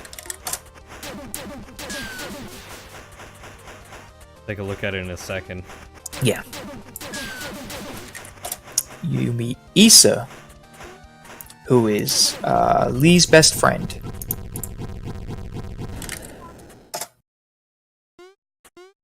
I don't get anything for that? Okay, yeah, that adds up. That looks like Axel. Or Issa, not Issa. Issa. Also, Ventus went to Radiant Garden and became really good friends with both Lee and Issa. That's important. Okay, because that, I guess, stems from the relationship that Axel and Roxas have? Or stems to it? I guess if you think about it, because he looks like him, but Axel doesn't know because as a nobody, he doesn't have any memories of his former self. Right, but I'm sure you could probably draw some kind of connection there that's like, you know, this deep down feeling of best friends. And anyway. So he's really good friends with the... So Issa would be... Saïx. Saïx. I'll scroll up to find him. He's the one who kidnapped Kairi from Yes. Axel. Who's got the X across his nose. Yes. He's Samurai X. Gotcha. So they were best friends. Okay. And then you met a couple other people. Like there was Ienzo, who is just a little boy in Birth by Sleep. Ooh, Gale Cutter. And he is an apprentice to Ansem the Wise.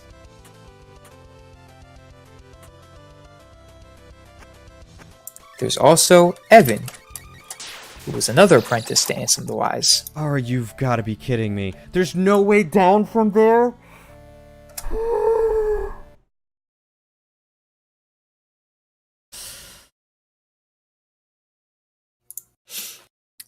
They also meet. Okay, so Enzo is the dude with the book, and then Vexen. Okay. Yep, you meet Dylan, who's not a researcher but a guard of the town.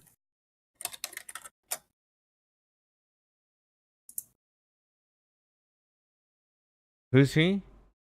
He's Zaldin. You fight him in Beauty and the Beast World, another Okay. organization member. Gotcha. He didn't really have any story relevance. Okay, and he's a guard of Radiant Gardens? Yes, Okay, that explains the hearts on him. and then Alias is another guard. That's him and Dylan are kind of like work buddies. They're both big buff boys that protect. And this other guy, I'm guessing, is Big Sword Boy. No. Yeah. Wait, yeah? Yeah. Okay. Okay. So yeah, had them, and then Briggs also technically there, but he's kind of like a rogue operative kind of dude. Is that everybody? Trying to think. That was part of Radiant Garden. Now I gotta think go so. Fight that stupid owl again. Yeah, so there was the two scientists, which was Enzo and Evan. And then there was Alias and Dylan, who were guards. Then there was Isa and Lee, who were children that lived in Radiant Garden, but weren't really part of Ansem the Wise's group.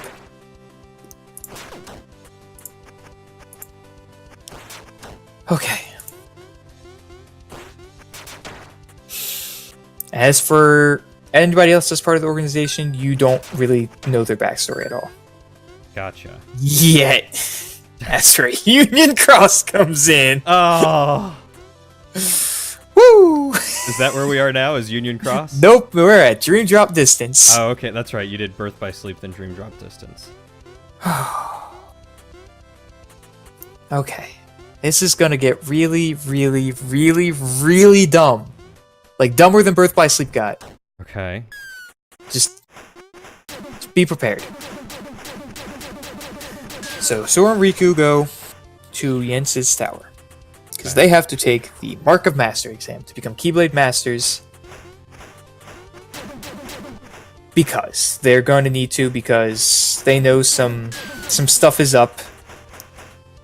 And that's where they reveal to Sora and Riku that Master Xehanort is going to be coming back, because when you defeat somebody's Heartless and somebody's Nobody, their somebody comes back. So, Ansem and Xemnas.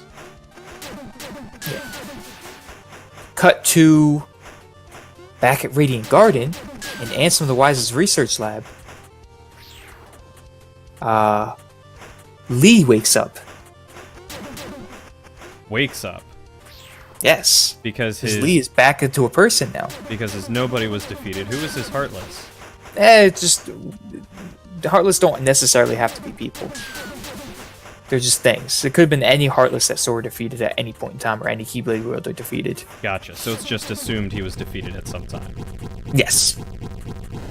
Like Ansem, the whole Xehanort Ansem Heartless thing is like very unique in the sense of like he had like a personification kind of Heartless. No other really Heartless thing really has that. They're all kind of some sort of monster thing. Gotcha. Okay. So, and other members start to wake up too. God, that kills me. I was really hoping I could jump off the edge. Okay. So yeah. But that's just like a thing to let you know, like, hey, these people are coming back because Kingdom Hearts doesn't kill people off. They just reincarnate them and split them and make them look like other people entirely. Yeah. Okay. Wah. So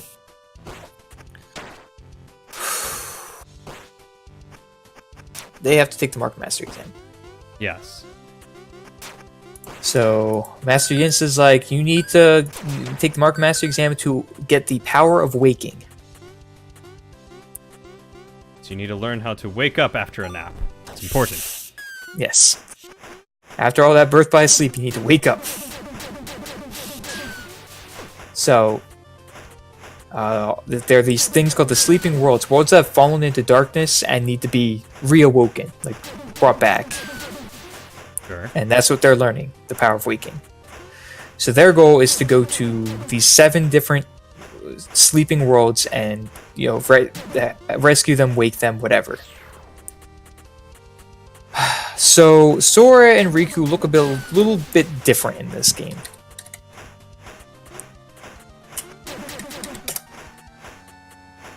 So Sora's outfit looks like this in Dream Drop Distance. And it's important.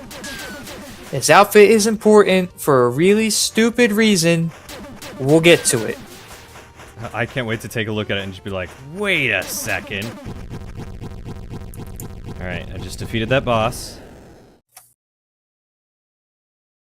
He just looks like a kid again, but he looks like the future version of himself from Kingdom Hearts 2.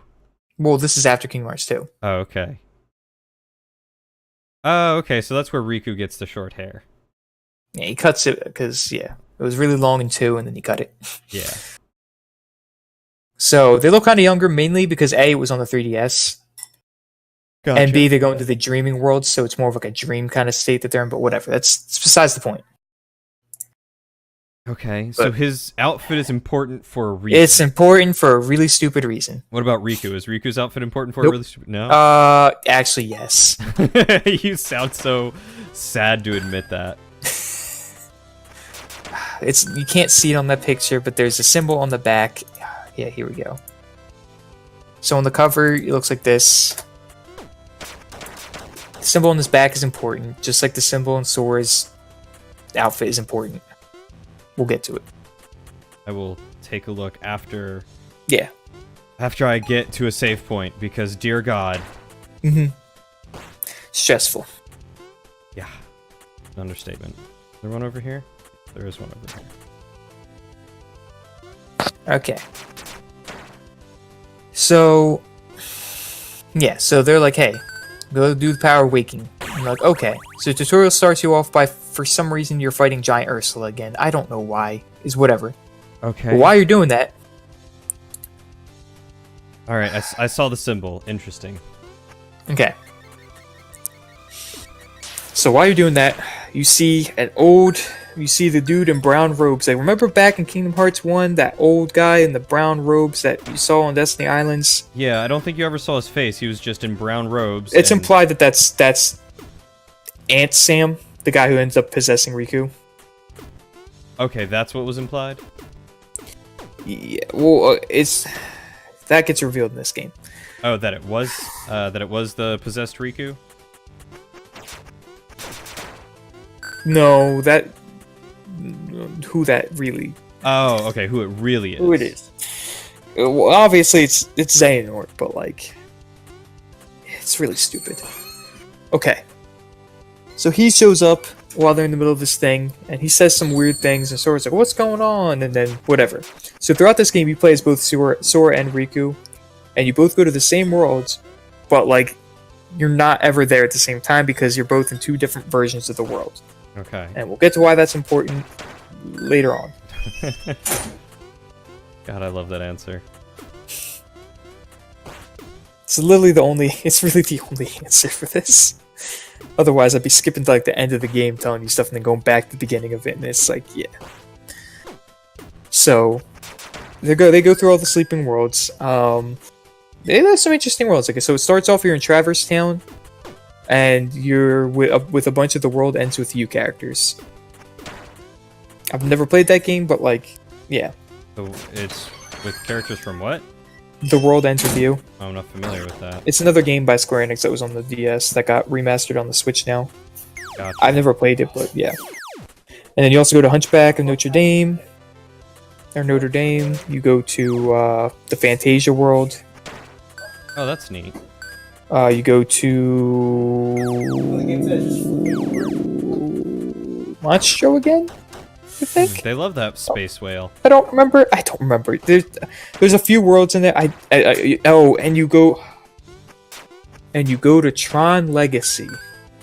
Wait. Wasn't Tron Legacy the movie that came out? Yes. Okay.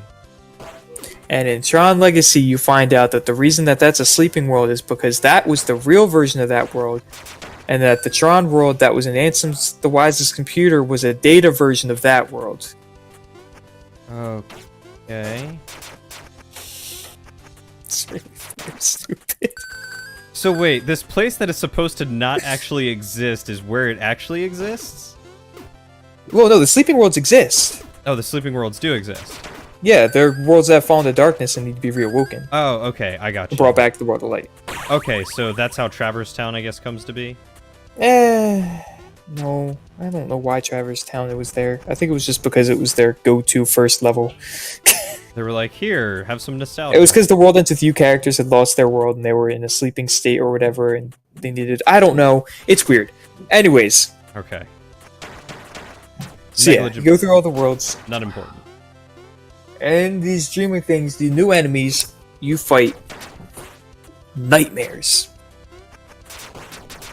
Okay. And you use... you get help from Dream Eaters. Dream Eaters. Yeah, I'll send you them. Fascinating.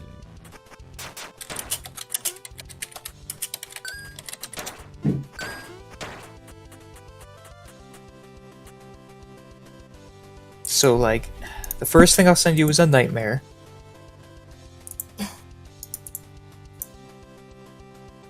Oh, it's so second- cute. How's that a nightmare? And the second one is a Dream Eater. Ah, okay. So that's what's on the back of Riku's shirt. Yep, Wait, really stupid. what's on the back of Sora's shirt? Nothing. It's on the front of Sora's shirt that's important. We'll get to it. The crown or the X? The X. For Xehanort! Yep. Wait, really? Yep. We'll get to it. Oh my god. Okay. While we're going through these worlds, they come across this guy. He's a young guy, older than they are, maybe around the same age. And he's telling them some cryptic stuff. And the guy looks like this.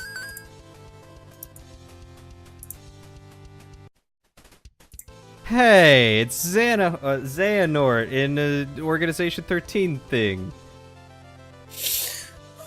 So wait, So the did he start the trend? nope. I just love the way that you say it. Nope. Okay. So they're going through these worlds. The whole time, Sora and Riku are randomly getting confronted by people they've already defeated, like ants. Hashtag how does this game make sense? Wait, Yeah. Ansem just shows up? Ansem, like the Heartless Ansem. Xemnas shows up. Zigbar shows up. But they didn't But not defeat Zigbar. Braig shows up. Okay. Oh, that's what I meant. They didn't defeat Braig, but they did defeat Zigbar. Yeah. And then this guy shows up. This younger guy. And this younger Forgot guy to thank- being Xehanort? Xehanort? Xehanort. Yeah, we'll call him Young Xehanort. Young Xehanort. Okay.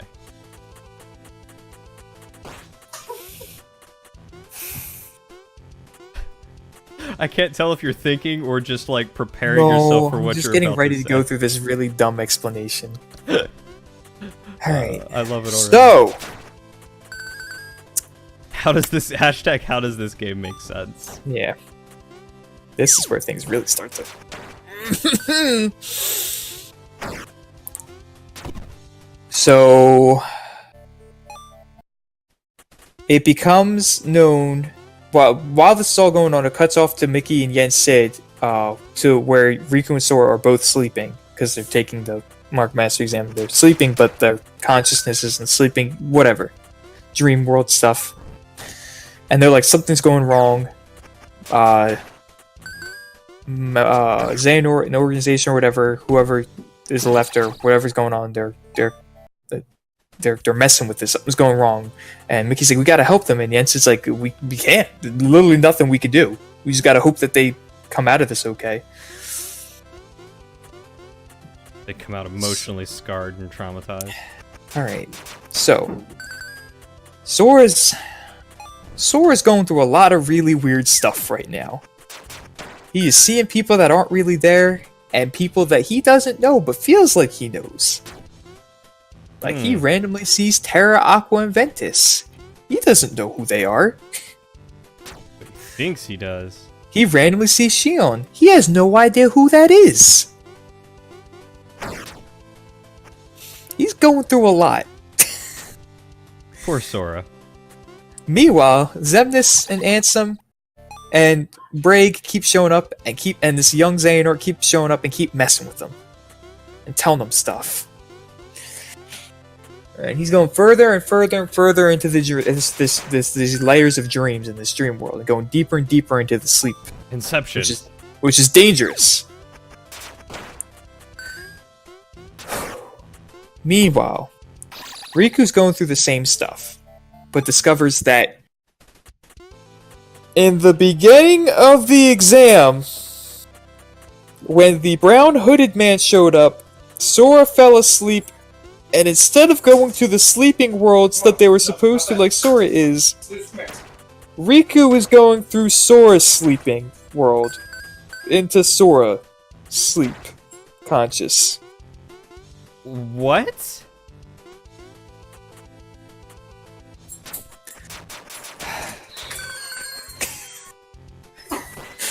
So instead of going into the sleeping worlds that they're supposed to be saving as part of their exam, he somehow instead is going into Sora's consciousness of sleep. Yeah. And so the worlds that Riku's going to in sleep aren't real. They're just Because they're part of Sora's consciousness of Sora going to those worlds. Okay. Why does Riku always get shafted in these games? No, Riku's the hero of this one. Woo! Sora be in deep doo-doo if not for Riku. Seriously. Okay, so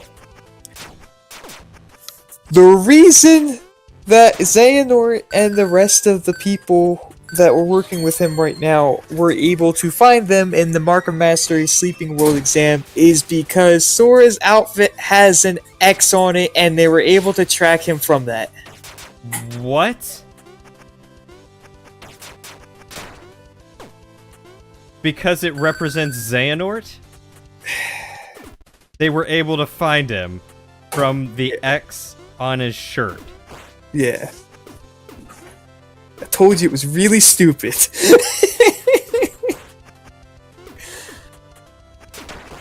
Someone needs to be fired. Guys, how are we gonna bring this antagonist in? Well, we could come up with this really, deep plot hole of how Xehanort is actually part of the darkness inside the worlds, and as soon as someone entered in to try to unlock them, he was able to track them and look after them. Why don't we just put an X on his shirt and say he can track anything with an X on it? Brilliant! Pretty much. Now, Riku also discovered... Now, Poor Saix. Saix? Whatever. Oh, you noticed that he has an X on his nose. Yeah. I thought it was just a cool scar. Also noticed that, when you look at his nobody, and you look at him when he was Isa, his eyes are a different color. I didn't pay that close attention, but I'm gonna go look now.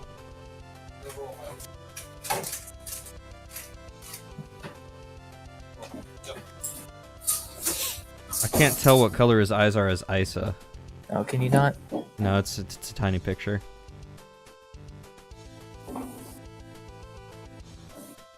Well, they're like a blue. They're like a blue screen. Oh, I also can't tell what they are as Saiyx? Yeah, they're like a golden yellow. Gotcha. Wait, golden yellow like Xehanorts? Yes. Ba ba ba. You also notice that Braig's eyes are that color too. Wait, Briggs or Braig. Braig. Well, maybe not Braig originally, but this new Braig from after being Zigbar and back to being Braid again. His eyes, or his eye, from the eye patch, Zigbar. also yellowy. You also notice that when yeah, it wasn't originally like that, but eventually becomes like that. And you also notice that when Vanitas' eyes were like that, and when he took control of Ventus Vanitas, his eyes were that color too.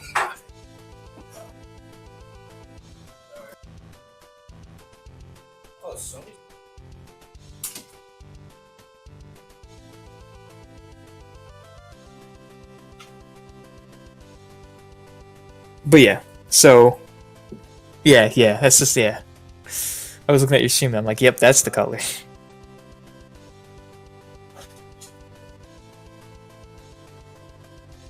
Are they the same? Or is this like more green? They're about the same color, but there's a reason why they're the same color. Oh, why his eyes didn't change? A little bit. His eyes, his original eye color was kind of close to it, but they become much more Xehanort Gotcha. when he's Zigbar, and then goes back to being Braig and Dream Drop Distance. Non-message me. He's like, LMAO, that yes you said when Cody put 2 and 2 together. Yes. God, what did I put 2 and 2 together on? I don't remember.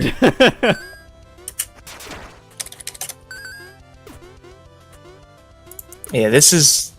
Braig shows back up in Dream Drop Distance, and he pretty much looks like this. Pretty much looks like Zigbar again. Because he pretty much is Zigbar again. He like, willingly went back and became a nobody, or maybe not a nobody, or whatever. But you find out why. It's really, really, really, really, really stupid. So wait, he goes from being Braig back to being Zigbar, even though he should be Braig? Or wait, he's Braig, but he looks like Zigbar? But didn't he get the scar from Aqua or something on his face? And that's why he's got the eye patch? I don't know. Things don't have to make sense, okay? Also in Dream Drop Distance, while Sora's going through, Vanitas shows up. That's not confusing. Yeah, and then Saiyx eventually shows up too, but he doesn't really seem like his usual, normal Saiyx. He's very kind of just like listening to whatever they say kind of deal. Okay, so, yeah. Oh boy. Yeah, so they discover that Xehanort is doing this thing that Kingdom Hearts fans have called Nording people. Where he just takes over their bodies. In a sense. So you find out that Dream Drop Distance reveals the true Organization 13.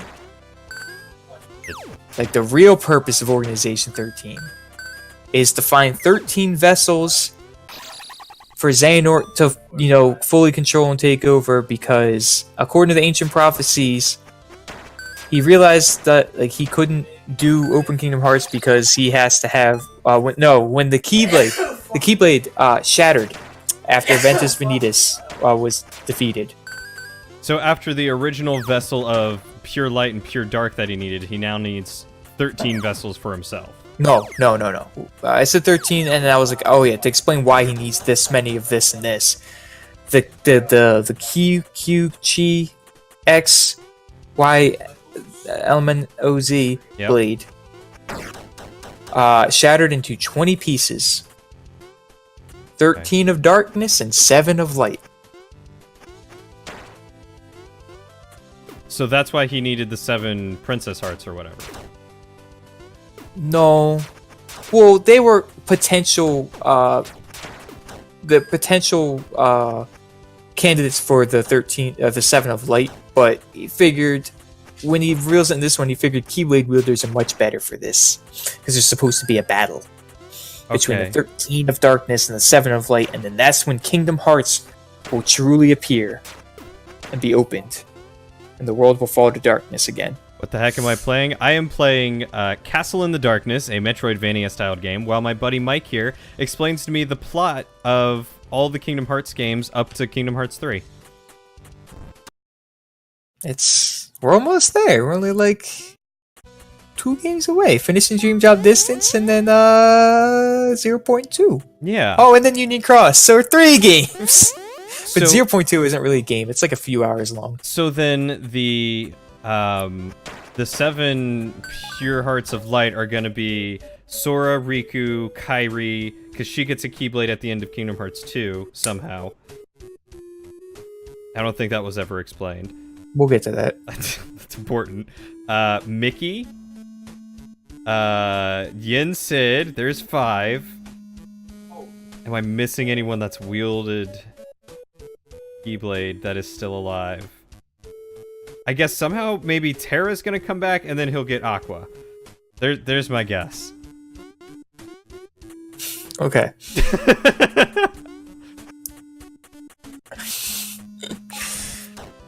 Okay. Wow. The reason he doesn't play them with shame is he doesn't have the system to play it on. Yeah, I don't have a PlayStation 4 to be able to play Kingdom Hearts. Birth by Sleep. It's like they have the 1.5 and 2.5 remix along with the 2.8 remix, and between those 3 games, it has all these games I'm talking about except for Union Cross, Gotcha. which is a mobile game. And also, the Recoded and 358 Days Over 2 are just cutscenes and not the actual games. Yeah. Anyway, I can't play that because I don't have the stuff to play that.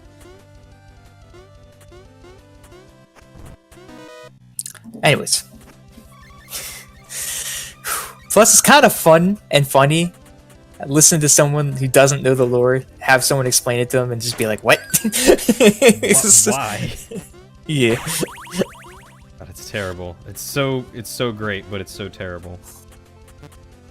Okay, so now they need 13 vessels of darkness. Xehanort Okay. does, Yeah, and he plans on making Sora one of them. of course, because it wouldn't be Kingdom Hearts without Sora's life being put into jeopardy. So yeah, Sora gets into a bunch of fights, but then he gets put into like this weird trance, really, really deep sleep kind of thing. And they take him back to the world that never was, into the same throne room you were used to seeing of Organization 13. Okay. Meanwhile, Riku wakes up, and they're just like, "Oh, what's going on?" He's like, "Sora's in danger, this," and he's like, "I know what I need to do." And he goes in after Sora again. And he gets to the world that never was. And he realizes that the reason he's able to do all this, and why he's so powerful in this, and that he can do all this and save Sora, and the symbol on his back is because he is Sora's Dream Eater. What?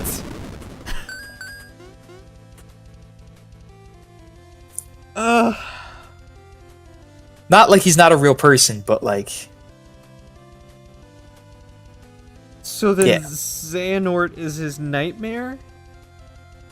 no, you don't have to have a 1-to-1 ratio of Dream Eater Nightmare. Okay, so the Dream Eater is then just there to help. Like, he's not like, in essence, not like from the beginning. It's just from the beginning of the Mark of Master exam, of him going into Sora's conscious, because they're close friends and they care for each other a lot. He is there to protect Sora from all the evil stuff, so he becomes a Dream Eater in Sora's dream thing to protect him. Okay, so it's not that he always was a Dream Eater. It's No, it's- he okay. becomes one. Gotcha. That makes more sense. Yeah. Gosh darn it. So, Yeah, that makes more sense. God, what am I saying? well, that's what so that's what he's been the whole time. He creates a path to the castle that Sora's trapped in. So he gets there, and Mickey gets there too, somehow. Right. He's like Pluto. Yeah. Mickey somehow makes his way there too. And they get there, and that's where the plot thickens. So young Xehanort's there, and he's got a weird Keyblade. Oh, yeah? He's also got this weird power. What's this weird Keyblade look like? Is that not even plot relevant? Not really. Actual Xehanort's Keyblade is plot relevant, but whatever. Whatever, I'll show you anyway. It's stupid. This is all stupid.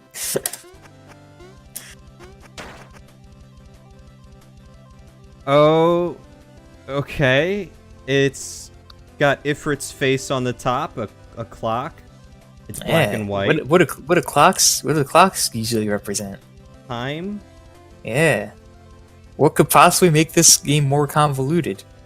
Alternate realities where he goes back and forward in time and messes with... God, is that why he's on Destiny Island or whatever it's called? No, he grew up. You find out that Xehanort grew up on Destiny Islands. What? Oh, God.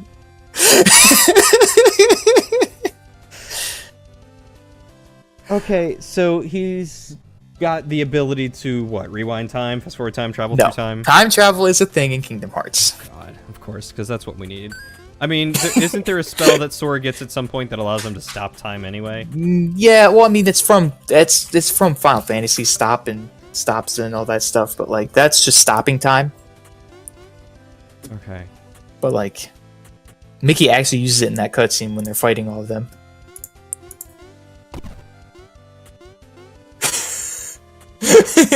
Plot seconds how? It's gotta be consistency. How does it thicken any further? Oh boy, trust me. Oh, If we're not wait. Oh, just you wait till Union Cross. It gets better. It gets better than this, trust me. Hold on to your britches. What could possibly be worse than time travel? Yeah, what could possibly be worse than time travel? Alternate universes? You betcha. So I freaking called the alternate universe. Alternate worlds, more like it. Anyways, but we'll get to that.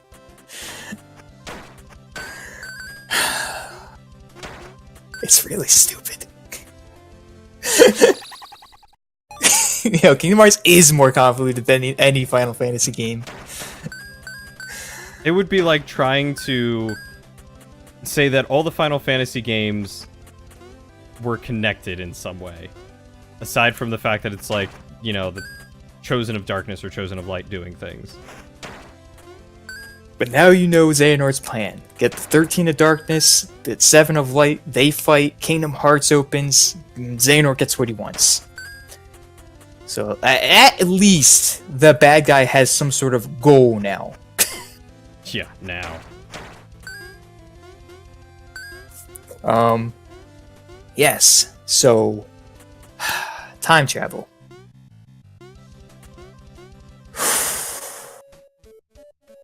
So, Get any more in order convoluted. to time travel, Uh-huh. you must physically be in the place of wherever time you're trying to travel to. Okay. That makes logical sense. Yo, this is more than 3 games in, my boy. This is 1 Chain of Memories, 358, 2 Birth by Sleep, Recoded. This is 7 games in, and you figure out Xehanort's true plan. And meanwhile, in all the other games, you didn't even realize Xehanort was like the main bad The guy. only one you knew about Xehanort was Birth by Sleep. This whole time you thought it was just like He's just some random dude. yeah, Ansem or Maleficent or Well, you knew the guy's name was Xehanort, but you just didn't know why. From 2, you knew his name was Xehanort, but you didn't really understand his motives or anything. Just, okay, Kingdom Hearts, sure, yeah, whatever.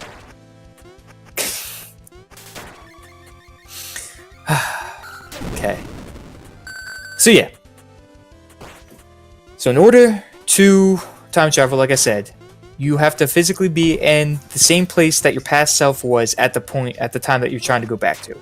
Okay. So, you know that brown-robed hooded figure on Destiny Islands in Kingdom Hearts 1? Yeah, it was Xehanort, right? Where he grew up. It was Xehanort at the end of his own timeline. At the end of his own timeline. So when he was about to die. Mm-hmm. Also, in order to time travel, you cannot bring your body. Which is why he was in a robe? Yes, his essence was there, like his heart, but you leave your body behind. Okay. Have fun, OE. I'm gonna have my mind melted. Thanks for stopping by, buddy. He went back to his young self on Destiny Islands and explained his plan to have 13 versions of himself fight 7 wielders of light and create Kingdom Hearts. Okay. And his young self was like, yeah, totally, let's do it. Yep. And gave him the power of time travel. Oh, so he gave his young self the power of time travel, so that way... With the Keyblade he has, he can do some time travel, timey-wimey stuff. Good. It's not set in stone. It's not like he can do it forever, but there are points and times where he can do it. And at this particular point in time, Xehanort is trying to gather all 13 versions of who he's trying to get as himself. And that's why he's trying to Nort people. Have himself take over other people's bodies, because who better to do a job than himself? Okay. I mean, I guess that makes sense. You can't trust anyone, you can trust yourself at least, right? Yeah. So, he's trying to do the same thing to Sora. Sora's the 13th vessel. He only needs one more, and he's done with his 13 vessels of darkness. Oh, and at Sora's that point, going to be a vessel of darkness. Oh yeah, he's gonna get Norted. Hate that that's a word, but I love it at the same time. So, yeah, so Riku and the King are there to stop and save him, but they're getting attacked by Ansem and Xemnas and Syx, who's been Norded, and Xigbar, who's been Norded. And there's a bunch of other robed figures, but you don't know who they are. They're just robed figures. And there's 12 of them, plus Sora sitting on the throne kind of comatose. Makes 13. Okay. And at the very top seat, Master Xehanort himself appears. Just like he looked in Birth by Sleep. Okay. And this is like a limited time thing. Like, he's only there for a little bit. This is like the perfect window of time to gather his different selves at this point in time to try and make this a reality.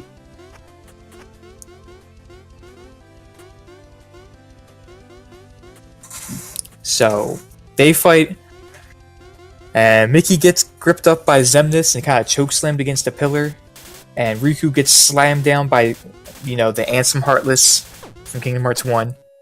Okay. And it looks like Sora's gonna get Norded. And Xehanort sends this blast at him, and then right at the last second, whoosh, there's a flare of fire and explosion. And Lee shows up and saves the day. What? What? What? Wait. And a cutscene ensues where Lee had came and found the mysterious tower and found them and said, "Hey, I want to learn how to be a Keyblade wielder too." Why? What was his motivation? He wants to save his best friend, who's being Norded. Sora? Or Ventus? Syx. Syx. Oh, Issa. Syx was Or being Issa. Norded. Gotcha.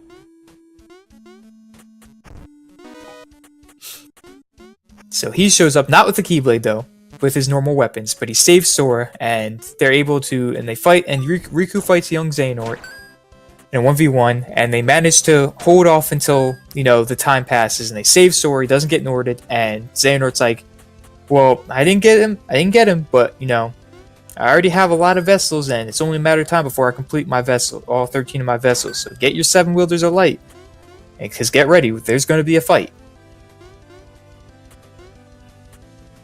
Okay. So, yeah, so they go back. They go back out of the dream thing, and then Sora's still asleep. Sora won't wake up.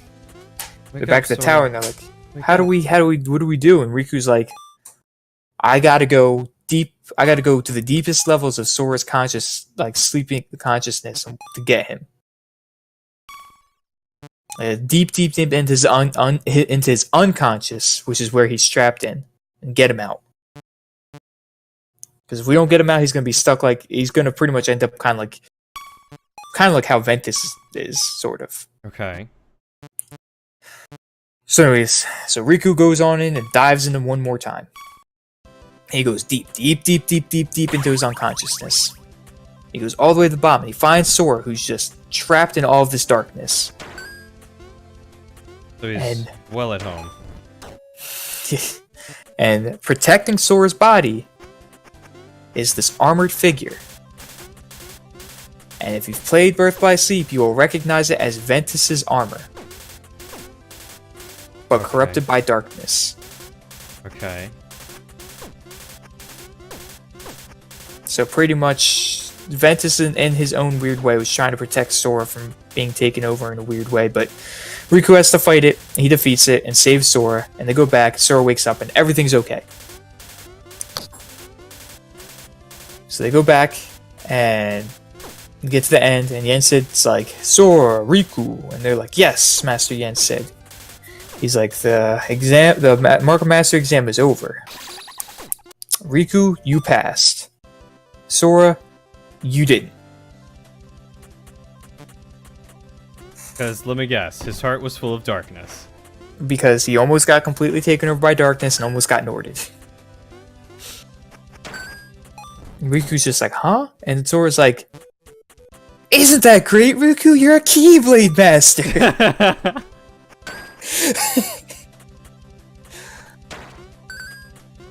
So yeah. And they're like, yeah, but what about you? And Sora's like, whatever. He's like, I'm fine. I'll work on it. I mean, can he ever take the thing again? He can still try to get the power. Well, he still needs to become a Keyblade Master, so. Right, but he can take the test again? We'll get to that. Well, technically we won't, because that's Kingdom Hearts 3. Oh, okay. So, Sora needs to learn the power of waking, so. Which is Birth by Sleep leads into 3, like directly into 3. Gotcha. So yeah, and the Kingdom Hearts tunes up distance. They're just like, alright. They found out that Lee came to them and wanted to be Keyblade Master, so they sent him off to train with Merlin. Merlin? Yes. Because Merlin can create a world that doesn't have time. So you can, kind of like hyperbolic time chamber style, where it's like you can train in there for as long as you want, and it's not like any time has passed. Okay. Well, not any, but like much slower than normal. Right. So he's been training to become a Keyblade Master. Keyblade wielder in general, and then eventually Keyblade Master. He's like, but I can't seem to, summon a Keyblade. And Sora's like, really? Why don't you just, just do it? And, and he's just like, what, like this? And he just holds his hand out, and boof! His Keyblade appears. Lee's does? Yes. Right, because that's how that works. So Lee has a Keyblade now. Did I guess Lee as one of the people who gets a Keyblade? I don't think you did. Okay. Yeah, I didn't really see that one coming. Lee kind of came out of left field. Yeah. So yeah. And they're like, yeah, well, Sora, you're gonna have to get the power of waking because, like Xehanort said, we're gonna have to fight him at some point. And we're gonna need our 7 Keyblade wielders of light. And hopefully everybody's like master level when we fight him. Otherwise, I don't see this battle going too well. So, they're like, yeah. And so Mickey's like, well, Mickey's like, well, it's me, Sora, and Riku. And Lee's like, well, I want to be one. And well, that makes 4. And Kairi can Yensid's wield like- one. And Yensid's like, that brings us to your friend, and then he pretty much tells Riku to go get Kairi at some point as like a secret. That's like the secret ending or something of it was pretty much revealed that Kairi's also going to be training along with Lee with Merlin to become a Keyblade wielder. Yeah, because she somehow is able to summon one anyway, so that's a thing. It's implied that she got the power from Aqua to wield the Keyblade. How did she get the power from Aqua? You know how Terra did the right to pass down the Keyblade? Aqua didn't do that with Kairi, but like she kind of did a thing and she protected her and gave her a pendant and did some stuff. And it's implied that because of that interaction with Aqua, that Kairi was able, and the fact that she's a pure light, that she's able to use a Keyblade.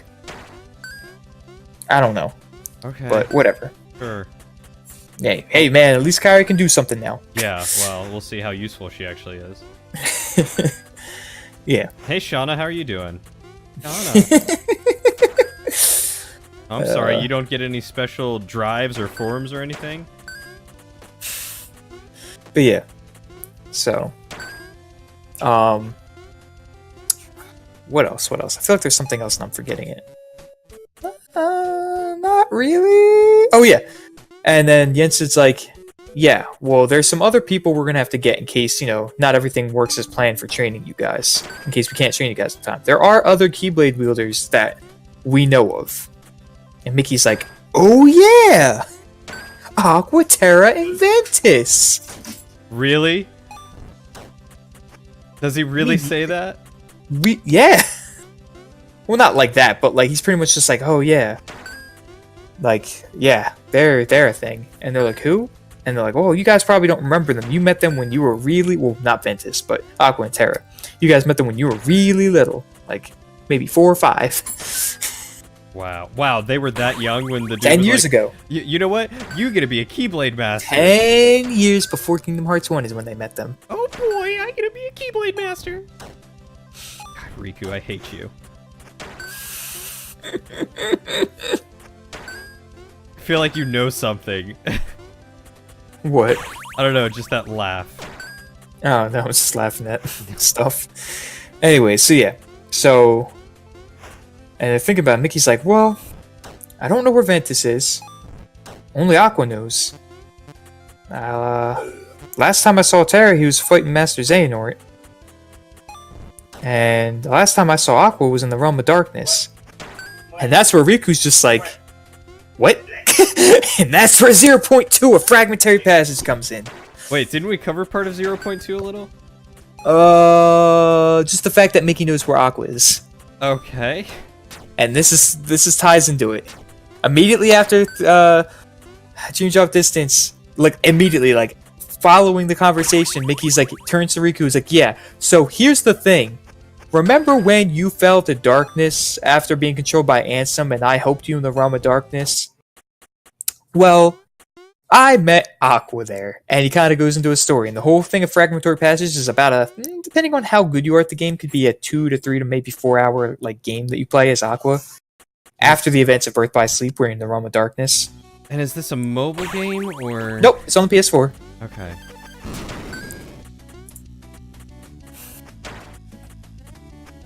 Okay. So Mickey knows Aqua. Yeah, of course, because Birth by Sleep. Yeah, of course, because he knows everyone and just neglects to tell anyone anything. Retcon. He is the worst character. Nomura hadn't thought of that yet. It was just like, how can we get Aqua back in here?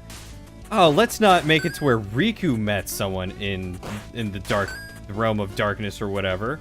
Mickey met him. That would make sense. Oh, yeah, so Fragmentary Passage. Starts off with Aqua. She's wandering around the Realm of Darkness. Now, the Realm of Darkness, timey-wimey bullshit. Time doesn't flow at the same time as normal. Alright.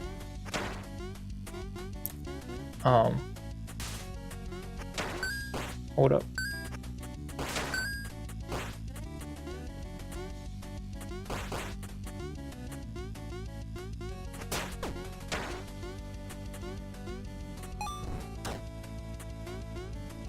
Okay, whatever. I was reading something.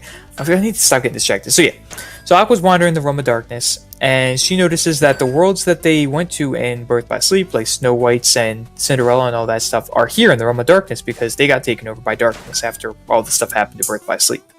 All right. And she's kind of just wandering along, fighting a bunch of Heartless constantly because, you know, this is where Heartless are from, the realm of darkness. Sure. So this is not constant, non-stop fighting for her. Naturally. So she's like an actual Keyblade master. Now, Affected the yeah, art. and she has Master Ericus's Keyblade because she gave her Keyblade to Terra to save him from falling into the realm of darkness. So they have their own personal Keyblades. Mhm. What is Sora's personal Keyblade? Oh. This is before Nomura thought of that. Kingdom Hearts 1 was before Nomura thought of Birth by Sleep. Hate this guy.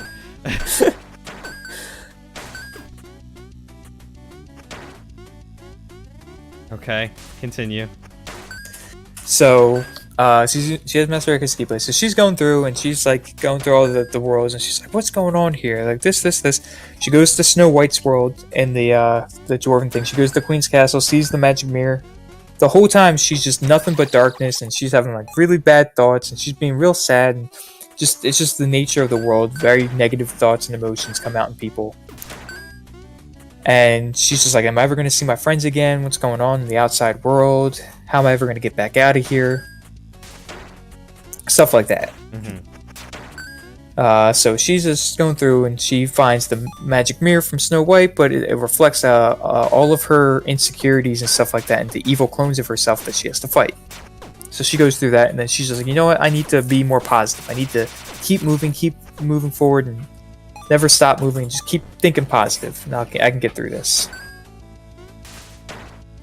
Man, those birds are messing you up. Yeah, I know. I couldn't hit him. I could not figure out why. But yeah.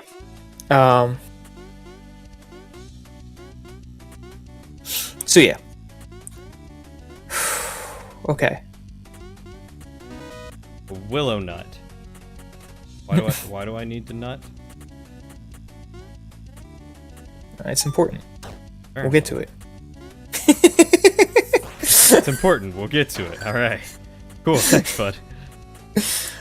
So yeah. So she finishes. She's like, okay. She gets to Cinderella world. Then there's like a whole thing with a puzzle with time and the clock, turning it back to get across the bridge and stuff. All that's good jazz.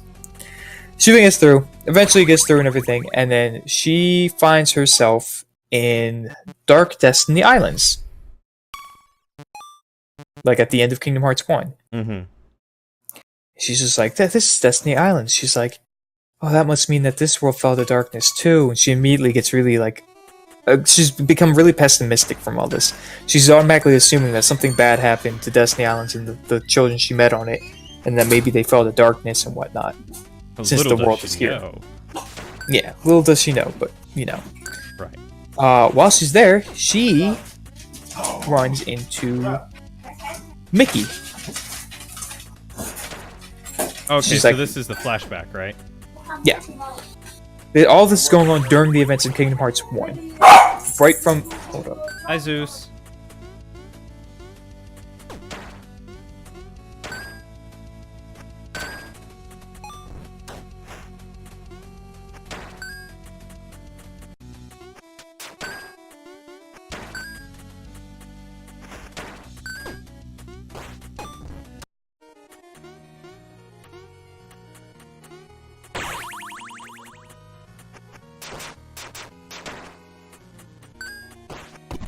Anyways.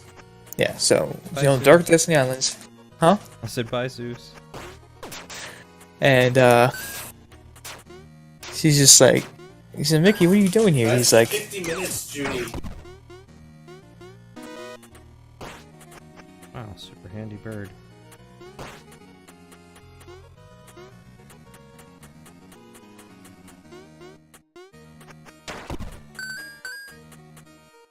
Oh, alright. What is that thing?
Oh, the painting hurts me.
I think Mike got overcome by the loud.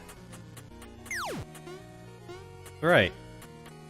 Just a temporary break in our scheduled programming. Don't touch that dial.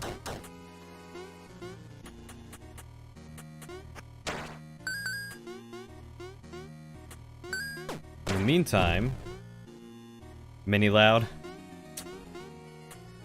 tell him all to shut up. Waiting for it to end.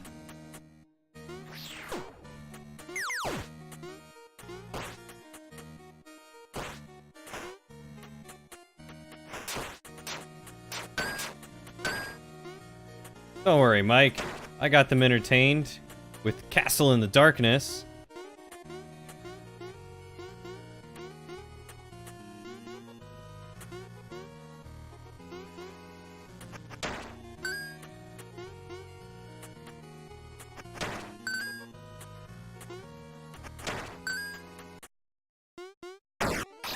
Oh, God. Oh, that was a boss. Dear God.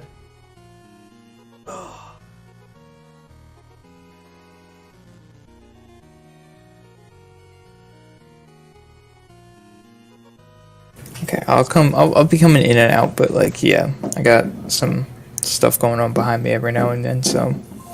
Oh, you're good. It doesn't work.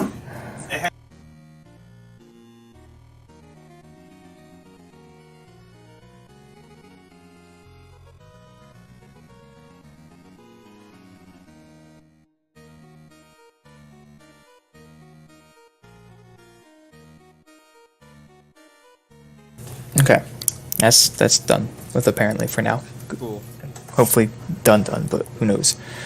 Alright. So yeah, so Aqua meets up with Mickey. They're both on the Dark Destiny Islands. And Aqua's like, Mickey, what are you doing here? Mickey's like, I haven't seen you in a long time. And Aqua's like, well, how long have I been here? And Mickey's like, 10 years. And she's like, what? She's just like, what happened to everybody else? And Mickey's like, I don't know.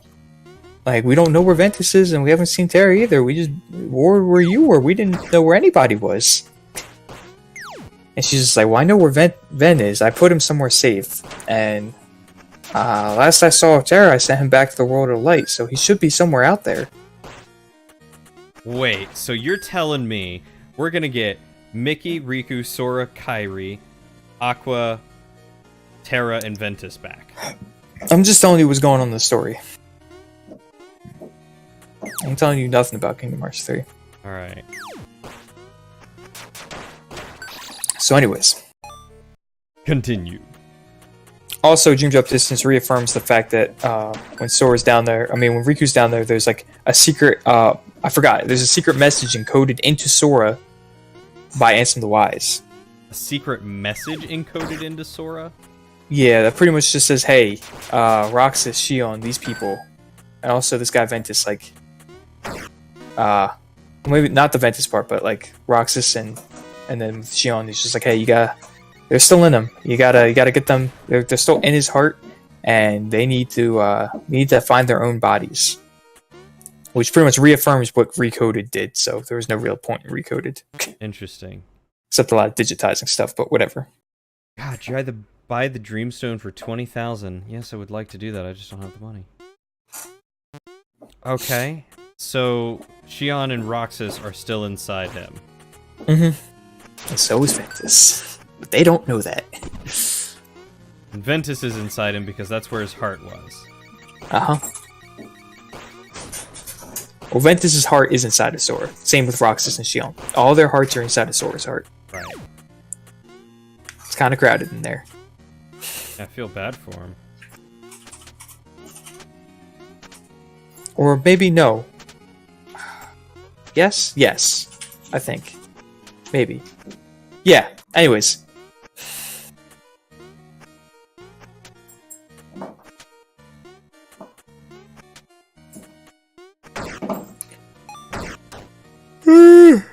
Alright. Alright, so Sora's got a lot of heart. We've learned that. Anyways, so back to yeah, I was just thinking about something. Alright.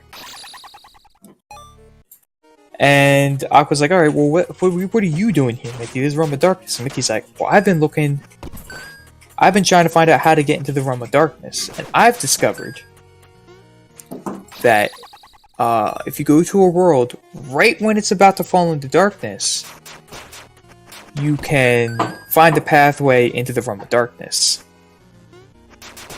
So that's what Mickey was doing like the whole time in Kingdom Hearts 1, finding a way to get into the Realm of Darkness. Oh, in Kingdom Hearts 1. Mm-hmm. So why was he going around shushing people in Kingdom Hearts 2? Oh, like I said, I don't know. He thought he was being secretive about something. He thought nobody knew what he was doing. When in reality, he wasn't really doing anything.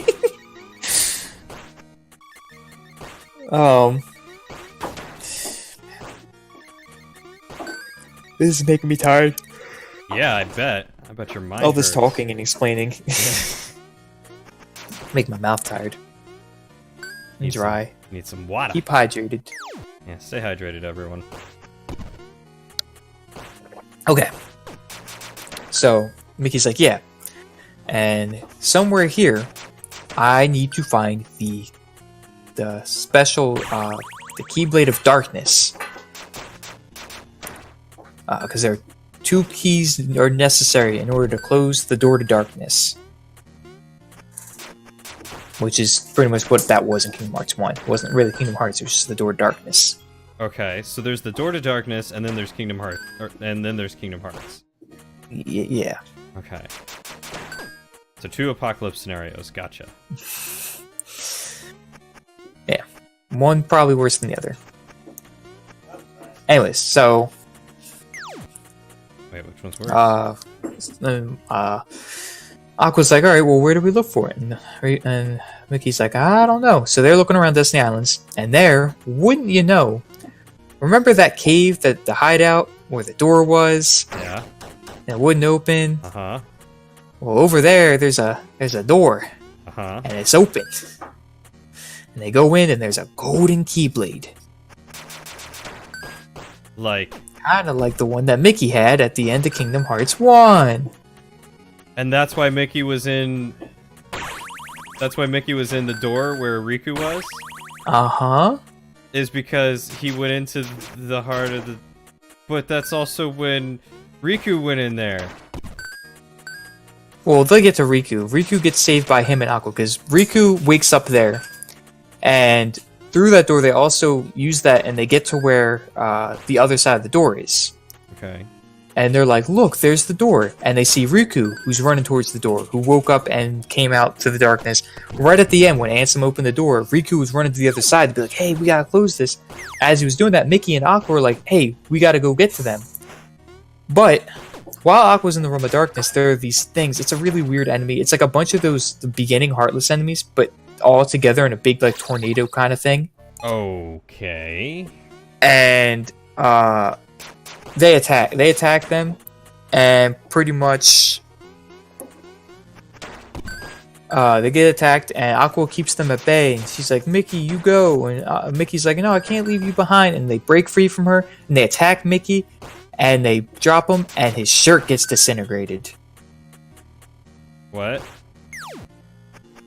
Because remember at the end of Kingdom Hearts 1, he's on the other side of the door, he doesn't have a shirt? Uh-huh. That's why. So they really just needed a reason to retcon why he wasn't wearing a shirt, like Mickey typically does.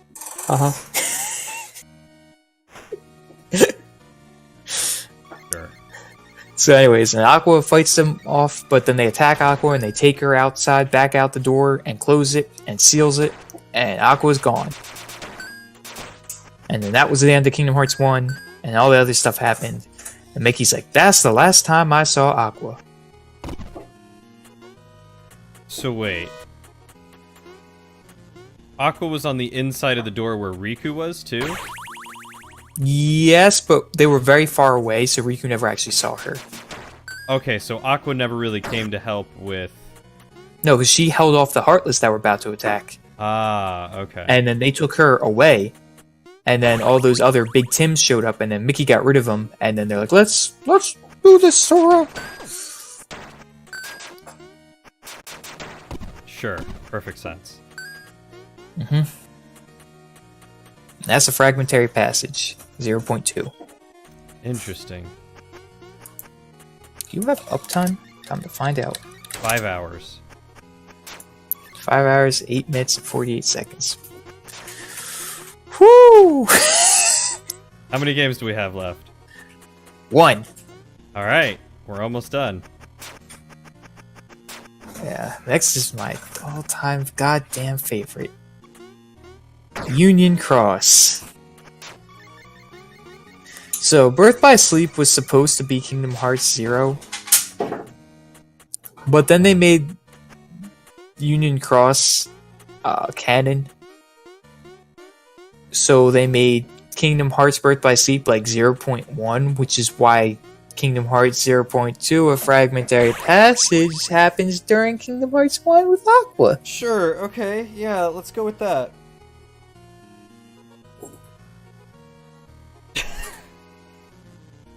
God, I see why there's a lot of confusion around this.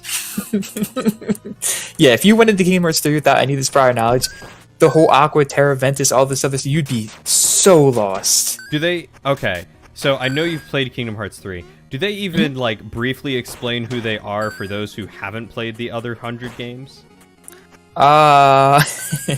They explain that Mickey knows them.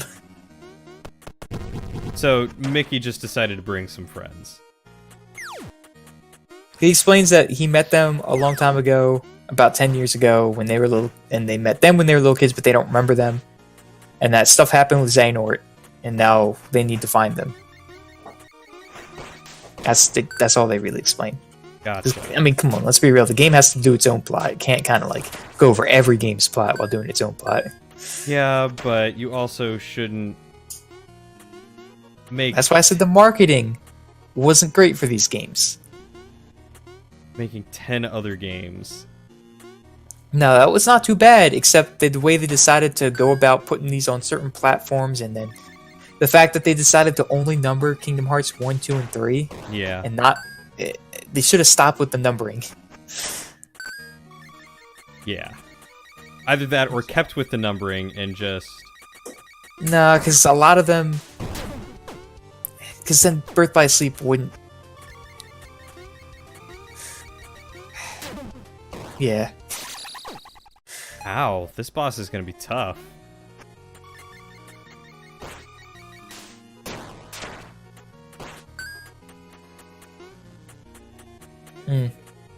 So yeah. So Union Cross. So you know everything there is to know. Now, to preface this, Kingdom Hearts 3, Nomura has stated, and obviously myself playing it can tell you, can confirm. Even before the game came out, Nomura in an interview stated that Kingdom Hearts 3 is the end of the Xehanort saga. Oh god, there's gonna be more. Not the end of Kingdom Hearts.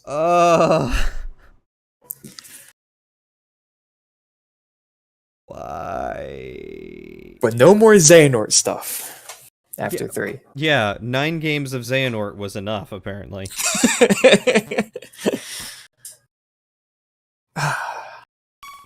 Okay. Whew. how do I go about Union Cross without getting into kind of some spoilery territory for 3? That is a good question. Because Union Cross started off as a web browser game in Japan.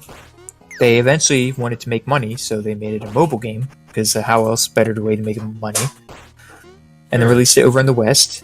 But extremely far behind story-wise, so I think even in today, the story is still being updated for Union Cross. And we are about 6 to 7 months behind Japan in the story content. Okay.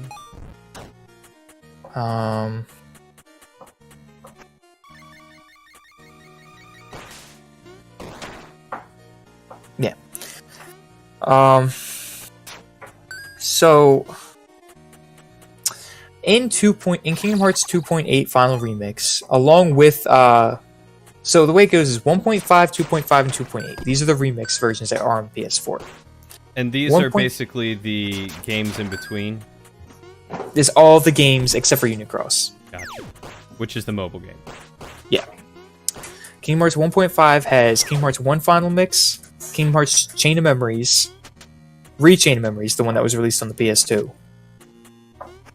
Because they re-released the Game Boy Advance one on the PS2. Right. As like 3D graphics and everything. And they did a remake of that. And then it has cutscenes from 358 over 2 days. Days over 2. And 2.5 Remix has Kingdom Hearts 2 Final Mix, Kingdom Hearts Birth by Sleep Final Mix, and all the cutscenes from Recoded. Kingdom Hearts 2.8 has Kingdom Hearts 0.2 A Fragmentary Passage, Kingdom Hearts Dream Drop Distance, like HD-ish remake, and a movie Kingdom Hearts back cover. Bat cover? Back. Oh, back cover. Kingdom Hearts back cover is pretty much a prequel to Union Cross. Bruno's been away for an hour and a half.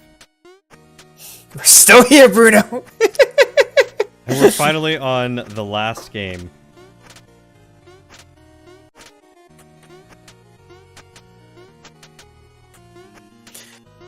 So, long ago, A galaxy before far Xehanort, away. before the Keyblade War, Okay. there was the time of fairy tales, Okay. where all worlds were connected. Sure. Now, that doesn't mean that they were all one big land, but it just meant that all worlds were connected. It's like they didn't really explain what that means, but I take it as anyone can travel to any world Right. because all the worlds are connected. There's no jumble of this world secluded, this, that. I almost want to stop this game right now. Ugh, my thumbs hurt from playing it. You can always just stop, and then we're on the last one. You can just take a break and just relax and get a headache. Yeah, let's do that. Okay, so Land of Fairy Tale or World of Fairy Tales, everything. Well, it's the time of fairy tales. Time of Fairy Tales, and everything's connected. Yes. Need to keep talking though. We go play golf with your friends. Nah, maybe not. Not really. That takes not while I'm explaining this stuff. This takes as much concentration as it's taking Cody to play this game as it is for me to explain all of this. To be fair, I feel like I'm not concentrating too hard on the game. Like I'm definitely listening to what you said. Yeah. But like, yeah. I mean, we're almost there. Like, whew, we're almost there. We're at the home stretch. We're almost there. Dear God. But I mean, now if you ever look up a trailer for Kingdom Hearts 3 or anything, you will know what's going on. I'm tempted to look up a trailer for Kingdom Hearts 3 just to see if I can understand what's going on. You probably should. Unless you don't want to, and obviously you want everything to be like a first kind of like, oh, and not know anything. That's fair. You know what the sad part is? Probably by the time that I'm gonna be able to play Kingdom Hearts 3, I'm gonna forget all this. I'm gonna start playing it and be like, You know "What the what? heck It's is on. Aqua? It's What's a- what's a Terran?" you'll have it archived. God, that's true. I will. And you know what? When you go to stream Kingdom Hearts 3, any questions you have, I'll be there in the chat. God, yes, you will. Oh, I am so thankful for that.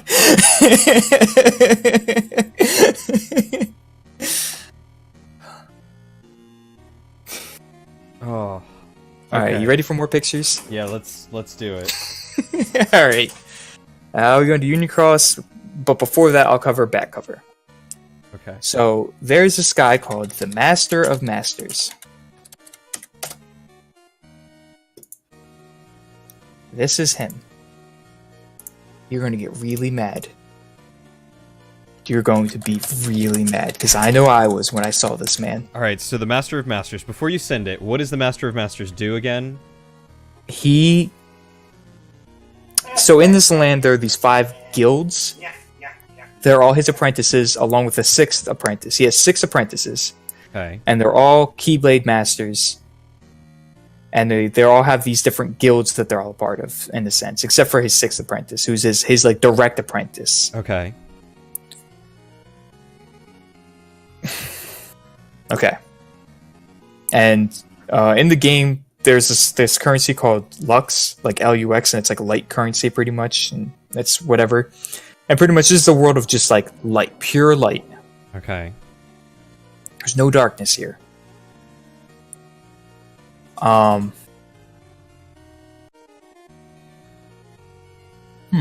Interesting. What's that? No, I'm just looking at a picture real quick. Okay. Meh. Whatever. People theory crafting. Anyways. So, yes. Masters, and he has 6 apprentices, and we'll get to each of them. Okay. And they're in this kingdom, and there are a bunch of Keyblade wielders, like bunch of Keyblade wielders. Okay. And they're all bearers of light. So anyways, so this is the Masters. Oh. Picture. That's it? Mm-hmm. That's it? Mm-hmm. Just the cloak. No face. Yep. We.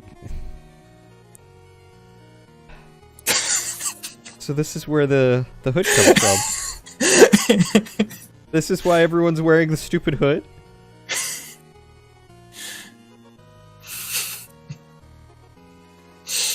Told you, you're gonna get mad.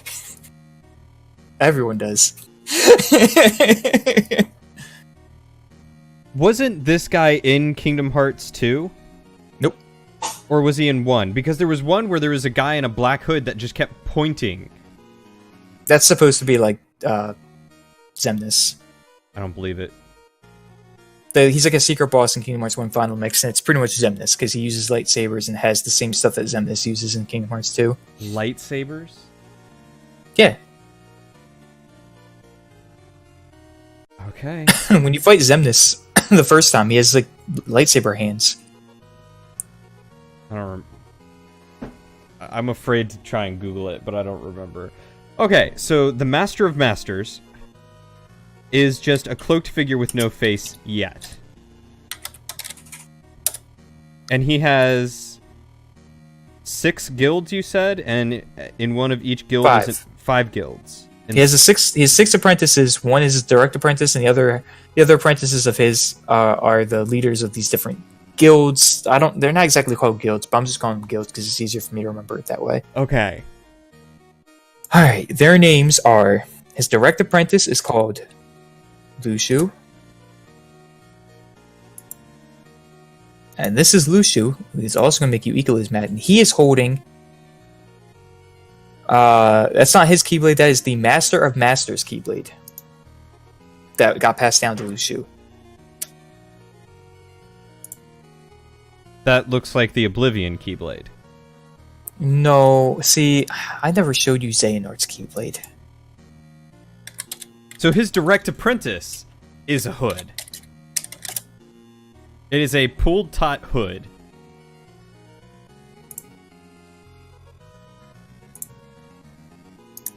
This is the Keyblade in question that we're talking about. Okay. Yeah, that I Now- guess that is different from the Oblivion. If I had sent you a better picture, you would have known that Master Xehanort wields that same Keyblade. So Master Xehanort has the Master of Masters Keyblade, which was being wielded at some point by the Master of Masters apprentice, direct apprentice, Lushu. Lushu. Mm-hmm. Okay. Right. So he has these. So he has Lushu, Ava.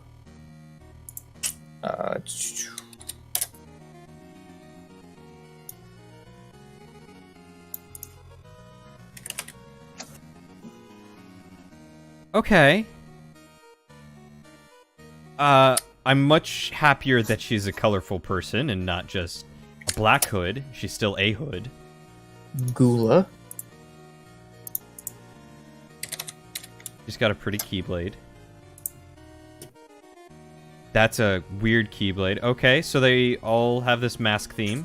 Cool. Oh yeah, they're called the Foretellers. Like F-O-R-E? Yes. Okay.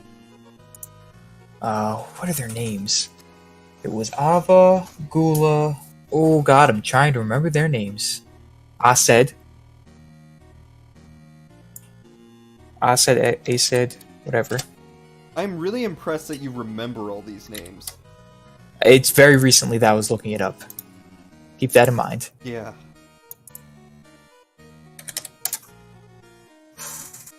Aced. Okay, that's also an interesting Keyblade.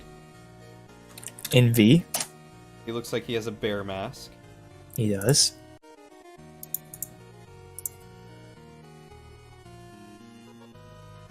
Alright, I like hers. And I like her mask too because it doesn't look like she's got much of one.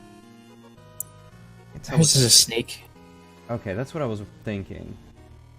Oh god, what is this man's name? The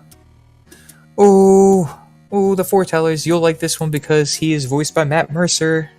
Really? Mm-hmm. I didn't know Matt Mercer was in one of these. Yeah. See, that would have been a dream of mine, to voice a character in Kingdom Ira. Hearts. Or Ira. Ira, whatever. Unicorn Man.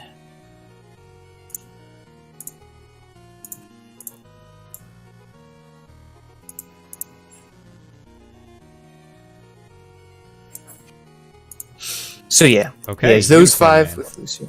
Yes. Oh, I guess I should preface the one with the Keyblade as Lucio. I know how to spell it. And then that Keyblade's the Keyblade is no name, but it has what is called the Gazing Eye. Which Keyblade has no name? The one that Xehanort had, the one that Lucio has, that was the Master of Masters Keyblade. Okay, so it's got something called the Gazing Eye, which I see there at the tip is an eye. It looks like it's also got an Ifrit head. Or something, some demon head. Yeah, it doesn't have a name. No name is no name of the Keyblade. It has the Gazing Eye. Now, Mercer is everywhere. oh, did I not? Oh, I didn't put Envy for her name. Whoops. There you go. Yeah, you got all their names down. Okay, cool.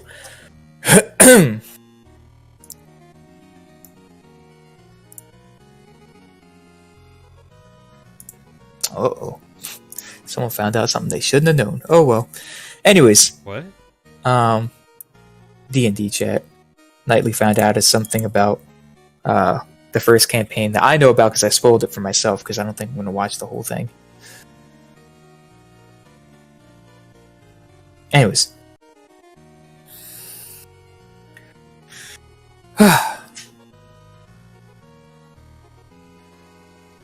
So he has the five foretellers and Lucio as his apprentices.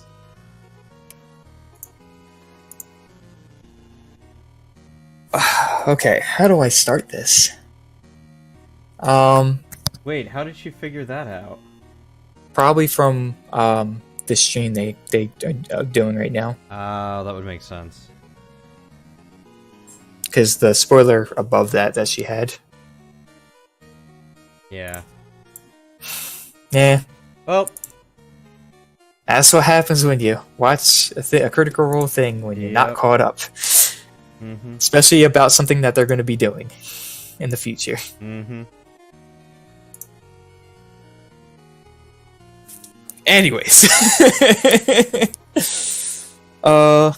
yeah. So he has all these apprentices, and he has this thing called the Book of Prophecies. Now remember, I mentioned this before. When did I mention this before? I'm sorry, what did you mention? The Book of Prophecies. The Book of Prophecies. Jiminy Cricket, that was his thing that they digitized, and then No. Maleficent said something about the Book of Prophecy. Yes, yeah. Yeah, I don't know. It was around the time that you mentioned his journal that was, like, disappearing. Recoded. stuff. Yeah. It was mentioned and recoded. Maleficent's just like, Book of Prophecies, I know about that. That's where this reminds me of. And he was just like, what's the Book of Prophecies? Now we'll get into why Maleficent even fucking knows about this in a minute. Because that's another really, really, really dumb thing that I don't like.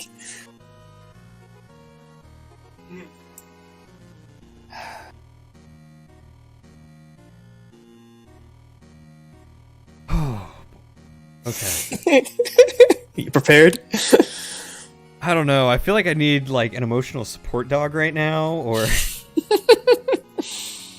God, wait till you play 3.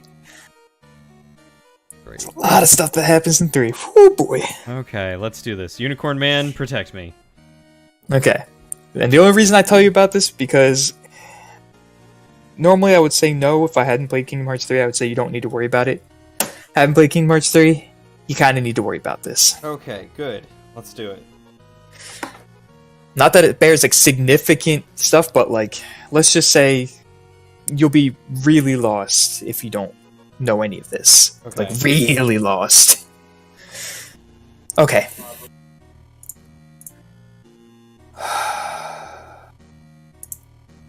Okay.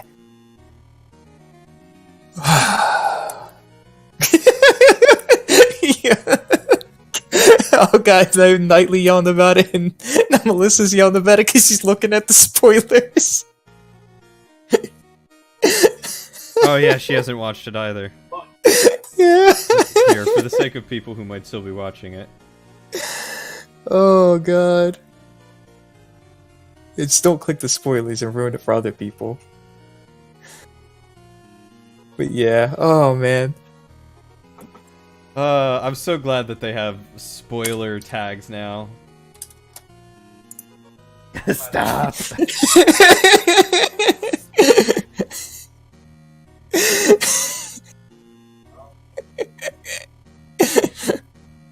Okay, back to thing. We have to cover Backstory before we get into Union Cross, because back cover is like the prequel to Union Cross.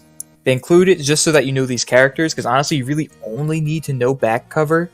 Okay. For 3. But I'm going to go into Union Cross, because I might not even go fully into Union Cross, but I probably will anyway. Just hit me with it, baby.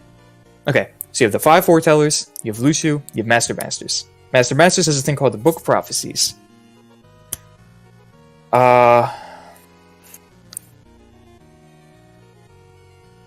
So he's just like, hey, everybody. So he gives everybody their own Book of Prophecies. He's like, one day I might just disappear. Wait, who gives him this? The Master of Masters? Master Masters. Master of Masters gives all of his apprentices a Book of Prophecies. Uh-huh. Okay, Gives everybody a copy of the Book of Prophecies. gotcha. He's like, one day I might not be around anymore. And if I'm not, I'm gonna need you guys to read the Book of Prophecies and make sure that everything goes according to the prophecy.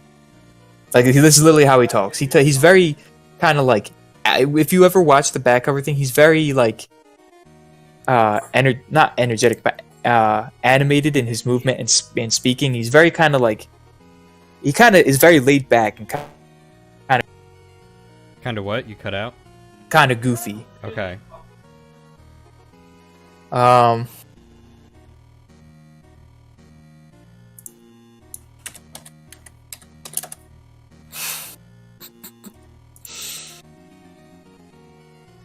Oh god, what's happening now?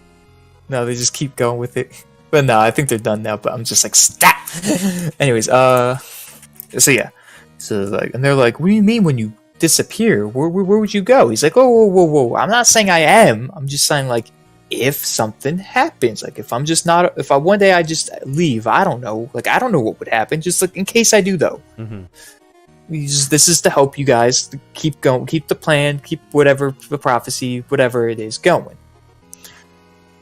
He's like, and each of you are going to have a role to fill if I leave. And so he one by one, the movie covers how they each have like a one-on-one meeting with him, and he explains their role. Okay. So he calls in Ira, and he's like, Ira, I'm gonna need you to lead them if I leave. Like if I leave one day, you're the new leader. They're gonna need you to lead them. Not as direct apprentice, Ira. Ira. Okay. And Ira's like, me lead them? What do you I can't do it. He's like, sure you can, you could do it.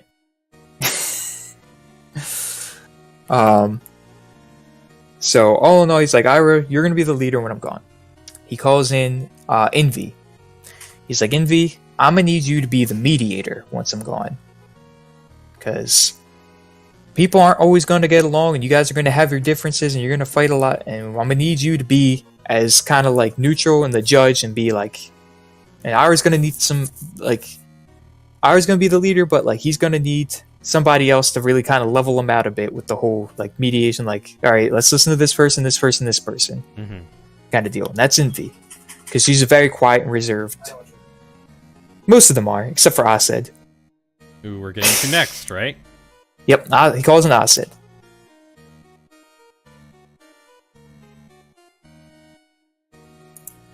Are they really?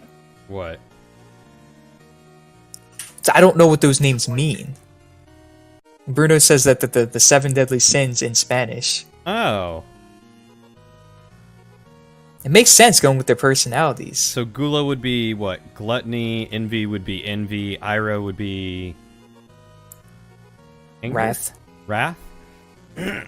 Acid. Yeah, Ira. No, Anger. no, Ased would be... Oh, Ira would be anger? Wrath? Okay. Ased would be what, though? And Luju would be lust. I guess. That makes a lot of sense, actually. Let me look up the 7 deadly sins real quick. 7 deadly sins. No, not the anime, please. Lust, gluttony, greed, sloth, wrath, envy, and pride. So I'm guessing the Master of Masters would probably be sloth. You said he was very laid back. I don't know, maybe. You don't know his name, so... Gula would probably be gluttony, I wonder? Ira, anger, envy would be envy. I don't think they're supposed to be that, because I'm looking through and it's like, I don't know about that.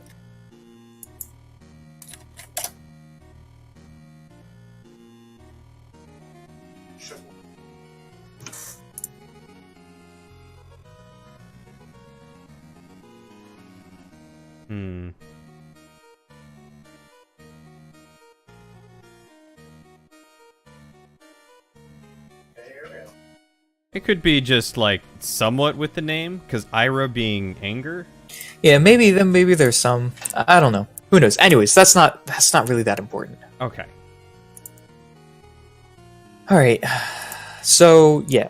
So he's like, Ased, I need you to be Ira's right-hand man. I need you to back him up. Okay, so there's the muscle. And he's like, well, what do you mean? Back him up. Like, what? Why is Ira the leader? And Master's like, oh, did you want to be the leader? And Asta's like, oh, no, I'm just saying. And he's like, I mean, I don't know, you sound like you kind of want to be the leader. I like this Master of Masters. And Asta's like, oh, no, I'm never trying to... And he's like, look, that's totally fine. Because let's just say Ira one day slips up. and he's not the leader everyone needs him to be. That's when I need you to step up and be that leader for them. But until then, back up Ira as he's the leader and be his right-hand man and help him. But if at any point in time he slips up and it doesn't look like he has the potential to be leader, and like you're certain that he can't be leader, that's when you can step in and you take charge. Okay. And then Gula? And Gula, he hands Gula a page from a book of prophecies, and Gula's like, "What is this?" And he's like, "Nobody else has that page." Okay. He goes, reads it, and Gula's like, "Well, this page right here says that there's a traitor amongst us." And he goes, "That's your job. Find the traitor." That's it. Okay.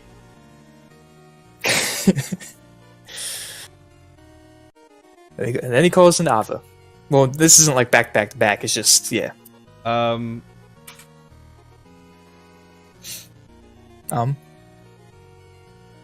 Someone, let me see if I can figure out who this person is.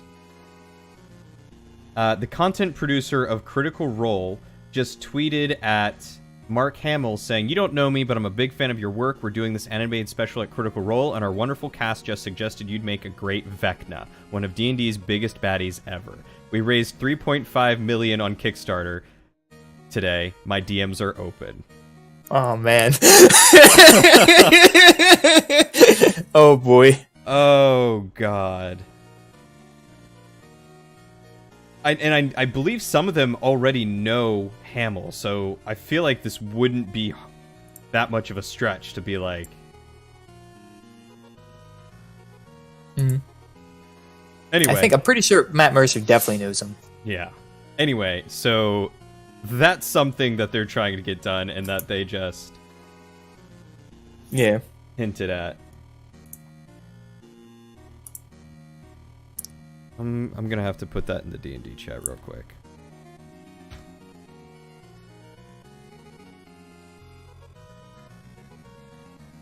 That's kind of a spoiler.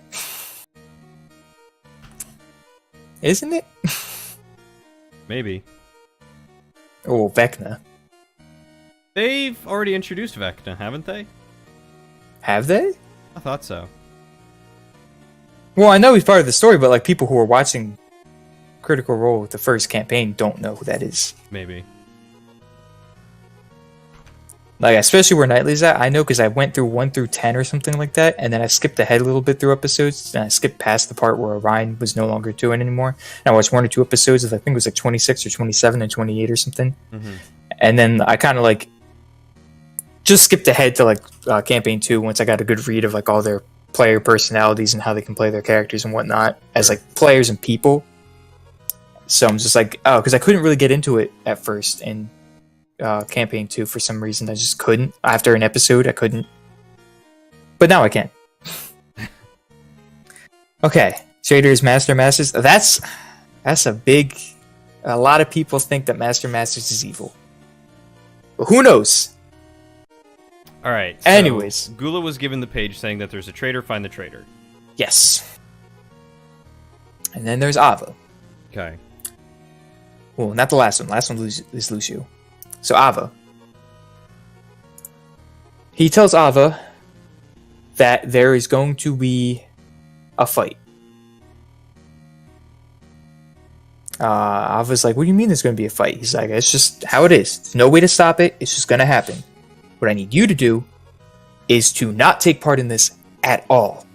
Instead, find your own group of Keyblade wielders and have them leave to another world." And by another world, he means another alternate world.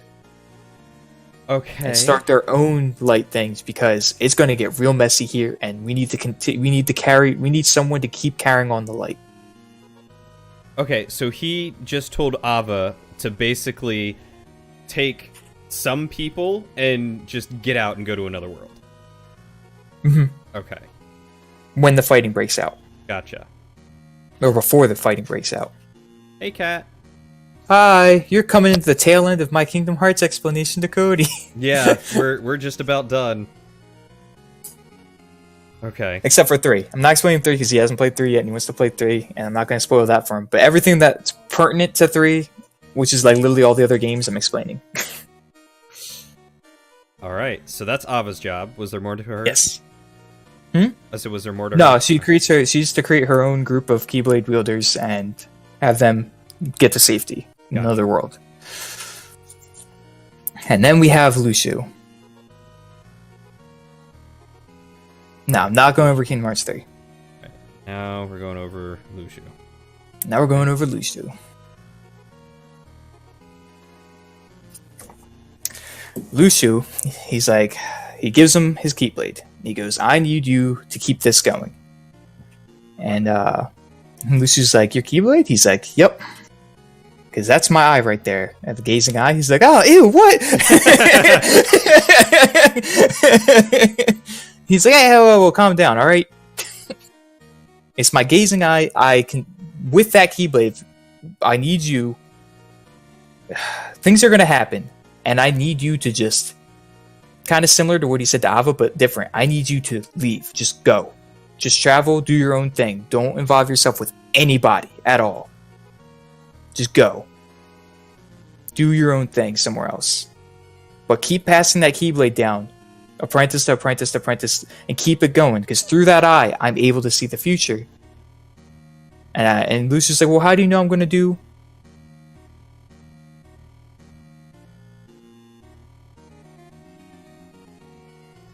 Yeah, you're talking about Barry. Yeah, that's where I got the idea from. He did like a 7.5 or something hour stream, and then well, not 11 minute, but then he made like a 33-minute animated or something like that video, and it was good. It was good. Is it of everything before Kingdom Hearts 3?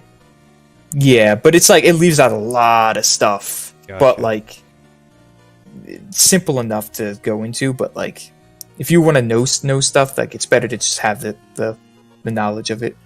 Gotcha. Okay. But that's where I got the idea from when he had that stream. So he tells Lushu to take his Keyblade and travel and just get out of there and go do his own thing and keep passing the Keyblade down to apprentices, but otherwise do not like. Yeah, kind of just sit on the sidelines and just watch as things happen. Okay. I'm sure trust me, I didn't do that great. I did not do that great. I forgot a lot of stuff and had to backtrack and explain it afterwards. Yep. So one of these days, corkboard, whiteboard, red string, pictures. Like this would have been way better in person, but yeah, it doesn't matter. That's okay. We could always just re-go over it at some point. Yeah. When I I mean, finally and get plus, after I finish this explanation, we'll just quick rehash the games. Okay. And yeah, whenever I get a PS4 and start to play through these again, It'll be there. make a lot more sense. Gotcha. Yeah. Okay. Because it'll be like, oh, okay, and you'll get a lot more visual representation. Right. Okay, so But anyways. Lushu. Lucio, yeah, he's not done though. So keep an eye out, be on the sidelines, watch as things happen, keep passing the Keyblade down. That way, I will be able to see the future. He's like, I already know you did a good job because, boop, boop, Book of Prophecies, it's already written. So does he write the Book of Prophecies? Uh-huh. Ah. Master Masters wrote the Book of Prophecies. Gotcha. He's like, that's how I already know you did a good job. And Lucy's just sitting there confused, like, oh, okay, I guess. He's like, oh, also. And he pulls out this big box. And I will show you what the box looks like. Okay. So all this time, you don't see the Master of Masters' face, and you don't see Lushu's face, or Not anyone at else's face.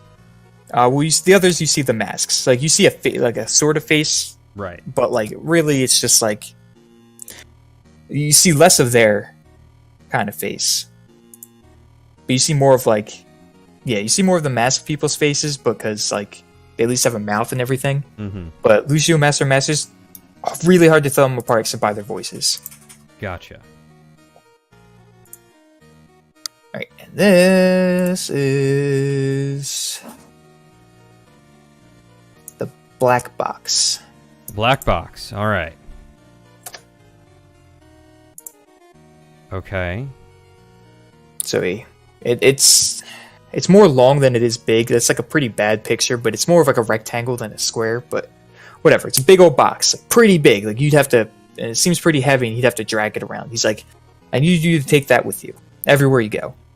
But here's the catch: you can't ever open it.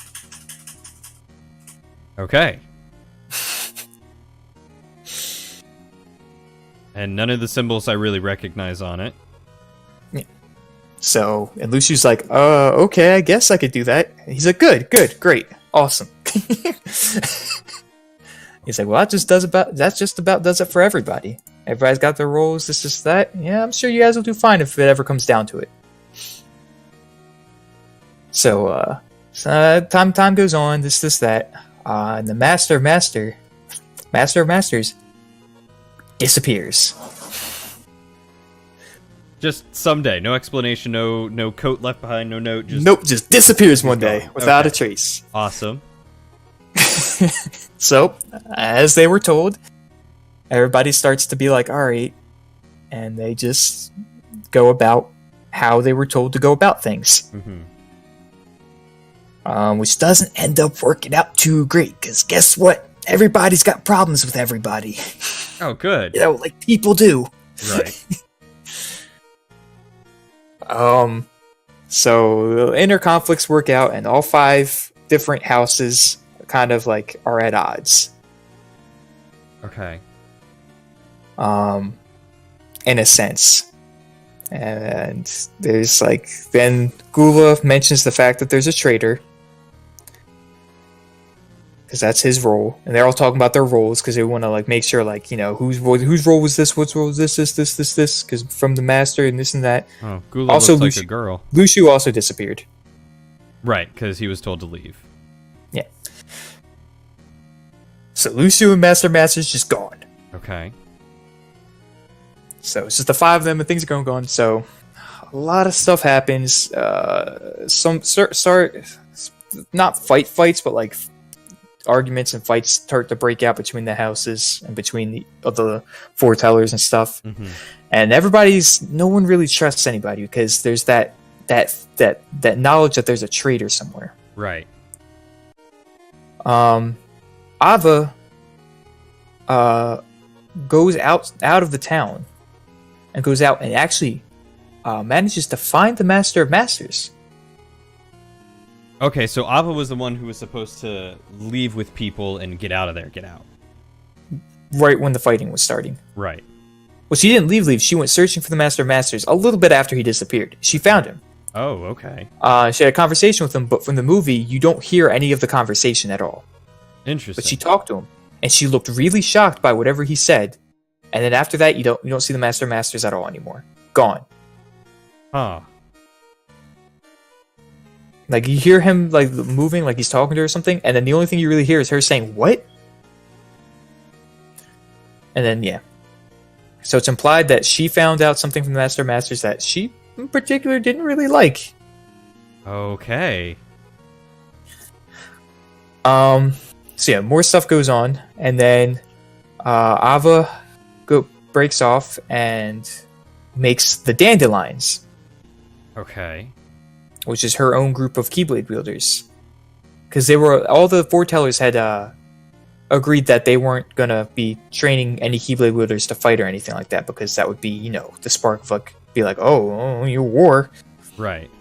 But Ava, you know, had her job. She had to do the Dandelions and stuff like that. So she gets accused of being the traitor, and she's like, no, I'm just doing my role. And there's a lot of this, that. So eventually a lot of stuff happens, and Ava finds Luciu. Okay. I don't know what the fuck Ava is on, but she is able to find people. She got that detect person, apparently. Okay. So she finds Luciu, and she demands to know what is going on, because she thinks that Luciu knows something that they don't. Mm-hmm. And Luciu's like, I'm just doing what I'm being told to do. And this is that. And what happens is they have a fight, they argue, this is that. And Ava draws her Keyblade and attacks Luciu, and defending himself, and their Keyblades strike. Their Keyblade striking sounds the bell in the middle of town, which marks the beginning of the Keyblade War. Huh. So he just happened to be in town.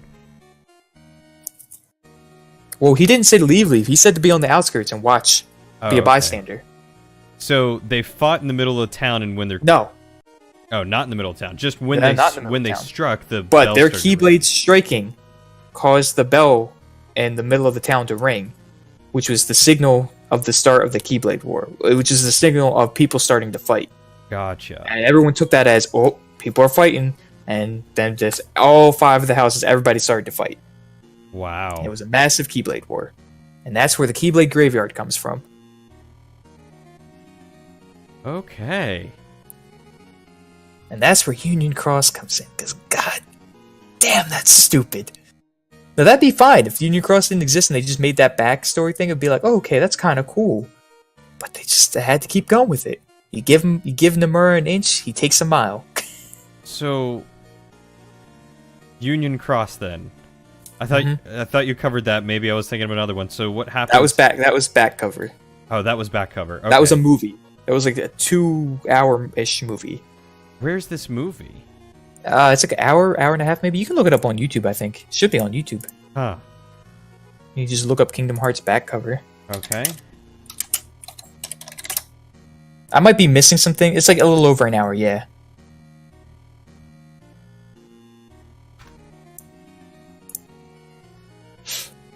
Yeah, it's a little over an hour. There might be some details I might have gotten kind of wrong or like missed, but it's been a while since I've watched it. Okay, so it says hour 2 minutes by. Yeah, the I don't know. Crossfight That's database? but that's pretty much That's the movie.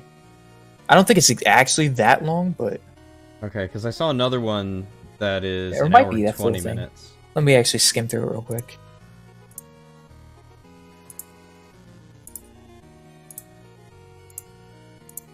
Yeah, no, it's the full thing. Okay. The one by Boss Fight Database? Yeah. Now, okay, some of the parts I said don't actually pop up in the movie. It's stuff that you learn in Union Cross, like Ava and Lucio fighting and stuff like that. Oh, okay. You learn about that in Union Cross. Movie? I am Shuith, never knew it. Shooketh? Yeah, I Oh. think. Yeah. Yeah. See. Apparently it's in Here's- Kingdom Hearts 2.8? Yeah, it released with the 2.8 remix. They made a movie Gotcha. and put it in there. Alright, so in Japan, there was a web browser game, not for you, this is for Kat. In Japan, they made a web browser game, and it wasn't supposed to be canon to Kingdom Hearts. It was just supposed to be a fun little, like, thing. It got popular, and they made it an iOS Android mobile game, and they were making a lot of money off of it because mobile games make money. We're gonna need a Kingdom Hearts channel. Hashtag gaming.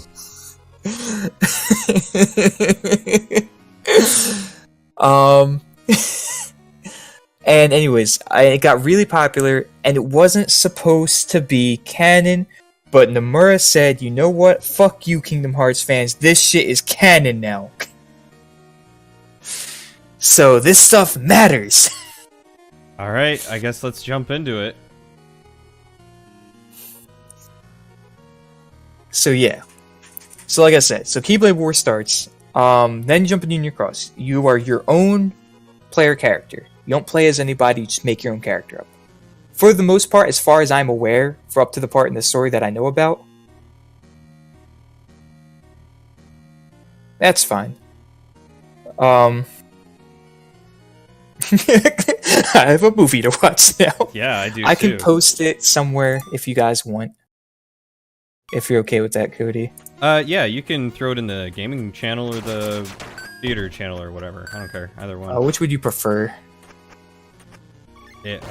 Gaming. Okay. Because that's what we've been talking about as gaming. So why not keep it consistent? Okay. Can we do a movie night? Absolutely. I've been wanting to do a movie night for a while. Oh, we could do a movie night with back cover. Because it's on YouTube for free, and they've stated that it's out there for people now. Well, that's cool that they let it be for free. Well, it's more like people put it up there and like they don't really care because they released it with the game, and then people put it on YouTube, and then they're just like, yeah, well, that's gonna happen because like, who cares? Fair enough. It's the only way. Oh, the only way outside of seeing it online. This is why we need a Kingdom Hearts channel. We could have plopped it in there. Yeah, and the second I make a Kingdom Hearts channel, we're gonna have like 100 messages, and then no one's gonna touch it for a year. I already have a ton of channels. I've purged them as I've needed to. Yeah. All right. So yeah. So you're your player character. You're in this world. Keyblade wielder. Master of Masters also. Ooh, wow. I'm an idiot. So Master of Masters also made these things called Chirithes. Zoom tight. Let me look up Chirithe for you. This is why I'm bad at explaining things. I forget really important things like this. This is Chirithe. Or a Chirithe.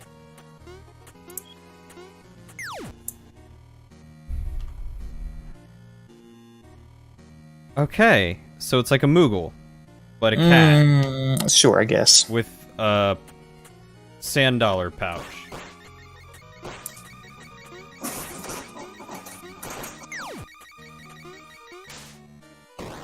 So Master of Masters created this, and he goes to all of them and he says, hey, they're going to create one, and every Keyblade wielder is going to have one. Okay. They're not really... Yeah. It's not really a he, she, it's more like an it. It doesn't have a gender. There's just... Chirithe is just the name of it.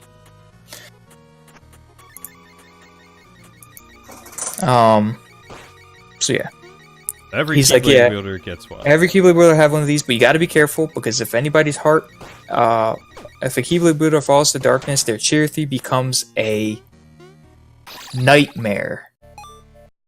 Ah. Okay. I don't know why I said it like that. It doesn't really have any fucking story relevance. Anyway, Wait, so you're telling me that all these Keyblade wielders that began fighting each other didn't fall to darkness, and therefore all their Chirithes became nightmares? Which is what the Dream Eaters needed to fight, or whatever? Yeah, pretty much. Wait, that is what it is, or that is not what it is? It's pretty much what it is, yes. Okay. But like the way they're portrayed with back cover and how they're supposed to look, it looks nothing like it. And I feel like back cover is another one of those things where it's just like, sure.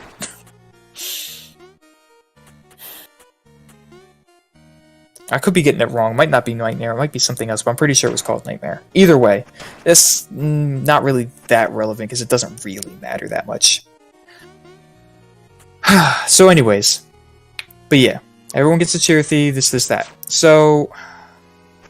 Yeah, so Unicross, you have your own Chirithe, everything's going. Whatever. You are approached by this girl named Strelitzia. Soon tight.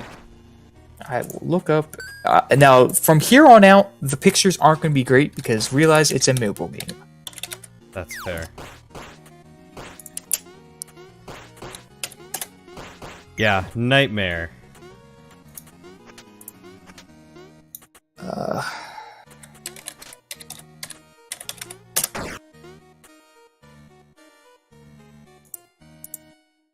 Okay. All right, Chibi, gotcha. Strelitzia. Yeah, it's very chibi, Okay. the game. Alright, so yeah. You're first by this girl named Strelitzia, and she tries to get you to join the Dandelions. In the mobile game? She's like, look... Huh? In the mobile game, she tries to get you to join Yes, the Dandelion? yeah. Okay. So, pretty much, Unicross starts where back cover really pretty much starts, and then goes on from after back cover happens. Like, Gotcha. after the end of back cover, keeps going on with the story. So you're approached by this girl named Strelitzia. She says, hey, I really think you should join. Whatever, this or that. And it's like, your character's just like, nah, I don't know, maybe not. Later on, you are approached by two people named Ephemer and Skuld. Like, scold as in hot, or scold as in being reprimanded? You'll see. God, I hate this level.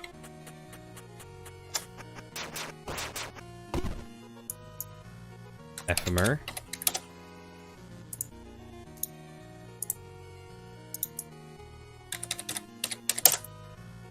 And Skuld. Okay.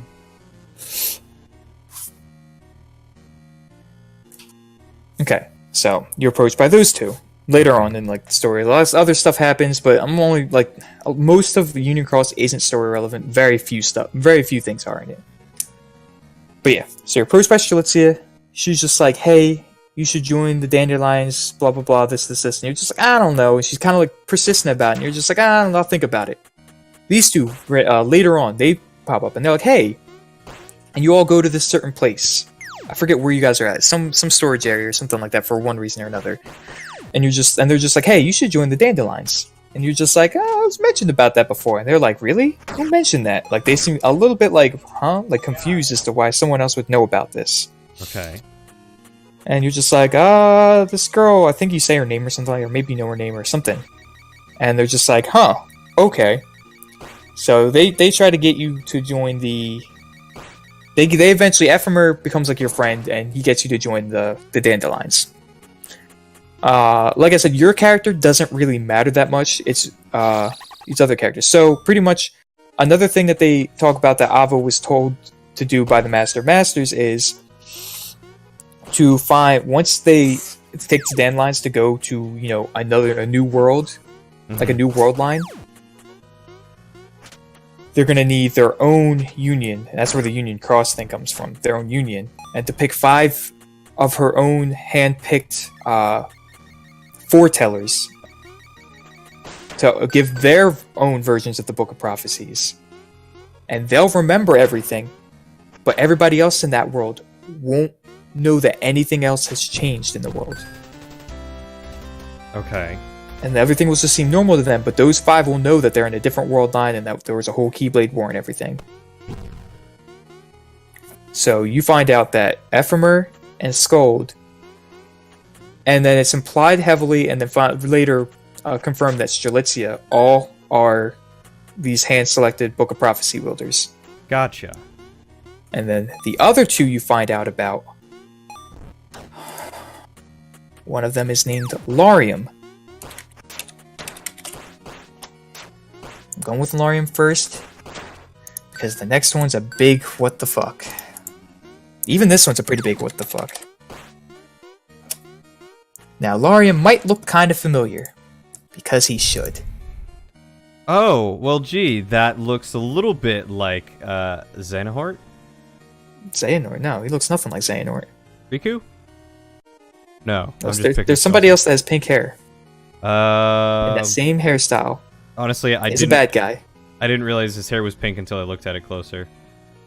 Imagine him in black robes and with a scythe. Oh, wait, hold on. I got this. It's up here somewhere. A little bit more.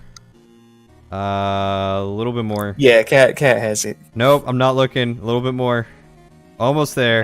That's that person's somebody. And Marluxia? Yes, Marluxia. Marluxia. That's his somebody. So his somebody is Larium. Mm-hmm. Oh, that makes sense because the name would be Gotcha. Yeah. And then the 5th person is this guy.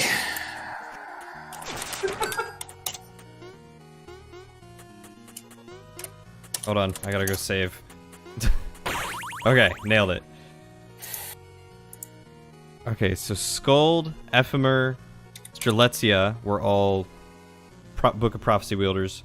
And Larium. And Larium. And then the last guy... Ventus.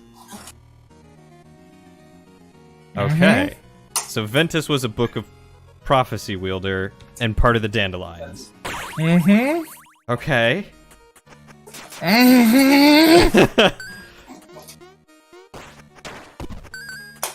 Okay. Take a moment to think how far back in time this is. So Ventus is somehow... Because even Master Xehanort and Master Ericus were like, this is a legend about the Keyblade War. We don't know anything about it other than the legends. Right. Ventus was there. So he's just really old. He's just really old. And apparently doesn't die very easily. There are rumors, because at the beginning of Birth by Sleep, you don't know where Ventus came from. You just know that Xehanort found him or whatever. And it's implied that stuff happened and somehow Ventus ended up in maybe, possibly, the world that Kingdom Hearts is in is another world line from the world line that the Dandelions escaped to from the original world line. Okay, so now we're actually getting into the multiverse theory. Yeah.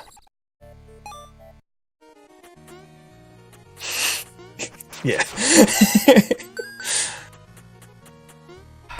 So the theory crafting is that Ventus was found by Xehanort because something happened in the other universe that he was a part And of. when he came from the other one, he lost all of his memories. So he doesn't remember all this stuff in his past, which is why in Birth by Sleep he doesn't know shit. Gotcha. Yeah. Okay. Can't go here. That's not the end of it. Keeps going. So, Strelitzia is looking around for your character 'cause she's trying to recruit you into the Dandelions. Okay. And Strelitzia is in the same guild as someone named Elran.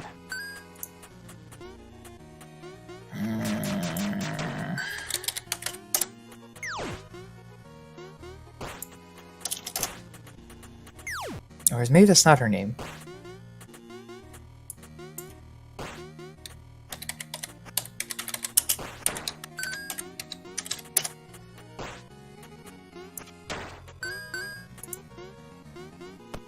Elrina. Not Elran. Elrina. Okay. This is Elrina. And she's in the same guild as Strelitzia and her Chirithy, and both their Chirithys are friends. Well, that's adorable.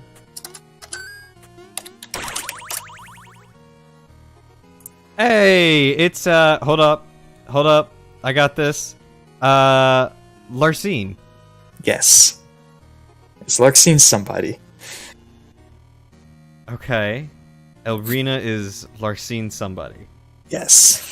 And then there's Ventus and Larium. So who is Skuld and Ephemer and Strelitza? Strelitzia? Yeah. I don't know. This is people. As far as I know. Actually, So, I think Zardline, right? Was that it? I don't even remember her name anymore. God, so many names. what, Larxene? Larcene. I think Larcene's probably my favorite Organization 13 member right now. Just the way, like, she looks or whatever. Yeah, her looks. I don't remember anything about the character at all, but I adore her look. She is a cutie.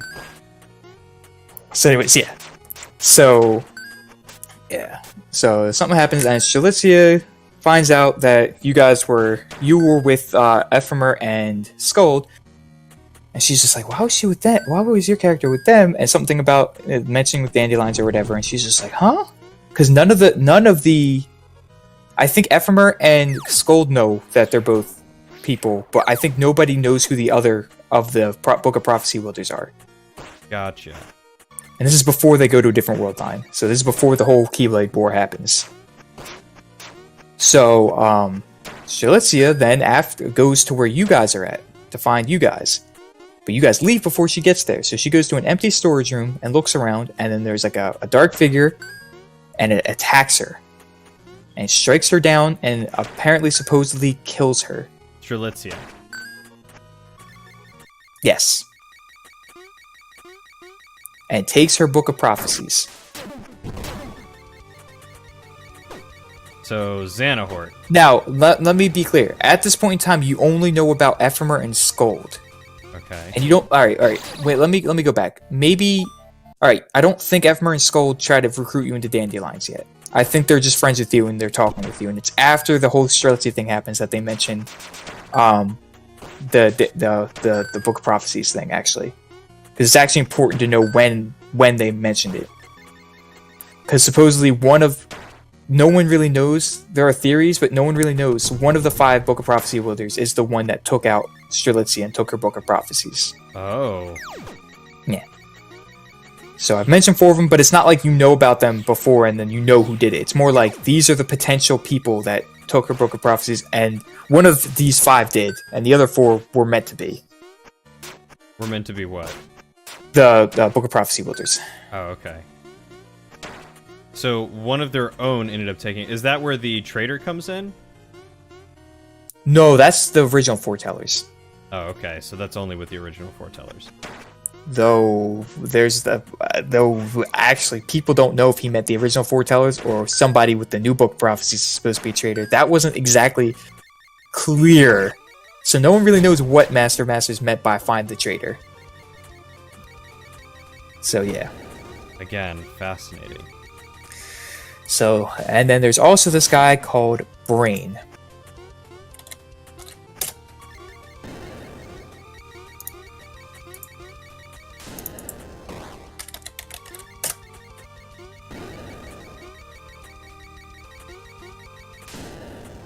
And he is... So technically, without Strelitzia out of the picture, you have Ephemer, Scold, Lorium, Ventus, and Brain. These are the 5 Book of Prophecy wielders. So 1, 2, 3, 4, 5. Wait, 1, 2, 3, 4. Arena 5. doesn't count, and Strelitzia is gone. Oh, Elrena's not a Book of Prophecy holder? No. Oh, okay, okay. She was just friends with Strelitzia. Well, not friends, but they're in the same guild, and their Chirithes were friends. Gotcha. Okay, so Brain is the other Book of Prophecy holder. Mm-hmm. Okay. So he... I mentioned him last, but like that doesn't mean he's the guy. A lot of people think it's him because of some recent stories updates that happened. Oh, so. in 3? Yeah, but well, no, not in 3, in Union Cross, because it's still being updated. Oh, yeah, that's right. You did say that it was still being updated. Yeah, it's not done, which really sucks. So, anyways, yeah. So, more story stuff happens, and this is that they're going through their own book prophecies. This that Like, that's you when can please reteach Cody how to say Xehanort. see, he said it. Xehanort. No. Okay. Howdy. How you doing? Howdy. Hey, you actually say it. Yeah. So yeah, we're almost done, Cody. Almost done. Good. I've got work tomorrow at 9. Oh, do you? Oh my. Oh yeah. I'll try to wrap it up real quick then. Oh, you're good. I mean, I can survive on like 6 hours of sleep. That's whatever. So yeah. Yeah. Okay. Besides, I want to hear all this. Yeah. So Ava fights Lucio, sounds the bell, rings the bell of awakening. It's like, oh no, oh god, oh god, oh no. And that's like the signal, and the Dandelions know that that's the signal to get out of there. Right. Unfortunately, your character never actually joined the Dandelions yet. Oh, You were so- propositioned by Strelitzia, right? I forgot to mention, you don't actually get propositioned by Scold and Ephemer. They're just with you. Gotcha. But Strelitzia is the only one that mentions Dandelions to you. And then you're just like, whatever. And then Keyblade War happens, but no one's really prepared for it. So Scold and Ephemer take part in it, and they help your character. And they're like, hey, we gotta go. We gotta get out of here. And you're just like, okay. So you go with them to the different world thing, and now you're part of the Dandelions and stuff. And nobody, even your character, doesn't know that the Keyblade War happened. They think, as far as they know, the bell rung and nothing happened. Wow. So they just prepared because they were told when the bell rings to get out of there. No, because the foretellers are the only ones with the Book of Prophecies that remembered what happened in the original world line. Oh, so they just forget that it happened. Mm-hmm. Okay. Alright, so, more story stuff happens, and all of a sudden, you go back in that storage room, they find like a glitch ghost of Strelitzia that is just like, oh, I'm dead, I was attacked, this, that, and they discover that, and your character mentions that Strelitzia did come up to you and mention something about dandelions, because you didn't, that happened before the bell rung, so you remember that. Okay, so they just don't remember anything before, or like just after the bell rang and when the bell rang. As far as they're concerned, bell rung and nothing happened. But the foretellers aren't there. The original foretellers aren't there. Gotcha. Which they find weird, but they're just like, oh, they left and we got these new foretellers to lead the union. And that's the new people with the books from the dandelions? Yes. Okay. So wait, do we know what happened to the original foretellers? they're still in the original world line. We don't know what happened to them. Oh, that's right. That's a different world line. So we don't know. We just know that Lucio and Ava started the fight, but we know that they didn't finish it. Ava left. So did Lucio, apparently. They both fought for a little bit, started the Keyblade War, and then they both disappeared. Gotcha. So, Ava and Lucio, presumably still alive somewhere. Yeah, we don't. No one knows the foretellers. For all we know, could be dead, could be alive. We don't know. Gotcha. Yeah. So yeah. So anyways, Strelitzia is like glitch ghost, and the reason this is important is because there's an update, and they can go to data worlds. What? That sound familiar? Ron? No, just data versions of worlds. Oh, so Because in Union Cross, you don't actually go to any worlds. You go to data versions of worlds. Because it's not the original world line. These are fake versions of these worlds. So, was that basically like the dream place? More like how Roxas was in Twilight Town, but it was a digitized Twilight Town. Okay, so it just sounds like they're in the computer. Supposedly, when they say different world line, we don't know if they mean an actual different world line or if they mean they're in like a Datascape world line. So, Okay. I don't know. Nomura hasn't thought that far ahead yet. Anyways, but yeah, I'm guessing Datascape because of a lot of the glitch stuff that starts happening. Like in the world they're in, a lot of glitch stuff starts happening. Like Strelitzia's glitch ghost appears where she was struck down. They find out that Strelitzia was murdered, which means somebody there, killed her. And a lot of people immediately, when that was found out, like with the ghost and everything, thought it was Larian. Because they knew that Larian was Marluxia's somebody, and they knew Marluxia's part of the organization. It is later revealed that Strelitzia is Larian's sister. Oh. So why would he kill his sister? Mm-hmm. Wow. I guess that's some more baggage to unpack on their part. Maybe he hates his sister. Maybe he wanted her dead.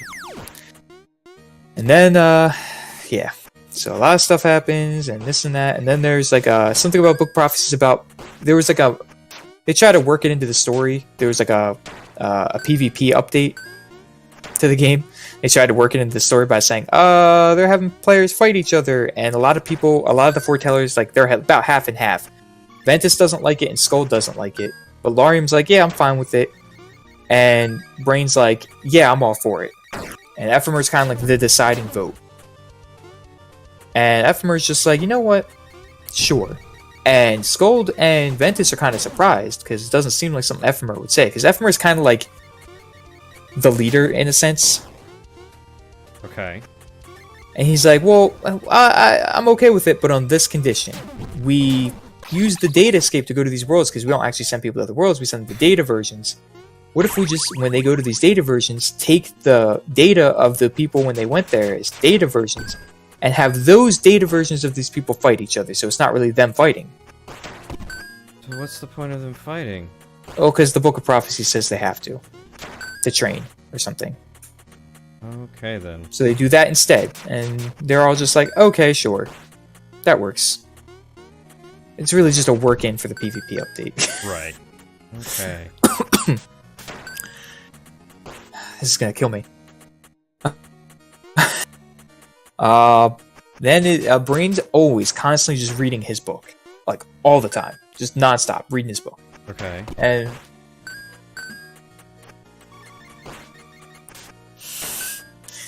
Watching you is painful because I can see how much of your soul and will you lose every time you die. Yeah, well, this game... It's hard. It's very hard, and I've played it a few times before, but I've never, as far as I remember, made it this far. And so I got some of the items out of order this time around, and so I'm not quite sure where I need to go, because I remember having double jump a whole lot earlier than I actually got this playthrough, or any other playthrough that I've done. And now you're just farming gold. Yeah, because there's something that I have to buy for 20,000. Oh, yeah, for 20,000, yeah. So I was like, you know what? I might as well just do it here because these guys give me a bunch of gold. Yeah. Okay. So yeah. Brain's always reading his book, and Vance is like, why are you always reading your book? And he's like, well, cause, you know, reading this, that, and then he says that he's gonna, like, he doesn't agree with how the prophecies stated in the books, and he's gonna go against it. Something about light and this, that, and the other. And he's gonna rewrite the book. He's gonna rewrite the prophecies. And everybody's just like, what? All right, and that's when a lot of people jumped on the bandwagon of Brain's the murderer. Oh, because he wants to rewrite the prophecies? Book of Prophecies. I don't know. That sounds like a red herring to me now. Why would he need someone else's book to then rewrite the Book of Prophecies? Right. And then, because he wouldn't have known about the Book of Prophecies if he hadn't murdered Streltsy and taken it. But I thought he already had a Book of Prophecies. We don't know that. We don't know who murdered Streltsy and took her Book of Prophecies. Right, but what I'm saying is if he was one of the original 5 chosen that already had a Book of Prophecies, then why would he need to murder her to take another one? One of them wasn't originally a Book of Prophecies wielder. Oh, okay. They took her Book of Prophecies. So they didn't know who was the Book of Prophecies wielder. Yeah, they didn't know until eventually they later find out through your player character that Strelitzia was apparently one of the things. That means one of them isn't originally and got rid of her. Gotcha. So after she dies, good old murder mystery. So after she dies is when they find out that she was that they all were various Book of Prophecy holders. Yeah. Okay. Because what was it, Marluxia, whatever his name was, Ephemer, Laurium, Scold, Ventus, so and Brain. Ephraim and Scold. Ephemer. And Scold. Did they know that? Did they know each other were? No. Okay. Okay. Yeah, that's what I was trying to. I just don't think they did. They might have actually. I don't remember. I don't think they did though. Because as far as I know, everybody's a suspect technically. So I don't think they knew. I think they were just friends. They knew each other. Anyways. So, and then that was the one update that came out in January was when Brain's like, hey, I'm going to rewrite the Book of Prophecies. The last month, the February update, the new story thing was Brain was up in the control tower of the clock tower and there's a bunch of glitches and everything. And back in the meeting room, Ventus and Scold see a glitched kind of phantom version of Ava and the Master of Masters talking. Oh. And Master of Masters says some cryptic wording. Like it's words, but they're all like weird capitalization and like not full words and weird. And so I have to look it up because I looked it up earlier today. And someone in the comments, it was a savior and kind of decoded what was said between the Master of Masters and Ava. Well, what the Master of Masters said to Ava. Oh, I kind of want to see what the original message was now. It's weird because it's all text-based. It's all like it's written like this. I'll write you like one part of the message, one thing he says, and you'll understand why it's so weird. I've just always been fascinated with like decoding stuff and, you know, looking at the mixed up words to try and figure out what it's saying. That's why I loved Floor 3 so much.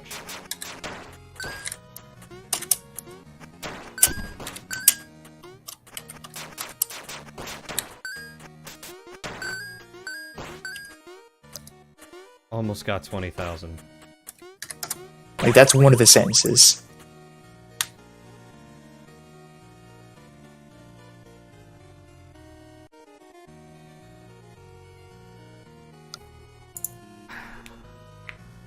Okay.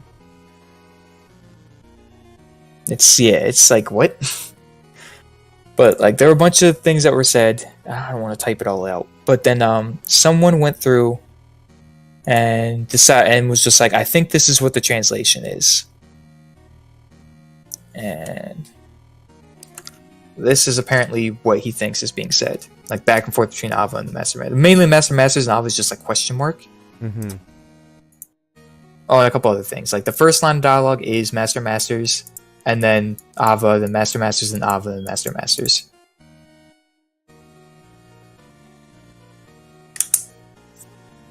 The 5 written here to be dandelions, and when the time comes, approach the leaders. Why is this child circled in red? Well, someday that kid mentioned inherits the book of prophecies. Question mark. The book is shaping the next world after this in many ways. Okay. Hey, Axel. So.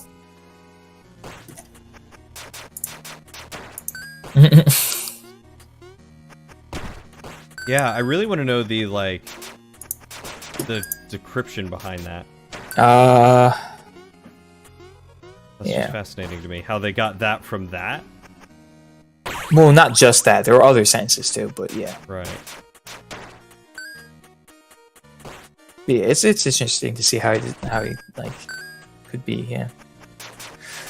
But yeah. Yeah. We need the full conversation to decrypt it. Yeah. Yeah. It's I could, but like I just really That's fine. That could be a later thing, just like a little neat thing, not a. yeah. I want it right now. I mean, I could just send you the link of the video. That works too. That's the newest like story update video. Cool. Oh yeah, cross isn't spelled cross; it's an X. So it's Union X, but it's Union Cross. Oh, okay, so it's Union Xehanort or Xehanort. Xehanort. So he's able to track everyone in the cross. No. So it's really just Oh. it's really just his whole elaborate ruse to get more bodies. Really, Union Cross is just supposed to set up stuff that apparently, supposedly, might be a thing. Who knows? Interesting. Apparently, it's supposed to be story relevant, so. A lot of people speculate stuff that happens in Union Cross will matter for what happens after 3. Gotcha. Would you like to buy the Dreamstone for 20,000? Yes. Thank you. Thank you. I don't know what it allows me to do, but Dream. Okay, so yeah. So that was the newest update, and they're just like... it's a letter pronounced as key, which is also why the X-Blade is called Yeah, it's Key like Blade. chi, but like they pronounce it in Japan as ki, Oh! which is supposed to be like life energy. But it's like okay. I think it's like a Greek letter X. Yeah, it's like- which is pronounced Kai. Yeah, but ki, kai, chi, whatever. Yeah, because I remember learning that in statistics, it's Kai. Which I guess could be... Well, Union X, not the Greek letter X, but X, kind of like in Japan, anything X, well, that X, like the special one, but this is just a normal X, which in Japan they use X in a lot of things, and whenever there's an X, it means cross. And any sort of title or something like Monster Hunter Generations for us was called Monster Hunter X or Monster Hunter Cross. And then they came out for our Monster Hunter Generations Ultimate, it was their Monster Hunter XX, which was Double Cross. Or yeah, Project X Zone, which is the fighting game, which is pronounced Project Cross Zone. Because it's supposed to be like this is supposed to be a cross kind of thing, crossover. Interesting. Because Union Cross is all the unions working together instead of being separated like how they originally were. That would make sense. But yeah. I'm so tired from all of this. I mean, we have been going for 6.5 hours now. We were chugging along for a while. And Yeah. once we got into this later stuff, it was just like... Once it got to Birth by Sleep and Dream Drop Distance, I told you that's where it gets real difficult to explain, because timey-wimey. I mean, I honestly still don't currently understand where the time frame is right now. All I know is that in Union Cross, there's like So one time zone and... Yeah, so, alright, so I'm gonna quick rehash everything because... Was that pretty I much went- the end, or...? Yeah, no, that's the newest update that we know about for Union Cross. Gotcha. So stuff's going on, and maybe we'll learn more stuff. Yeah. So, if we're going chronological order, we have back cover, which is Master of Masters, His Six Disciples, Book of Prophecies. It goes into Union Cross, which is still updating, so... Yeah, cool, fun. I love mobile games. God. Then we have Birth by Sleep. Ventus, the same Ventus from Union Cross. Ventus Terra Aqua, they fight Vanitas, and then Braig, and Xehanort, and that's where you first really meet Xehanort and know of him as a character. Even though you technically meet him before, but you don't really know who he is until Birth by Sleep. And stuff happens. Ventus goes to sleep, can't wake up, wake me up inside. Terra is somebody that we used to know, but now he's not. And Aqua's lost to the darkness. Jeez. Fragmentary passage in the middle of one where Aqua's wandering darkness and then runs into Mickey and stuff and helps and then disappears again. And as far as we know, still in the world of darkness. I sympathize so hardcore with Aqua right now. Oh yeah, a lot of people do. Aqua is a lot of people's favorite character. Well, no, I just mean being lost in the darkness. Also, because she's like the one character that's actually like knew what was going on with everything and was just like, why does everyone keep doing these stupid things? Yeah. Oh my gosh. Yeah, you have Kingdom Hearts 1, which is the start of Sora. The what of Sora? The start of Sora's journey. Oh, okay. Yeah, that makes sense. It got so much more complicated than it ever needed to be.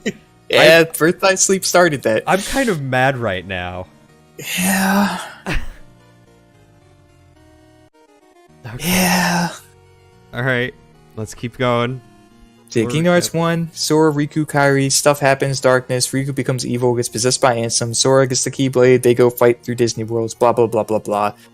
Sora becomes a Heartless. At that point in time, 358 over days starts 358 days over 2. And Roxas does his own storyline with Xion and all that stuff. Kingdom Hearts finishes, Chain of Memory starts. Right at the end of 358 over 2 days because... Oh, actually, right in the middle of 358 days over 2. Because right in the middle of 358 days over 2 is when Axel and the rest go to the Castle Oblivion for that mission. And that's where Chain of Memories takes place. And then all of that fun stuff happens where Sora loses his memories, and Riku's there, and then Naminé, and then Axel pretty much helps finish off all the other organization members that were there. And Axel leaves because he doesn't care anymore. How dare you, He just wants to get back. He just wants to get back to Roxas and Xion. His two best friends in the world. Dude, after hearing all this today, I don't blame Axel. I think I identify with Axel the most. Axel's probably one of the... Aqua, Axel are two very, very popular characters. Yeah, I mean, to be fair, I also saw that cosplayer at PAX Oh, who was dressed up as Axel. That was spot on, man. Yeah, it was really good. Anyway.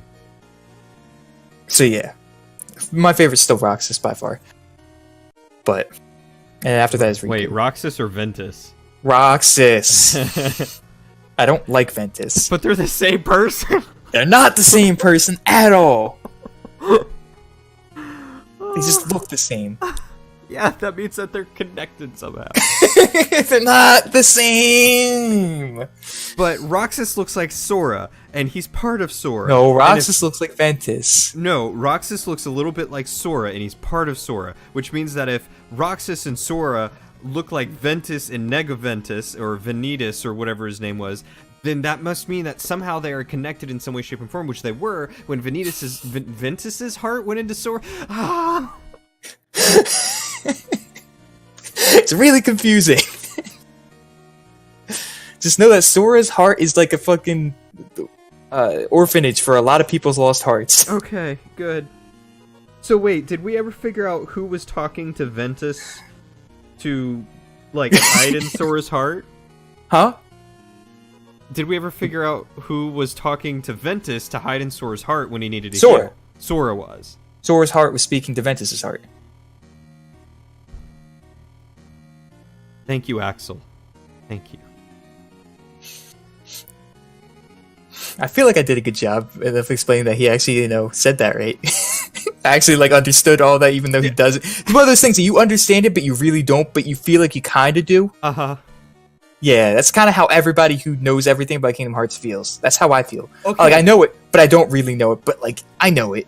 Okay, what if Sora is Ventus in the alternate universe, and that's No. why the No. nobody Sora No. looks like Ventus, which is Roxas, and No. that's why the darkness. No, because Ventus is Aqua and Vanitas. Terra met young Sora on Destiny Islands. Right, but there's all this While Ventus was still existing. wibbly wobbly stuff.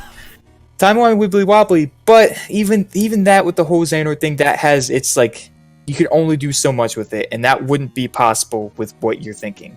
A lot of people have fan theories about this, and that. A lot of people have fan theories that fucking Sora is the Master of Masters. Which I think is stupid.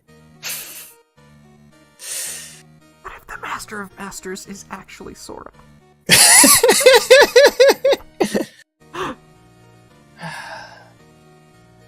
But that then doesn't. Why? Explain to me then how Vanitas looks like Sora. Because Sora is everything that Roxas... Okay. Here we go. Alright, so, yeah, the reason Ventus looks like Roxas is because, yeah, it turned into a Heartless, but Ventus's heart was still there, so he kind of resembles Ventus because... outwardly appearance, at least, because of that. Because Ventus's heart was still there also and was released at the same time, so he kind of just... Ooh, okay.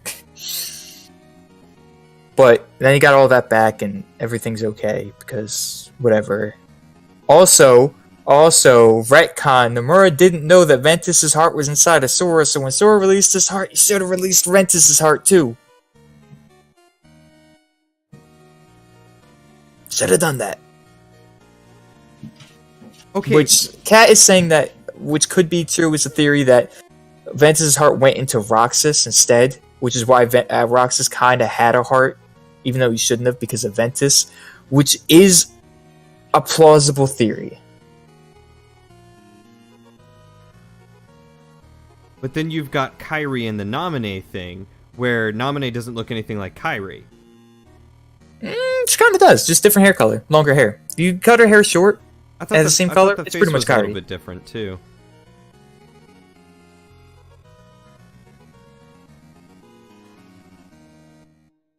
Well, yeah. Living was locked, so he couldn't get back to his original body. Which, I don't know, I feel like maybe he could have, but Nomura didn't know that, and that's why he retconned it and said it went to Roxas, because he didn't know Ventus existed at that point in time. Okay, but just hear me out. Alright, hear me out. There aren't a lot of plausible or solid answers because a lot of stuff after 2 was retconned because Nomura didn't know where he was going with the story until he went there with it. So disappointing. Yeah, well, yeah. That's what happens when you write a story and then decide this is where you want to go with it and then realize that some of the stuff doesn't really work out with where you want to go with it and you go with it anyway and say, stuff. A lot of stuff does that. At least anime-wise, a lot of long-running shows do that kind of stuff. So it's nothing new to me, at least. So but- defeated right now. Like, I Because mean, it was Dragon Ball does so it. Dragon Ball good. does it all the time. Naruto did it all the time. It's just stuff that happens in long-running stories. A lot of times you have a new thing implemented and people are like, well, what about this? And you have a lot of plot holes and you try to cover it up. A lot of the time it doesn't really make a lot of sense, but you kind of just, it's one of those things you just have to be like, accept it. Otherwise it's going to bother you nonstop and you're not going to enjoy it.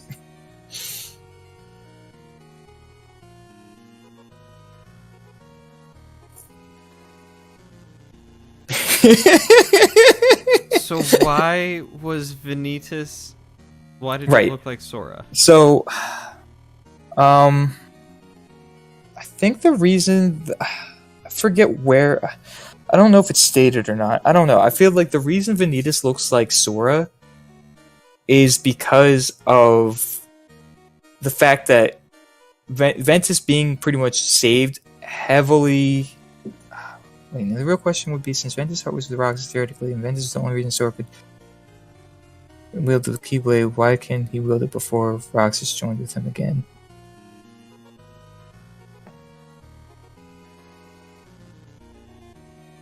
Apparently, there's nothing special about being a Keyblade wielder. As long as you've got enough heart, you can do it. Oh, well, also because the Keyblade he had was supposed to go to Riku, but it went to Sora instead. So originally, the Keyblade was supposed to go to Riku, not Sora. Sora, it's not Sora. Ventus's heart being in him wasn't the sole thing. Like there are other factors leading to it, but like once the Keyblade had chosen him and this and that, like unless like it didn't choose him again, he did something to make it not choose, like he did with the whole Riku thing, and whatnot. It was going to go back to him anyway. Also, because Nomura didn't know about personal Keyblades yet, because it was retconned later.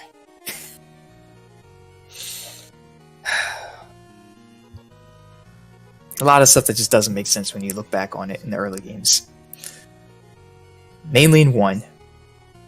But we kind of just overlook that because we're just like, whatever, who cares? It's not like groundbreaking, like ruin the entire story and everything of the game, so it's just like, whatever. It's just a small little, like, So yeah, because Sora is like...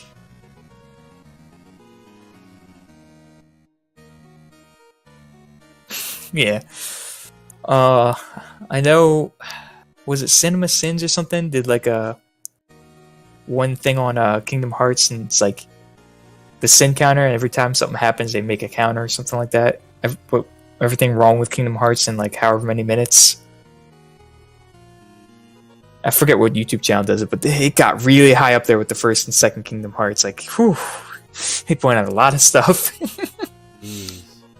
But anyways, yeah. Yeah, like I was saying, Vanitas looks like Sora, I think, because Sora is the main reason that Ventus was able to survive. Maybe it wasn't Cinema Sins. Like, I'm completely and utterly wrong about this. I don't remember what the fuck. Cinema Sins was just like the first thing I thought of. Okay, but can we get back on track to why Vanitas looked like Sora? Is that possible? Is that explainable? Or is that just we're waiting to figure out what this means? Dardigan? I guess. Yeah, Dardigan. That's the YouTube channel. I guess they calls himself Game Sins, whatever. Yeah, okay, I'm looking at, yeah. That's what I'm thinking of. Anyways, okay. So Vanitas. Looks like Sora, I think because of Ventus's heart being part of Sora's, and because of that, the darkness in Ventus has to look different from Ventus. Therefore, it looked like Sora, who had shared a heart with Ventus before.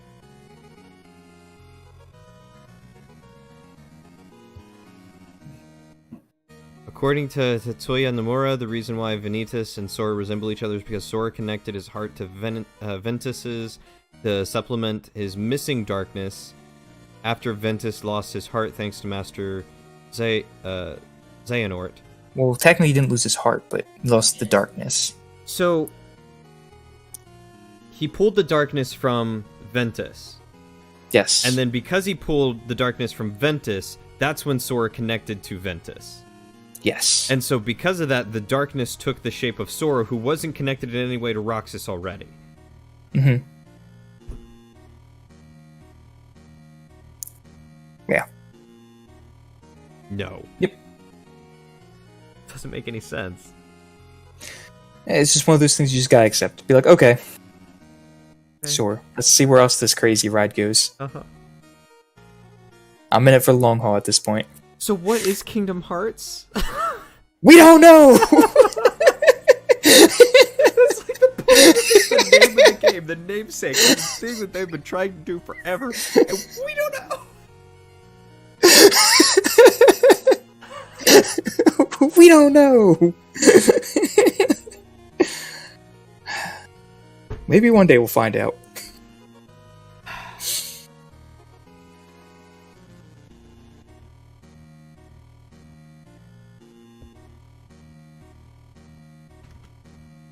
I know, without a doubt, that Kingdom Hearts is light. Oh.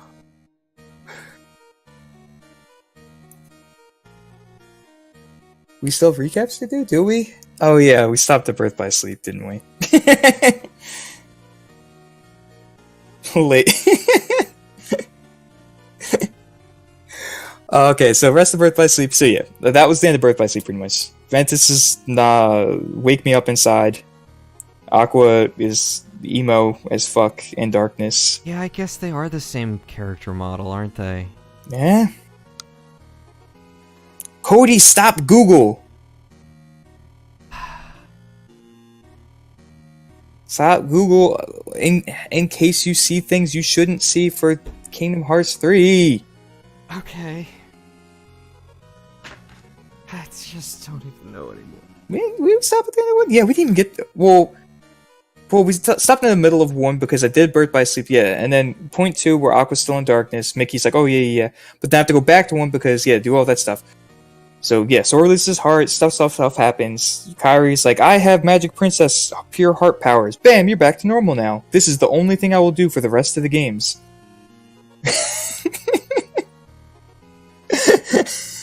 I'm sorry, can you run that by me again? What, Kyrie going pew pew, Princess Heart, light power, I turn Sora, bippity boppity, Sora's not a heartless hoppity? Yep, nailed it. Surprisingly, I picked all that up. Surprisingly. And that's the one thing Kyrie will do for the entirety of Kingdom Hearts up until maybe she does stuff in 3. We won't know until you play it.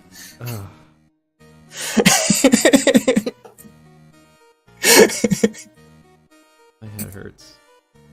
My head doesn't actually How did I hurt. figure out how to do this? How did I know out of all of these Shadow Heartless that look the same, that was Sora? Heart. Sora had a heart in his Heartless. That's how I knew. Well, wasn't it that Heartless actually jumped in front of all the other Heartless to try and defend her?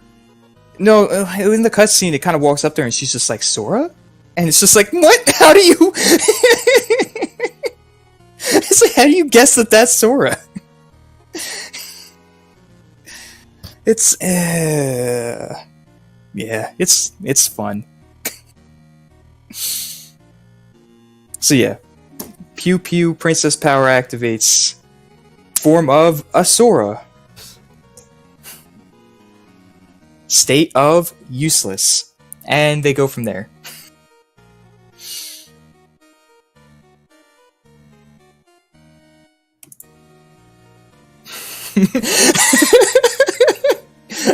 No, it's Kingdom Hearts, Cody. it's not real life. Oh god, I'm gonna wake up. I'm gonna have the weirdest dreams tonight. So yeah, so that whole thing goes down. And then, yeah, Riku gets body snatched by creepy old man. Uh-huh. And they fight, and then Sora beats him, and then he turns into a boat, and then they fight the boat ship thing. Yeah, no, not Dream Drop yet. We're not there yet. No timey-wimey yet. I don't know, man. I'm gonna have some, like, Birth by Sleep, Dream Drop it. Ugh. Yeah, those are the big problem ones Gonna with story. disappear for the next 385 over 2 days. Or 58 over 2, whatever it is. Oh, Dream Drop tonight because of sleep. Anyways, so yeah, And then they beat him, and then he's like, Kairi, you're literally useless, so stay on the islands or you will get kidnapped or get hurt. And Kairi's like, it's okay, it'll happen anyway. And Sora's like, okay, bye. I'll see you in 2. So Sora leaves. Meanwhile, Riku and Mickey go on a date in the realm of darkness. And then Mickey's like, it's okay, Riku, you're strong, don't use light. Use light, don't use darkness. Ansem can't get control of you anymore. Riku's like, you're right. Mind you, not at one point in time did Mickey say, that's not Ansem, that's Xehanort, because I know who Ansem is. Nah, Mickey just skipped on right past that. But what about Pluto? Who cares about Pluto? Oh, Pluto is with Sora, Donald, and Goofy. Because at the end of Kingdom Hearts 1, they see Pluto with a letter from the king, they chase after him, and that's how Chain of Memories starts.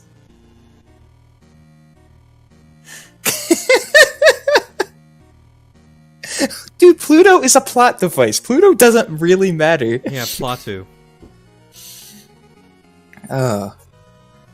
Anyways, so yeah. Okay. And Riku's like, you're right, I won't rely on the darkness. I'll just use the light. And then he gets beat up a lot and can't fully things, and he has to use dark powers. And then Ansem fights for control, and Mickey's like, you know what? You're strong enough to use dark powers. Actually, use dark powers. And Riku's like, you're right, Mickey. I can use the dark powers and it'll be okay. Mind you, at the beginning of this game, Mickey was like, no, don't use dark powers. Don't do it, Riku. Only use light. Mickey did a complete 180 there and was just like, nah, you'll be fine. Mind you, Mickey wasn't actually there. It was just his voice. Because their hearts were like connected or something. Meanwhile, Sora loses So wait, memories. does that mean that if Riku gets the darkness taken out of him, he'll be shielded in Mickey's heart? I don't know, maybe. Nomura wants to do that. But they're connected! I mean, him and Sora's hearts are connected too. Oh god. I don't think Sora can take any more hearts. Next, Ugh. in Kingdom Hearts 4, we're just gonna see Sora pregnant. Found a new one. What's the new one? I contemplated existence and lost memory of your food decision. Prohibit anxieties. Crisscross flop disk. Arrival is imminent. Gratitude. Oh.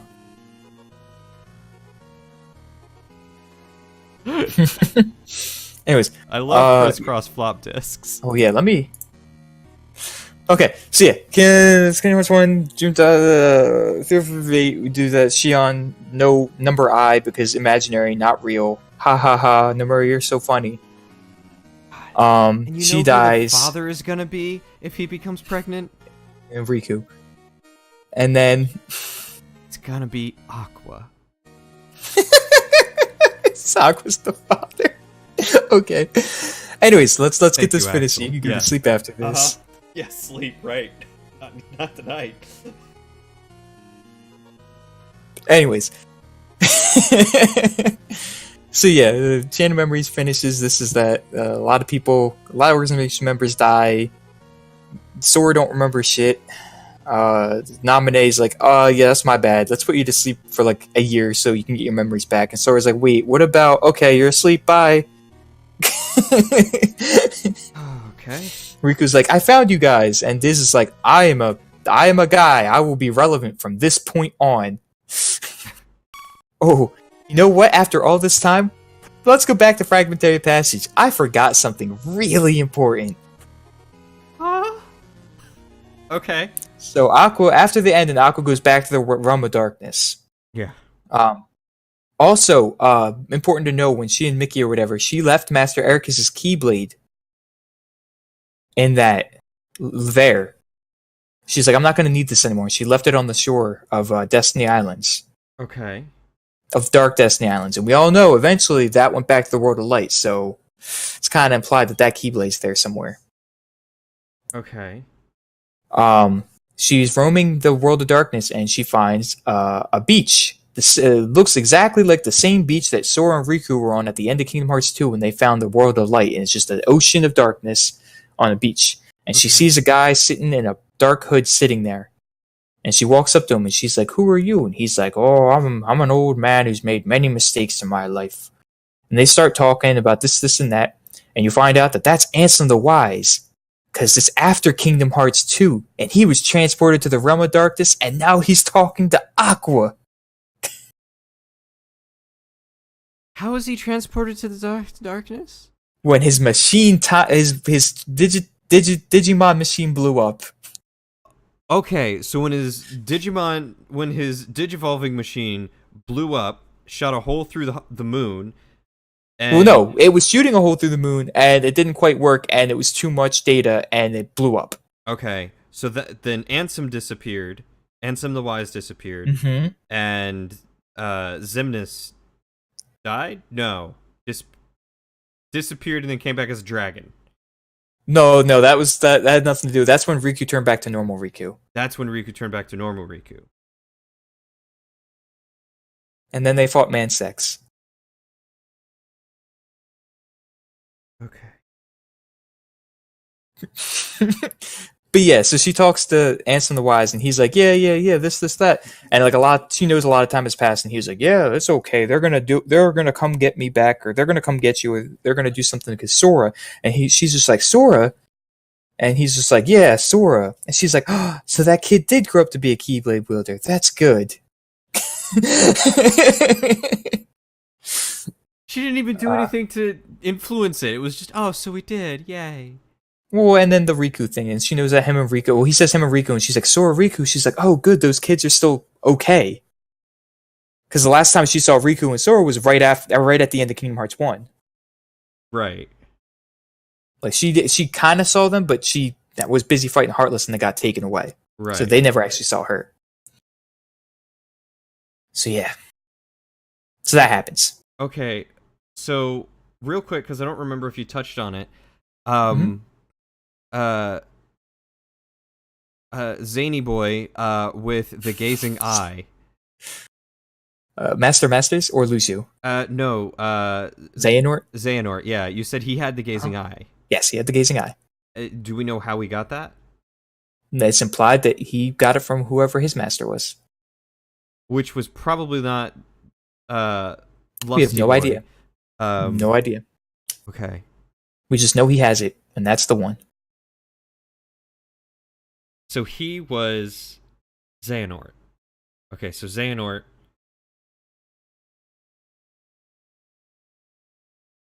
Xehanort knew Ventus. He took over He Terra. found Ventus. Right, but no, he Master Xehanort knew Ventus. He took over Terra.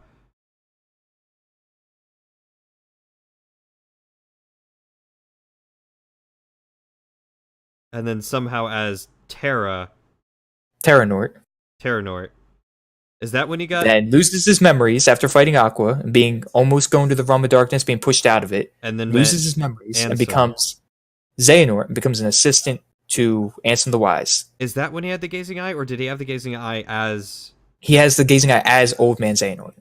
So as Master Xehanort. As Master Xehanort, he had the Okay. gazing eye. So somewhere along the line of knowing Mr. E, he... Mr. E? Yeah, I don't remember his name. Equus? Ericus. Ericus. All right, Eric. Good. Nailed it, Eric. All right. So he knows Eric, and somewhere along that line, he also has the gazing eye. But there's no backstory. It's implied that that's his. Well, we don't know it's the gazing eye until it's not. See, we don't know about the gazing eye until the back cover thing. So in Birth by Sleep, it's just implied that that's his Keyblade, Okay. and then we find out later when we see it in the back cover thing with it. Like, wait, that's the Keyblade that Xehanort had. And it's just like, oh my gosh. Okay, so this is probably just more retconning then.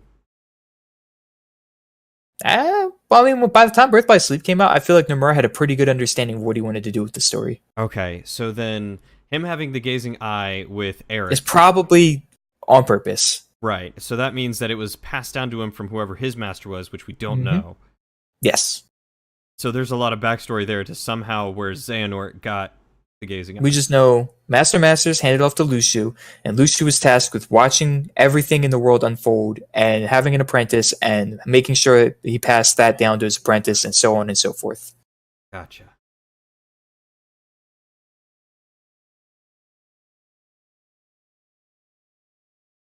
Also, keep the box with them at all times and never open it. Yeah, do we know what the box is? Nope. Okay. We just know it's a box and that it's never been opened. What if inside that box is the Master of Master's heart? I mean, it's possible, maybe. And that heart is Sora's. And that's why it can hold so many, is because it's a box. Yeah. Just saying. It's, yeah. But yeah. No one knows. It could be anything. Could be like 2 apples. Could be 2 apples. We don't know. Could have been trolling everybody. Could have been. It could be a copy of Kingdom Hearts 4. What if inside that box is the real Book of Prophecies? That's also a possibility, maybe. Literally anything could be in that box. No one knows. What if it's cat? Because it's never been opened. Master of Master's cat. He's doing science. It's just a science experiment. Yeah. Okay, did we finish the catch-up, the recap, or? Yeah, I could just continue along with it. It's just, yeah, that's Kingdom Hearts 1, Kingdom Hearts 2 stuff, and then they fight the organization members. Sora kills, like, literally all of them. And then Riku, and then everybody's back and happy together. And then Dream Drop Distance happens because Mark of Mastery exam. Sora fails it because he falls into darkness and gets captured by Xehanort. And that's where we learn about the real Organization 13, which is Xehanort just trying to get 13 versions of himself to fight 7 Wielders of Light. He tried to Nort Sora because Sora had an X on his shirt. Yeah, X marks the spot. No, that was Chain of Memories that had the card battling system. We went over Chain of Memories. That was Game Boy Advance. Didn't the remake of that get rid of the card battling system or improve it at least? It was the only game that had that. And when they remade it, all they did was make it 3D instead of 2D. Oh, okay. That's it. They didn't really do anything else. It was an okay game. Like, I enjoyed it, but a lot of people didn't like the card system.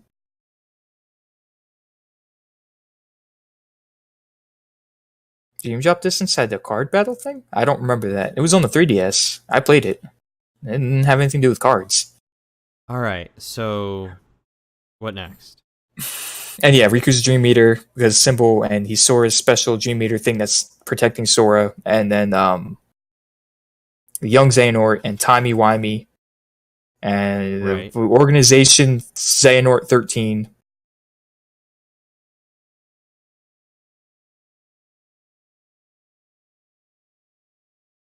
No, Chain of Memories is the card battling one on the Game Boy Advance. I played it. I was about to just Google Dream Drop Distance or whatever. Yeah, Dream Drop Distance is the one that came on 3DS, and it was definitely not. That's where the flow motion stuff came from, and Flow motion. it's like kind of like Birth by Sleep, where all your abilities are on a cooldown, Oh. and it's like same kind of gameplay style as Kingdom Hearts 1 and 2, just with a little tweak here and there. And yeah, Chain of Memories was the card battle one, and then Recoded was just dumb. I'm not even gonna go over Recoded, except, oh, yeah, you know what? I didn't go over the one part. Okay. I remembered Recoded, and that made me mad again, because I didn't go over the part that's going to make you mad. So, Recoded. Maleficent knows about the Book of Prophecies. Uh-huh. Why does Maleficent know about the Book of Prophecies? Because she's Scold. Because Maleficent, somehow through magic, ended up back in time in Union Cross. Huh? And that's where you find out about digital worlds and how this is what the world they were in is some sort of digital world or something. Huh? Uh-huh. Where does that even coincide? Nomura was just like, hey, Maleficent knows about this now.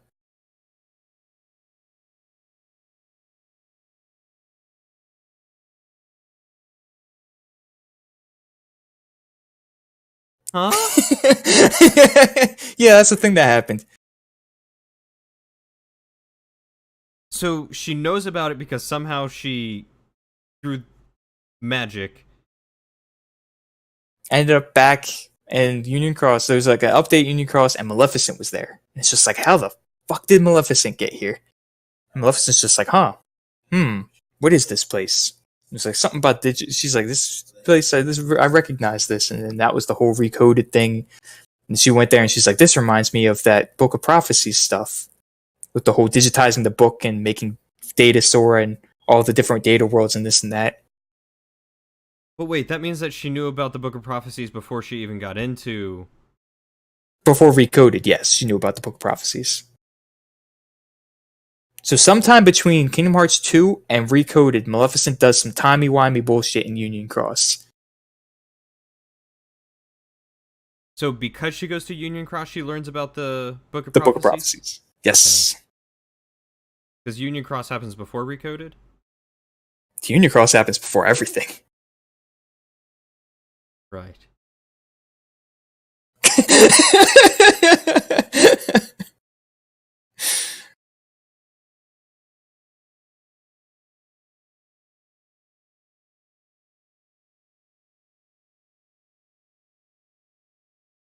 And now you're caught up on Kingdom Hearts. You just need to play 3 now. I need to get my hands on a PlayStation 3 or 4.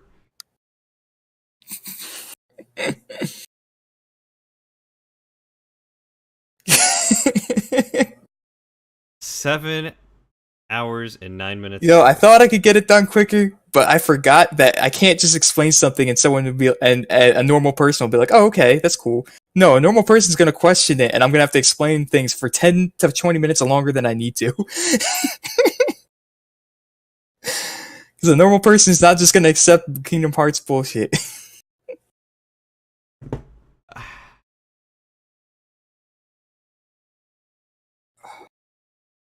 I mean, honestly, it warrants it. And to be fair, we were done like a half hour ago. Yeah, that's true. We were just like re-going over stuff just to make sure you kind of understood, and it was like maybe not understood. Understood's too strong of a word. Felt comfortable enough with the lore that you're okay with. I don't know, playing 3 now. Sure, we'll go with that.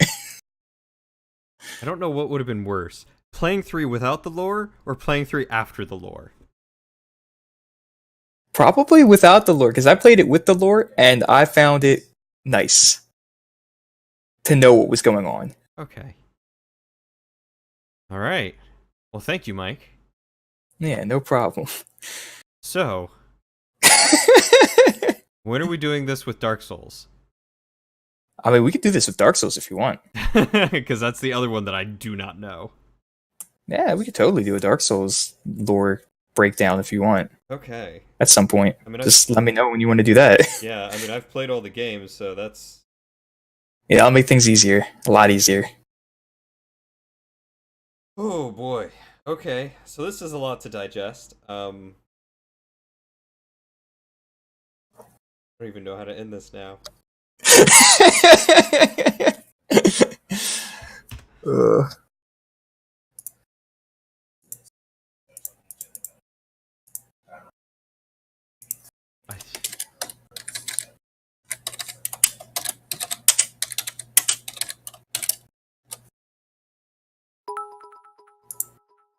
Hey, thanks, Mike, for the 300 bits. I appreciate it. I can now give you an associate's degree in Kingdom Hearts lore. It only took me 7 hours to get an associate's degree in Kingdom Hearts lore, yet I've spent 2 years trying to get it in computer information systems. To be fair, one matters a lot more than the other. I don't know. I've gained $3 out of this lore. I haven't gained a cent from doing. Do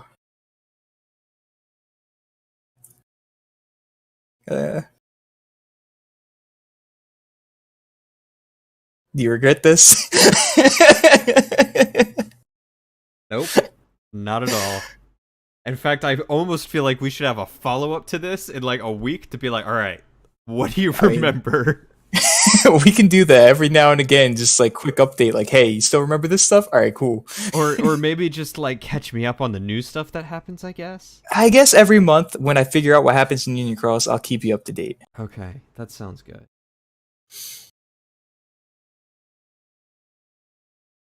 God, I just Because it's like, I'm not playing that because, God, that's over 500 something missions where only like 20 of them matter.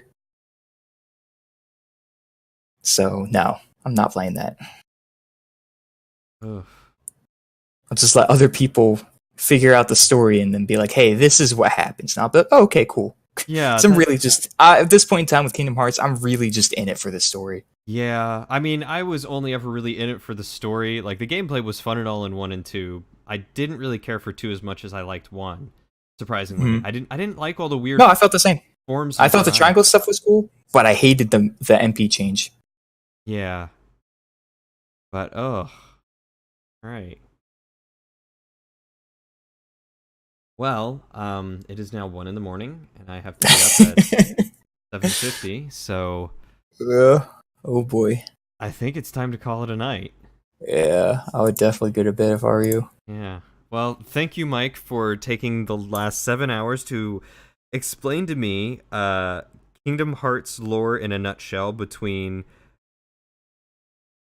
0.2 was it in 1 Kingdom Hearts 1, Kingdom Hearts Chain of Memories, Kingdom Hearts 2, We went over Kingdom Hearts 1, Chain of Memories, 358 Days Over 2, 2, uh-huh. Birth by Sleep Recoded, Mhm. Dream Drop Distance, 0.2 A Fragmentary Passage, and Union Cross with backstory movie cover thing. Nailed it.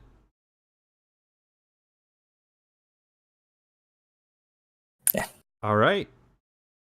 So that's what we did in 7 hours, and I made some really decent progress in Castle in the Darkness, surprisingly. Yeah. Maybe that's what you need to do when you need to make progress in games. Just have someone explain the lore of a game to you.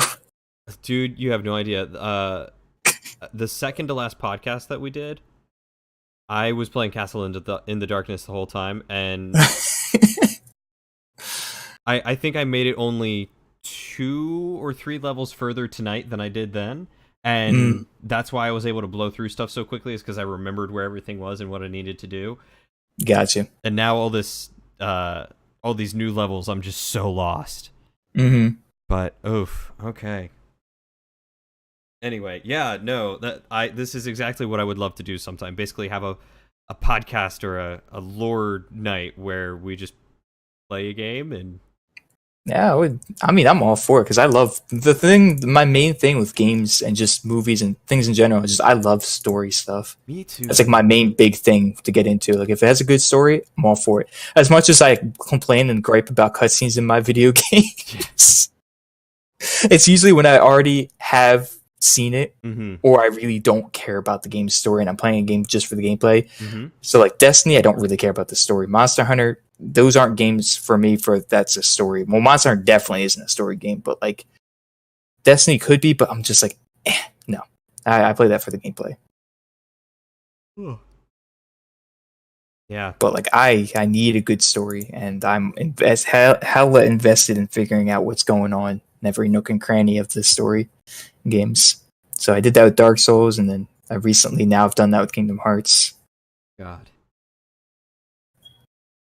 Well, now I'm hooked, and I'm 7 hours into this, so let's keep it going. Yeah.